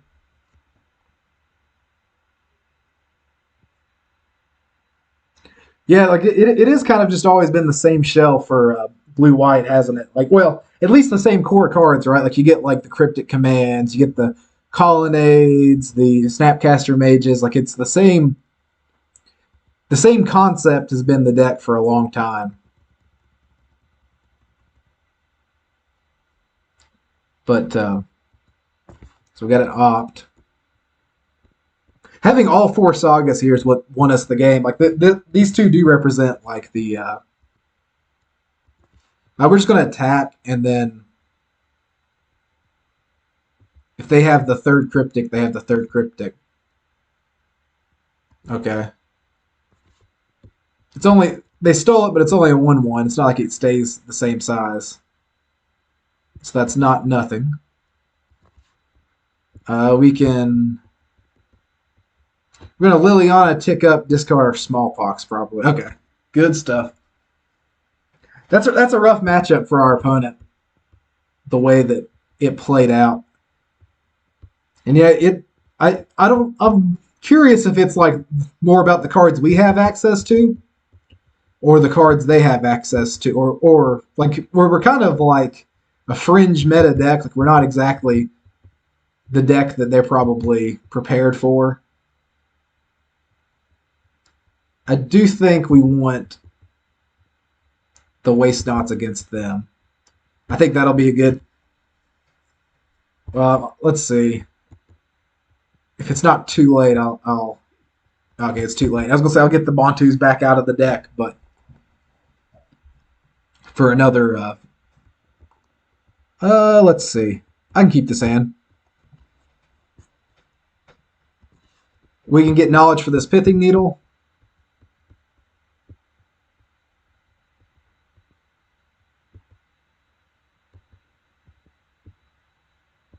So we could name one of their fetches here. Whichever one they don't play with that Pithing Needle, but I don't think that's a good long-term strategy. I think they'll just make their land drops if we do that. Oh, so now we're probably just Thoughtseizing them twice. No, well, you draw 3 of your card, I draw 3 of my card. I think mine wins this round. And notably, I took the Snapcaster Mages there just because late game, those represent a 2-for-1. If we can eliminate as many 2-for-1s from them as we can, I think we have a bit of an advantage.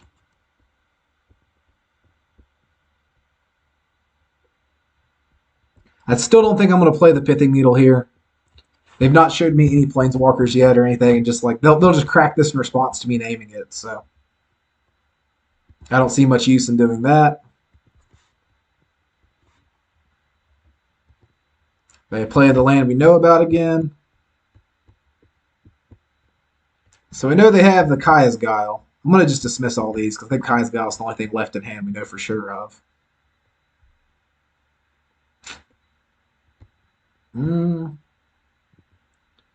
Let's take the counter spell. Naming that on Castle Vantress is probably a good name on the Pithing Needle, but I think we can wait. I don't think we're in any particular hurry.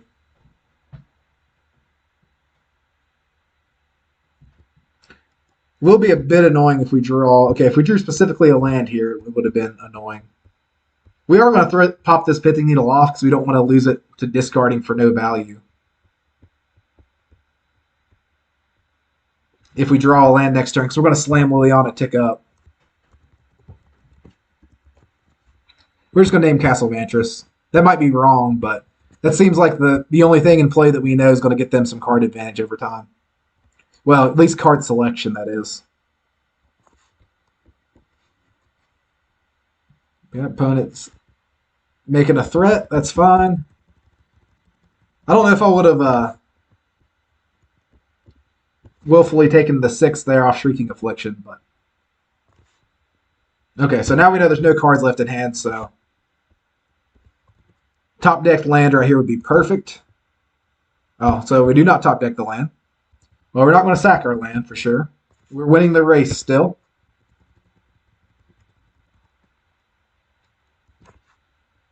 So we're definitely going to play the Liliana Last Hope first. So they have counter magic. They don't have counter magic, so now we're winning the race still, and we didn't have to lose our other Liliana.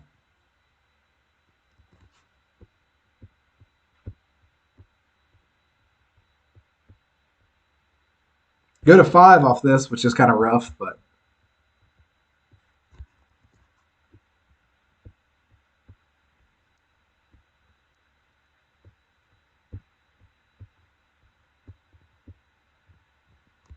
so we do have a win a couple different ways here.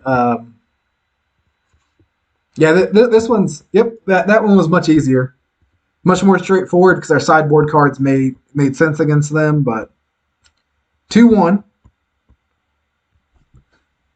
Didn't get to see any Dothy Voidwalkers that league, but we have. I feel like it's been a pretty fun stream thus far, guys. Thank you all for hanging out for so long. I've enjoyed it. This will be the last league tonight, but I've enjoyed it. We're not getting went 3-2, 3-2, and we're 2-1. If we can get a 4-1, that would be a good cap to the night at least. 3-2 is pretty much the standard, though. Like I think that's probably any modern deck. What you can expect is a lot of 3-2s. If you're well versed at the deck, if you're new to the deck or struggling, you might. Or if the deck's real bad in the meta, like the average might start shifting down to 2-3. But if that ever gets to the point, like it might just be time to take a little bit of a break. But yeah, that was a tough match for our opponent, I think. Urza Saga is just absolutely busted. It's hard to be a control deck against Saga. Is this who we just played against? Like literally just now? I think it is, right? Like, is this like literally the exact same person we just played against? If not, that's like the name's almost exactly the same. I can't really look right now, but I think it is. That would really suck for them. That'll happen sometimes if you if that was the last match in their league before. I think this is the exact same player. That's funny.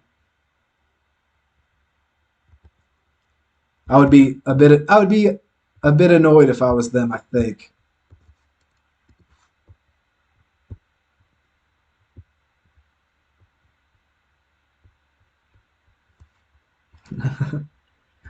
Oh man. Wait, so they might just stomp us here too. I don't know, but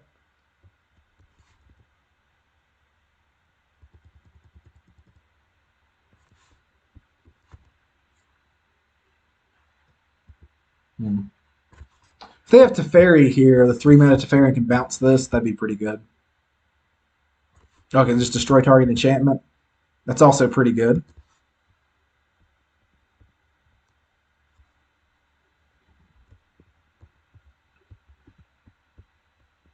We'll just crime them again.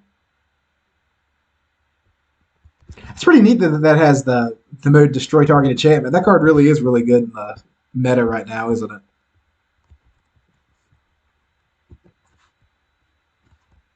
I always like that card a lot. So it looks like they're. I don't think we're in any particular hurry to get Saga online. But if they don't have a counterspell right here, it's going to be really rough for them to win now. Because now we're going to be able to attack them on 2 different fronts. The discard Dam, take 1. I would be tilted if I was my opponent for sure. There's not a lot of people in the queue tonight though. They can tuck something if they want here. Let's see if they do. They probably just tick him up. I think I would just tick it up. Oh no, so they do tuck.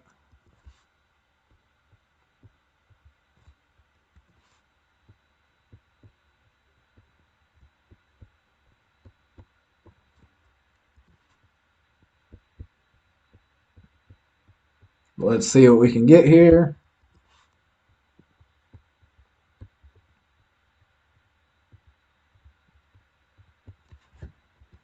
Okay, we're in pretty good shape from this spot. So if you guys like blue white X control, or really hate it, either one, and like us watching beat up on it, or watching us beat up on it, congratulations! This has been a pretty good league for you. I'm still going to make sure that we draw this Liliana here, but now let's see.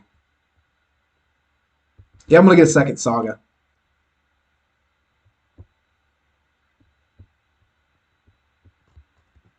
And we're just going to keep burying them in this card advantage from the Sagas.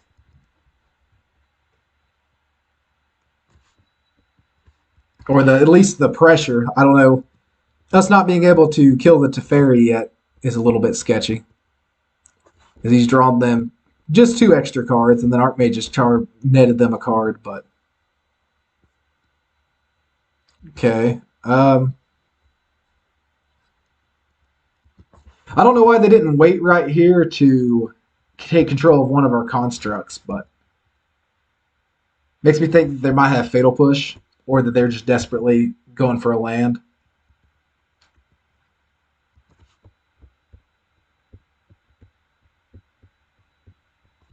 Hopefully we just top deck another land here would be perfect.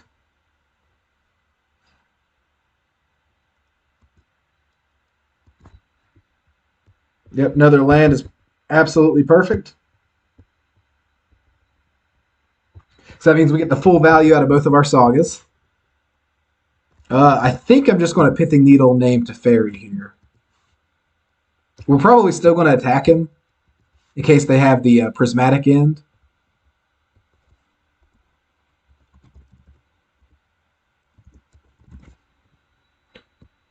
The Teferi hero.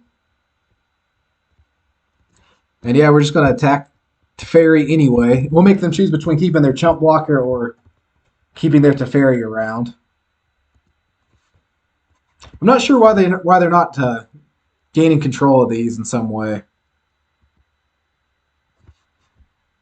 It's probably just they know they have like a handful of outs, and that's kind of it in the deck.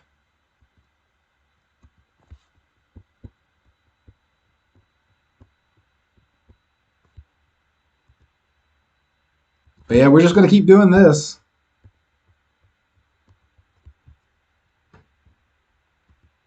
Well, unless they have Cryptic Command, this is lethal on board here. By a lot.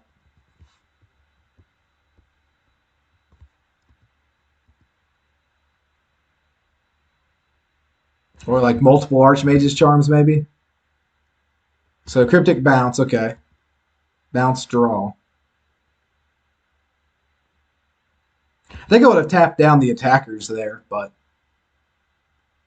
I'm not running their deck. Okay, so another bounce draw.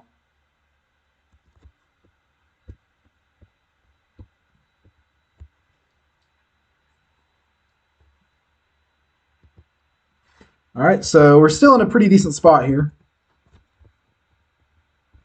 We've gone through 3 of our sagas at this point. We have lethal on board, but lethal kind of a couple ways. I guess we could have activated this and got 1 more damage in the turn before, but I don't think it should matter. Another cryptic bounce draw is pretty good. I guess that's slightly better than Archmage's Charm and stealing them, right? Because they're probably just going to be chump blocking with them anyways.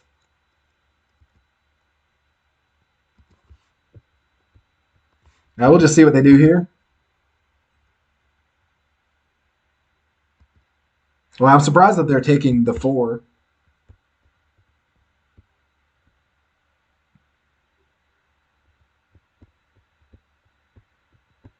They do know about our Liliana, so they might be just saving counter magic for it. Yeah, they're just saving counter magic for our Liliana. Got it. That does put them at a lethal swing from our construct, though. Oh, never mind, it does not. Able to draw at instant speed in response.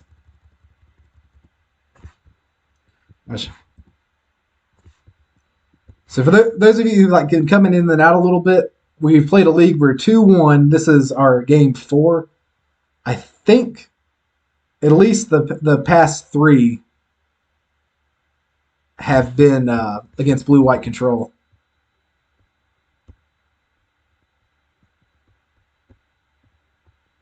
And I think we lost to a Death Shadow list. Oh wow, does that kill him? Not quite, right? We have to have 1 more turn.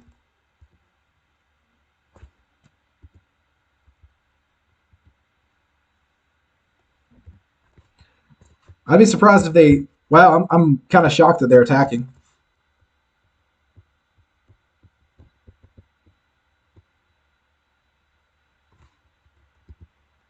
So they're now at.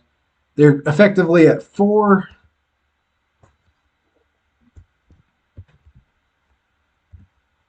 They've had a pretty good string of draws here.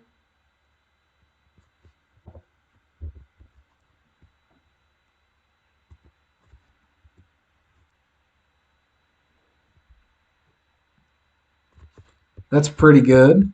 They might be able to get us this game 1. Land here would be really nice because we could Smallpox away maybe a blocker.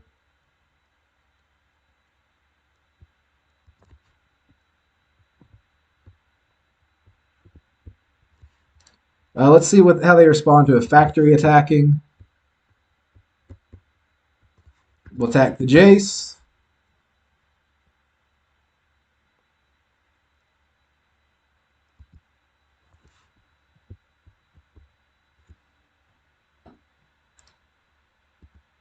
So we have all 4 of our racks, which is kind of rough.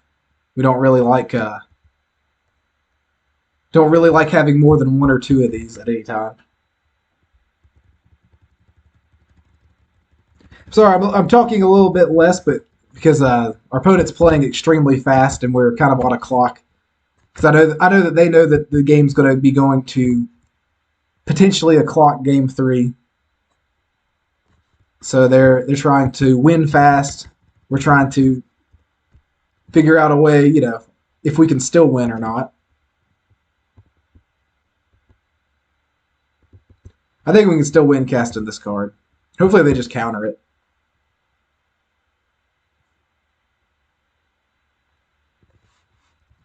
Okay.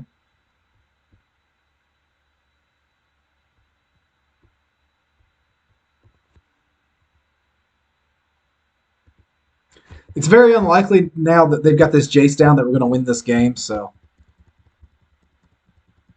if we don't have a really good draw this next turn, I'm going to go ahead and scoop to save both mine and my opponent's time. Because like I said, this is a very long matchup potentially.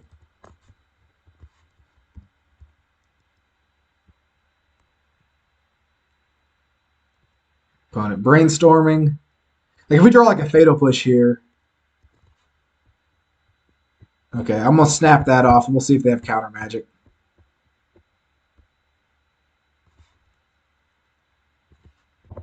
Okay, glad our opponent did that, just showed us that he had lethal. So no, we both want to get through this. Whew. So we get the other Pithing Needle, bring in the Voidwalkers. It does kind of stink that our opponent kind of knows our sideboard plan now. I definitely want to get rid of this card. Liliana, the last veil is okay. I think we go down a swamp and an Urborg. And let's go down 2 Smallpoxes as well. Actually, let's just go down all 3 Smallpoxes. We'll go down 4 and bring back a swamp. Smallpox is pretty rough against what they're trying to do. I don't like where we're using Urza Saga and they have very few relevant creatures, and that's kind of our main win con. It kind of non-bows too hard in the matchup with that. In the past, it's been an okay. Okay, this is pretty good. I don't love the Fatal Push in the opening hand, but we'll take it.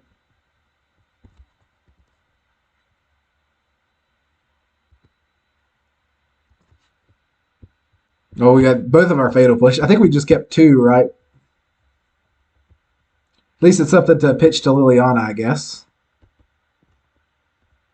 I think we're just taking the Esper Charm.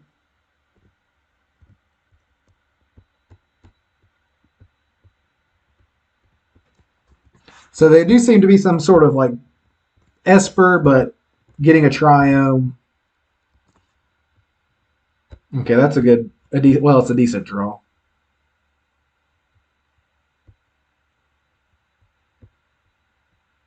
If we can get the Liliana down before they have a counter magic, I think we're going to be in pretty good shape. I don't like playing the Urborg right there, but I think that they have enough lands anyway that it won't make too big of a difference.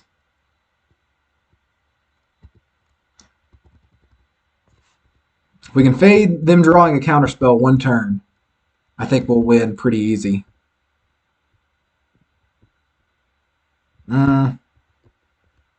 We got to take that Jace. I don't think we can beat the Jace with the hand we have right now. Okay, yeah, we take the Jace. Good stuff. That stinks that because we could have resolved that Liliana there, but Jace usually beats Liliana. We're not going to play into Cryptic. We're just going to draw. That's pretty good. Gives us the clock.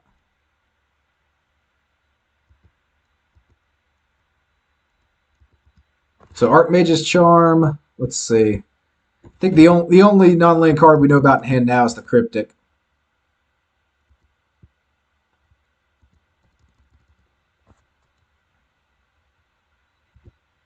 Castle Vantress is rough. Let's actually bait them right here. See if we can get them to counter the rack.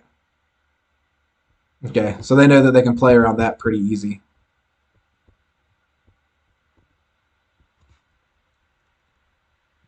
This lets us play into play the Fatal Push into Snapcaster potentially. Okay. We'll let them. So they're going to Archmage's Charm. We're going to push that in response. That way they can't counter that.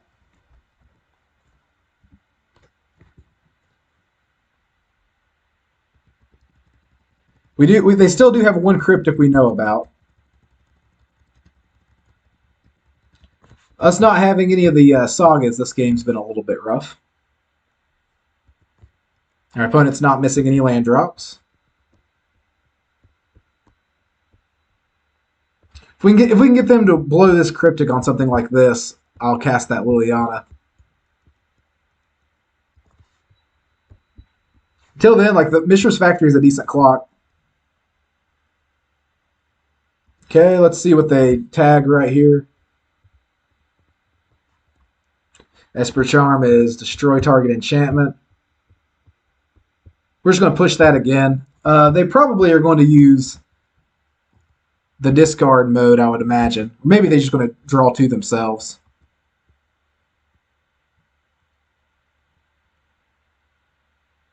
Yeah, they're just going to draw 2 themselves.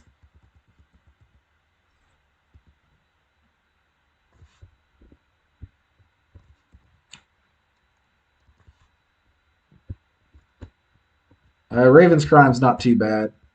We just can't run this Liliana out into a cryptic command and give them free value.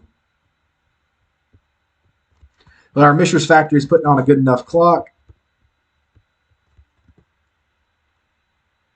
And like if we draw a second spell that we don't want to be cryptic command really bad. Okay, so Fracturing Gust is really good against us.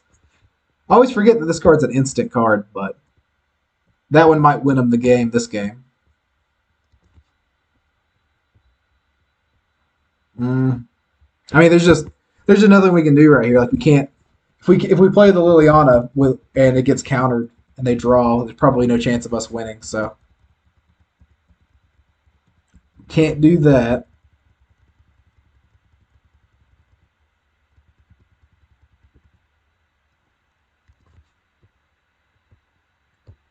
In retrospect, should have played the land last turn, but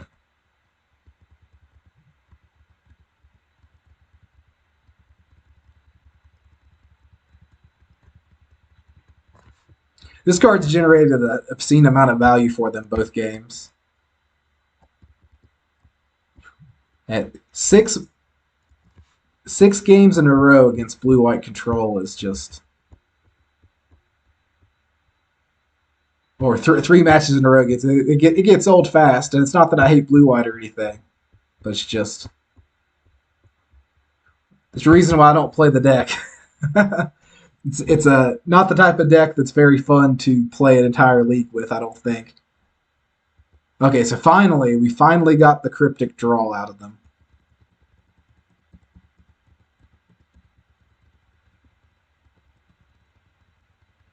I doubt that they're going to give us any window where we can resolve this Liliana, and it probably doesn't matter anyway now, but it being game 3, it's worth. We have too many good cards that we can still draw here. Oh, God. It's been a rough... now we at least don't know about the counter magic, so we'll play her. This one's been a rough one, though. So counterspell. I think we just hold the land again. It really is a Urza Saga or bust in this matchup, and going a third of our deck and not seeing it has been pretty tough.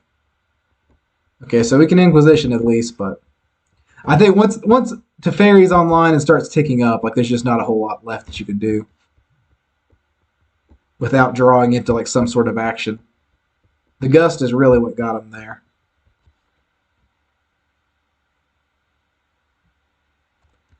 All right, I'm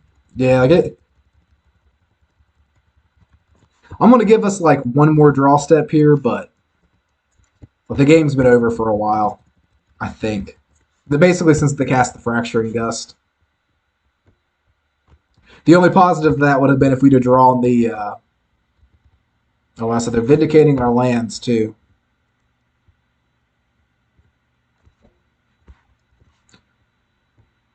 I would have saved the Vindicate. So I'm going to let a turn cycle of Saga play out here if they have a way to easily answer it. Which they probably do at this point. They've been sculpting their hand for like 7 turns now. So they bought them 2, so maybe they don't. But if we can get a couple activations off this, then figure out a way to keep him from ultimating. I guess we have to top deck the Pithing Needle.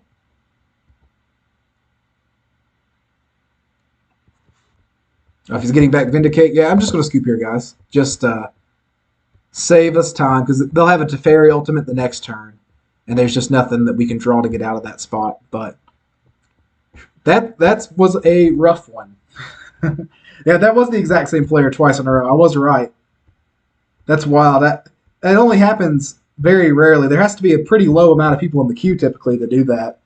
Like if you play Pioneer a lot, that'll still happen quite a bit. But got one more. Let's see if we can get the 3-2. Man, 3 blue white X control decks in a row is it's not the most fun time for me at least. I hope you guys at least enjoyed it a little bit. Um, and like I said, it's not because I dislike blue white control or anything. It's just a very predictable play pattern. I kind of know what cards I have to beat them. They probably, especially that match 4, they definitely knew what cards they had to have to beat me. So we'll run one more, and then we're going to call it a night after this one. So 3 3-2s is acceptable, I think. 2 3-2s and a 2-3 I'll be a little bit mad about, but especially I'll be happy with it considering one of the lists was just straight up meme list. So our opponent did not join the matchmaking in time.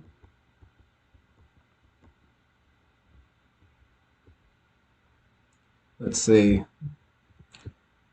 The league leaderboard did reset. There's not a whole lot of people who've even gotten it. They must have reset literally with the release of the Dungeons and Dragons set because everyone's been reset on it. I've not seen. I think it was Wyatt Principe. I'm curious what he ended up getting trophy wise. I didn't look the last week or two, but I think he had the all time like any format trophies besides limited, any constructed format. That last one because I think he beat Negator's 77's record in Legacy, so that was pretty cool to see. We'll keep this hand. Pains me, but we'll throw back no, let's throw back a rack, actually.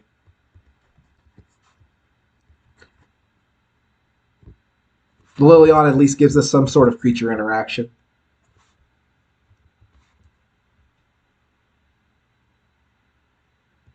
So Amulet Titan.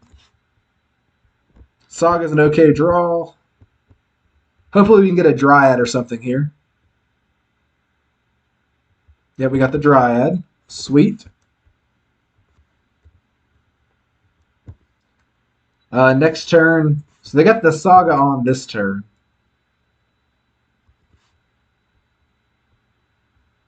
So we pretty much know that this isn't going to hit anything. And we're not going to discard. So let's play the Saga.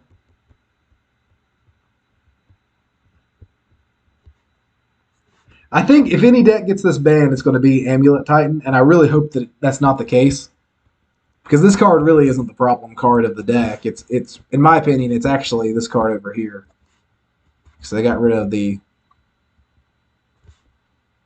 Castle Garenbrig that we knew about. So now we know Gruul Turf, Urza Saga.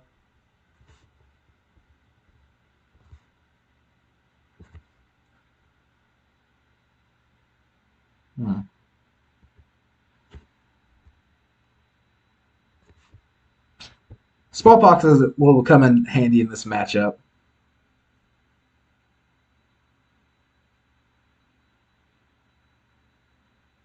I was confused why he did that right there, but I get it now. Okay. So playing the turf, bounce the turf. It doesn't look like he's going to be able to generate Primeval Titan mana this turn. So okay, so making the construct, that makes more sense. Oh, and then resetting it. Got it.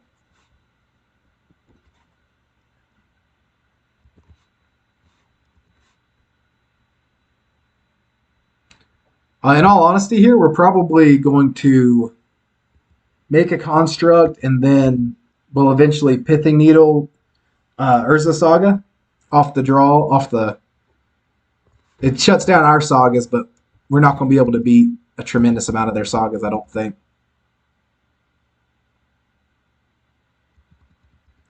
Let's see. I don't think that they're going to have enough mana to cast Primeval Titan this turn, but they may.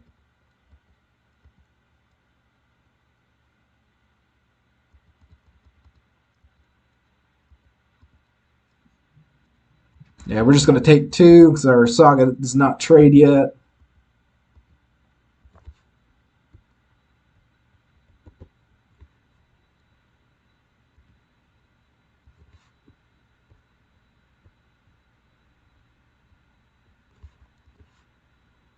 Yeah, we're just going to get a Pithing Needle naming this Urza Saga.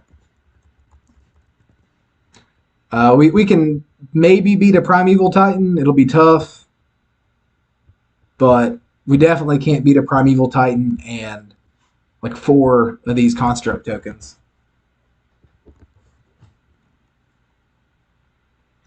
Hopefully we can set it up where we can get enough damage in with these Constructs over the next turn or 2. We can maybe cheese out a win. They definitely are going to be able to Primeval Titan this turn, though. So let's see how that works out. Notably, these things can potentially be 5/5, so if we draw another artifact of some sort, we can have them block as 6/6s and trade right here. Them not being able to just get 2 Saga tokens here is really nice, though. This matchup can be a little bit hard to navigate. So just at 2 in hand. Okay, so they do have a way to give him haste. So they're just on the battlements plan, so they don't have the turn 2 kill in the deck.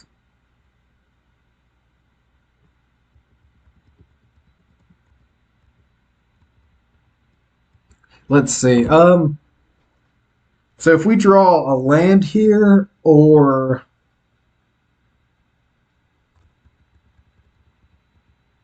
okay, so they do have the Teleria West combo.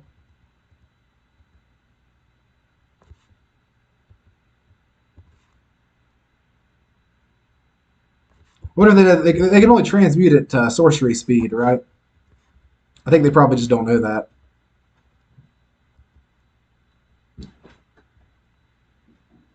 Yeah, they just didn't know that they could only transmute at sorcery speed. This is a deck I played a little bit of, too. Okay,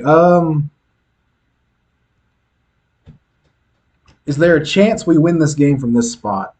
Let's attack and see what they do.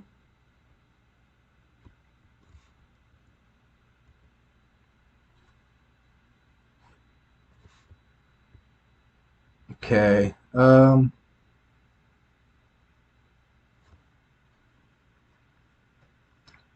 try to figure out if we can somehow get them to no cards in hand and kill them.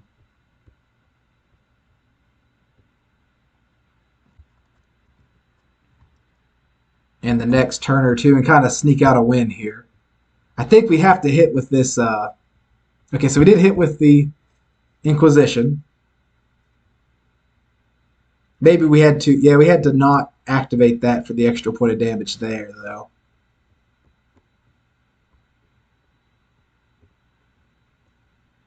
Oh, we wouldn't have mattered because we didn't have double black, but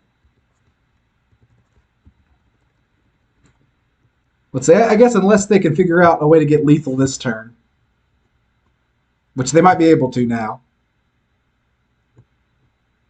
I think they can now if they get, so they float this, they get Amulet. Oh, they got Expedition Map. That's interesting.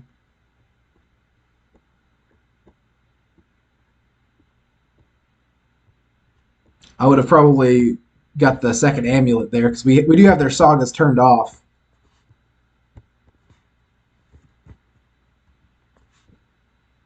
Oh wow, they might put themselves in a position to lose this game here, unless they have a way of doing lethal that or getting lethal that I don't know about. Maybe it's specifically like Radiant Fountain they're going for, or okay, it's a bounce land, so they're going to try to like get more cards in hand, I guess. Not entirely sure.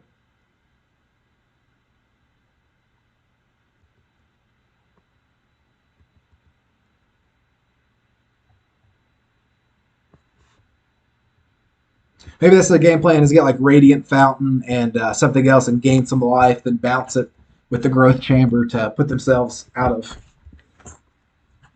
of the way of us being able to get them with a Shrieking Affliction. Notably, if one of this had been an Urborg, I think we would have killed them pretty easily. So interestingly enough, when they get Valakut and Simic Growth Chamber, that's a little bit surprising.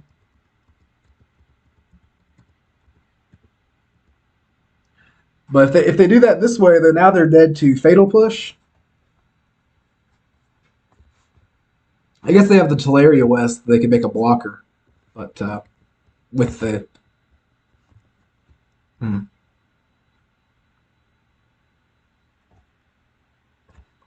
or if we go land, we can go land, down tick, kill their blocker. I guess not if they have 2 right here. So Summoner's Pact. It's got to be a Dryad, I'm guessing. Yeah. I don't know why they didn't do that pre-combat, though. Oh, well, now they get another land drop, and that's lethal. Okay, so just so you know, yeah, that is exactly 6 then. I think had we had that been an Urborg, I think we would have been able to kill them. But tough breaks this game. Let's see. We don't have a Surgical for Primeval Titan. We opted to play the Leyline of the Voids instead as our graveyard hate. We definitely want these Feed the Swarms, because that kills some of their threats and some of their other creatures. Fatal Push is a bit bad against them, so we'll go down. All Fatal Pushes for now. We'll go down the Spellbomb. We might go back up a Fatal Push. We'll see, though. Yeah, we'll go down all Fatal Pushes and just go in on the board wipes, and we'll submit it that way. This is a pretty tough matchup to navigate. If you guys have questions about Amulet Titan or how we play against Amulet Titan or anything, also let me know. It's not the worst matchup, but I would say it's probably like 40-60 that we're unfavored. But overall, it's definitely not an unwinnable one. You just kind of have to understand how their deck operates a little bit. So if you have any questions of what's going on their battlefield, just let me know with that. But aside from that, we've got to have a pretty good disruptive hand. I think they kept a 7 there. And that was a pretty solid 7 out of an Amulet Titan deck, and we still almost got there, but we do want to keep in all of our Smallpoxes. Some of our best plays is when they get a 3-drop online and then also have a land that we want to get rid of, or a situation where they have 2 good lands that either one of those getting sacked, we're in a good position. But yeah, I'm not unhappy with how this one's gone. Just sometimes you get beat. Let's think about going down this Liliana here too while I'm thinking about it. And we're going to go up. We're just going to go up another Pithing Needle. This can also name Teleria West, so it's not a dead card. And I think Liliana the Last Hope is just a dead card in this matchup. It's easy to forget that she's a one-of main deck, but it's funny, the cards that I've put her in the deck for, we've not seen those that matchup at all. Either one of them. So the Ragavan type aggro decks, those are pretty good matchups for us anyway. But a good solid 3 hours of, well, I guess 2 hours straight of blue-white control. That's about put me down for the night. This will be my last game, I think. Well, if we win this, we get one more game, but it'll be my last match. Go over the list. Oh, sorry. Our opponents let the submission go all the way to time. Or they did it at 1 second. Okay. Well, I think we're going to keep this. We have a disruptive piece. Hopefully we can tag a Urza Saga with this thing. It's not the greatest hand, but we have a way to redraw. But land creature removal, I'm pretty okay with. If we can take a amulet here, I'll be happy.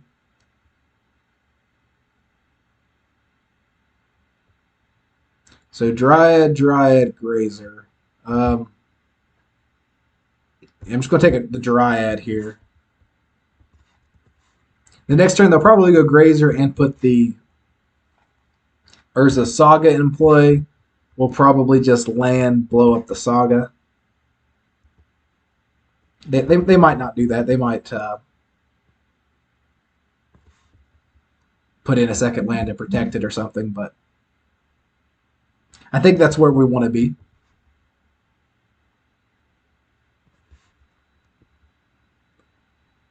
There might be a world where we want to wait. Well, I guess if we Stone Rain them a turn, That keeps them from being able to dryad the next turn. Okay, good decision on our opponent's part, probably. It's a little bit of a tough break. Let's swamp. We'll play a rack. Next turn, we'd really like to get a shot at that Urza Saga.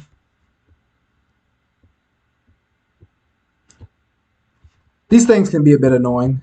They're really good edict protection when they're running that version over some of the others. I think we're in a pretty good spot right now, though.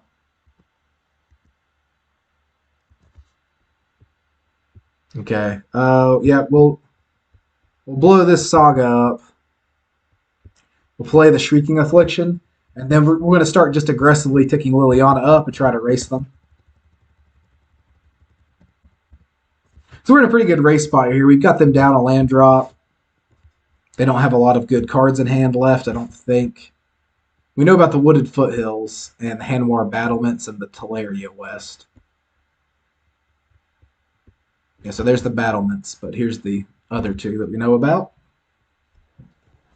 Yeah, so we know about both these cards.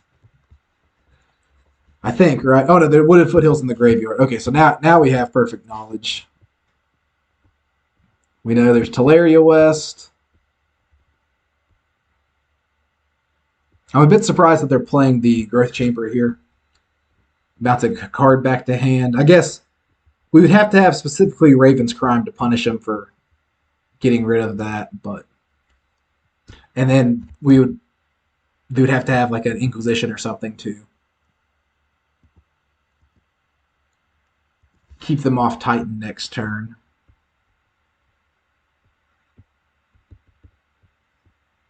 I think they're going to be able to Titan next turn no matter what we do. Maybe, actually, they won't be able to next turn. So we do have... I should have played the Peatland there instead of the Swamp. That was a pun on my part. Because that gives us a redraw to possibly disrupt their hand. This one's an interesting matchup. It's a little bit tough.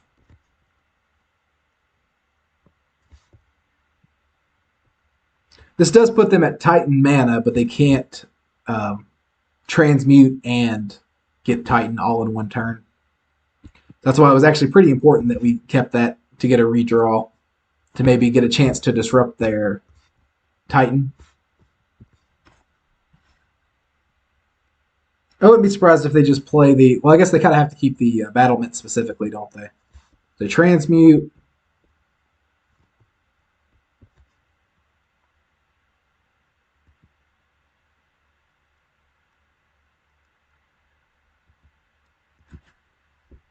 there's a couple different lines here.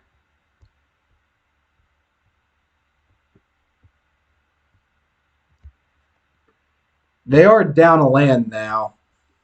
We'll see what the top card of our deck was. Had we got a redraw, we might have been able to win the game right here. As of now, it's going to be pretty close.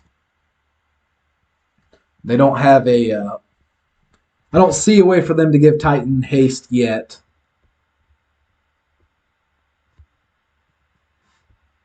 I mean, I know they have the way in hand, but it's not... they have to play it to tap it for mana, I think. Oh, I guess they don't, but... Well, they can blow up our Liliana here. If they get double... I don't know if they'll have multiple more Valakuts in their deck or not. They definitely have 2.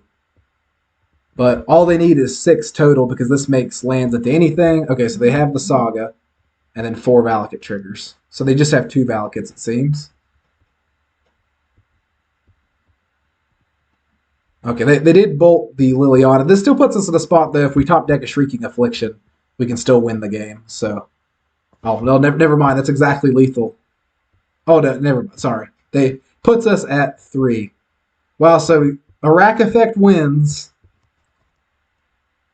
Anything else loses. Let's go.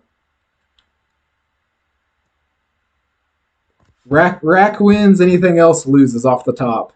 Or specifically Shrieking Affliction. The bad version of the rack. Oh, wow. So they had the extra land drop. I don't know why they didn't make that earlier. How did they get that extra land? Anyway, well, so we did lose. Well, guys, finished off the stream pretty weak, but I had fun. I might have made some mistakes at some point over the last game or two, because I am getting pretty tired. But I hope you all enjoyed it. Thank you all for staying as long as you did, all of you. I'm going to head. It's going to do this weird, crazy looking thing now, where we go like infinitely into the void here. Ready for it? And then after that, boom. After that, I'm going to be gone. But thank you all so much. Still, thanks, man. Like seriously, for real, you guys are great.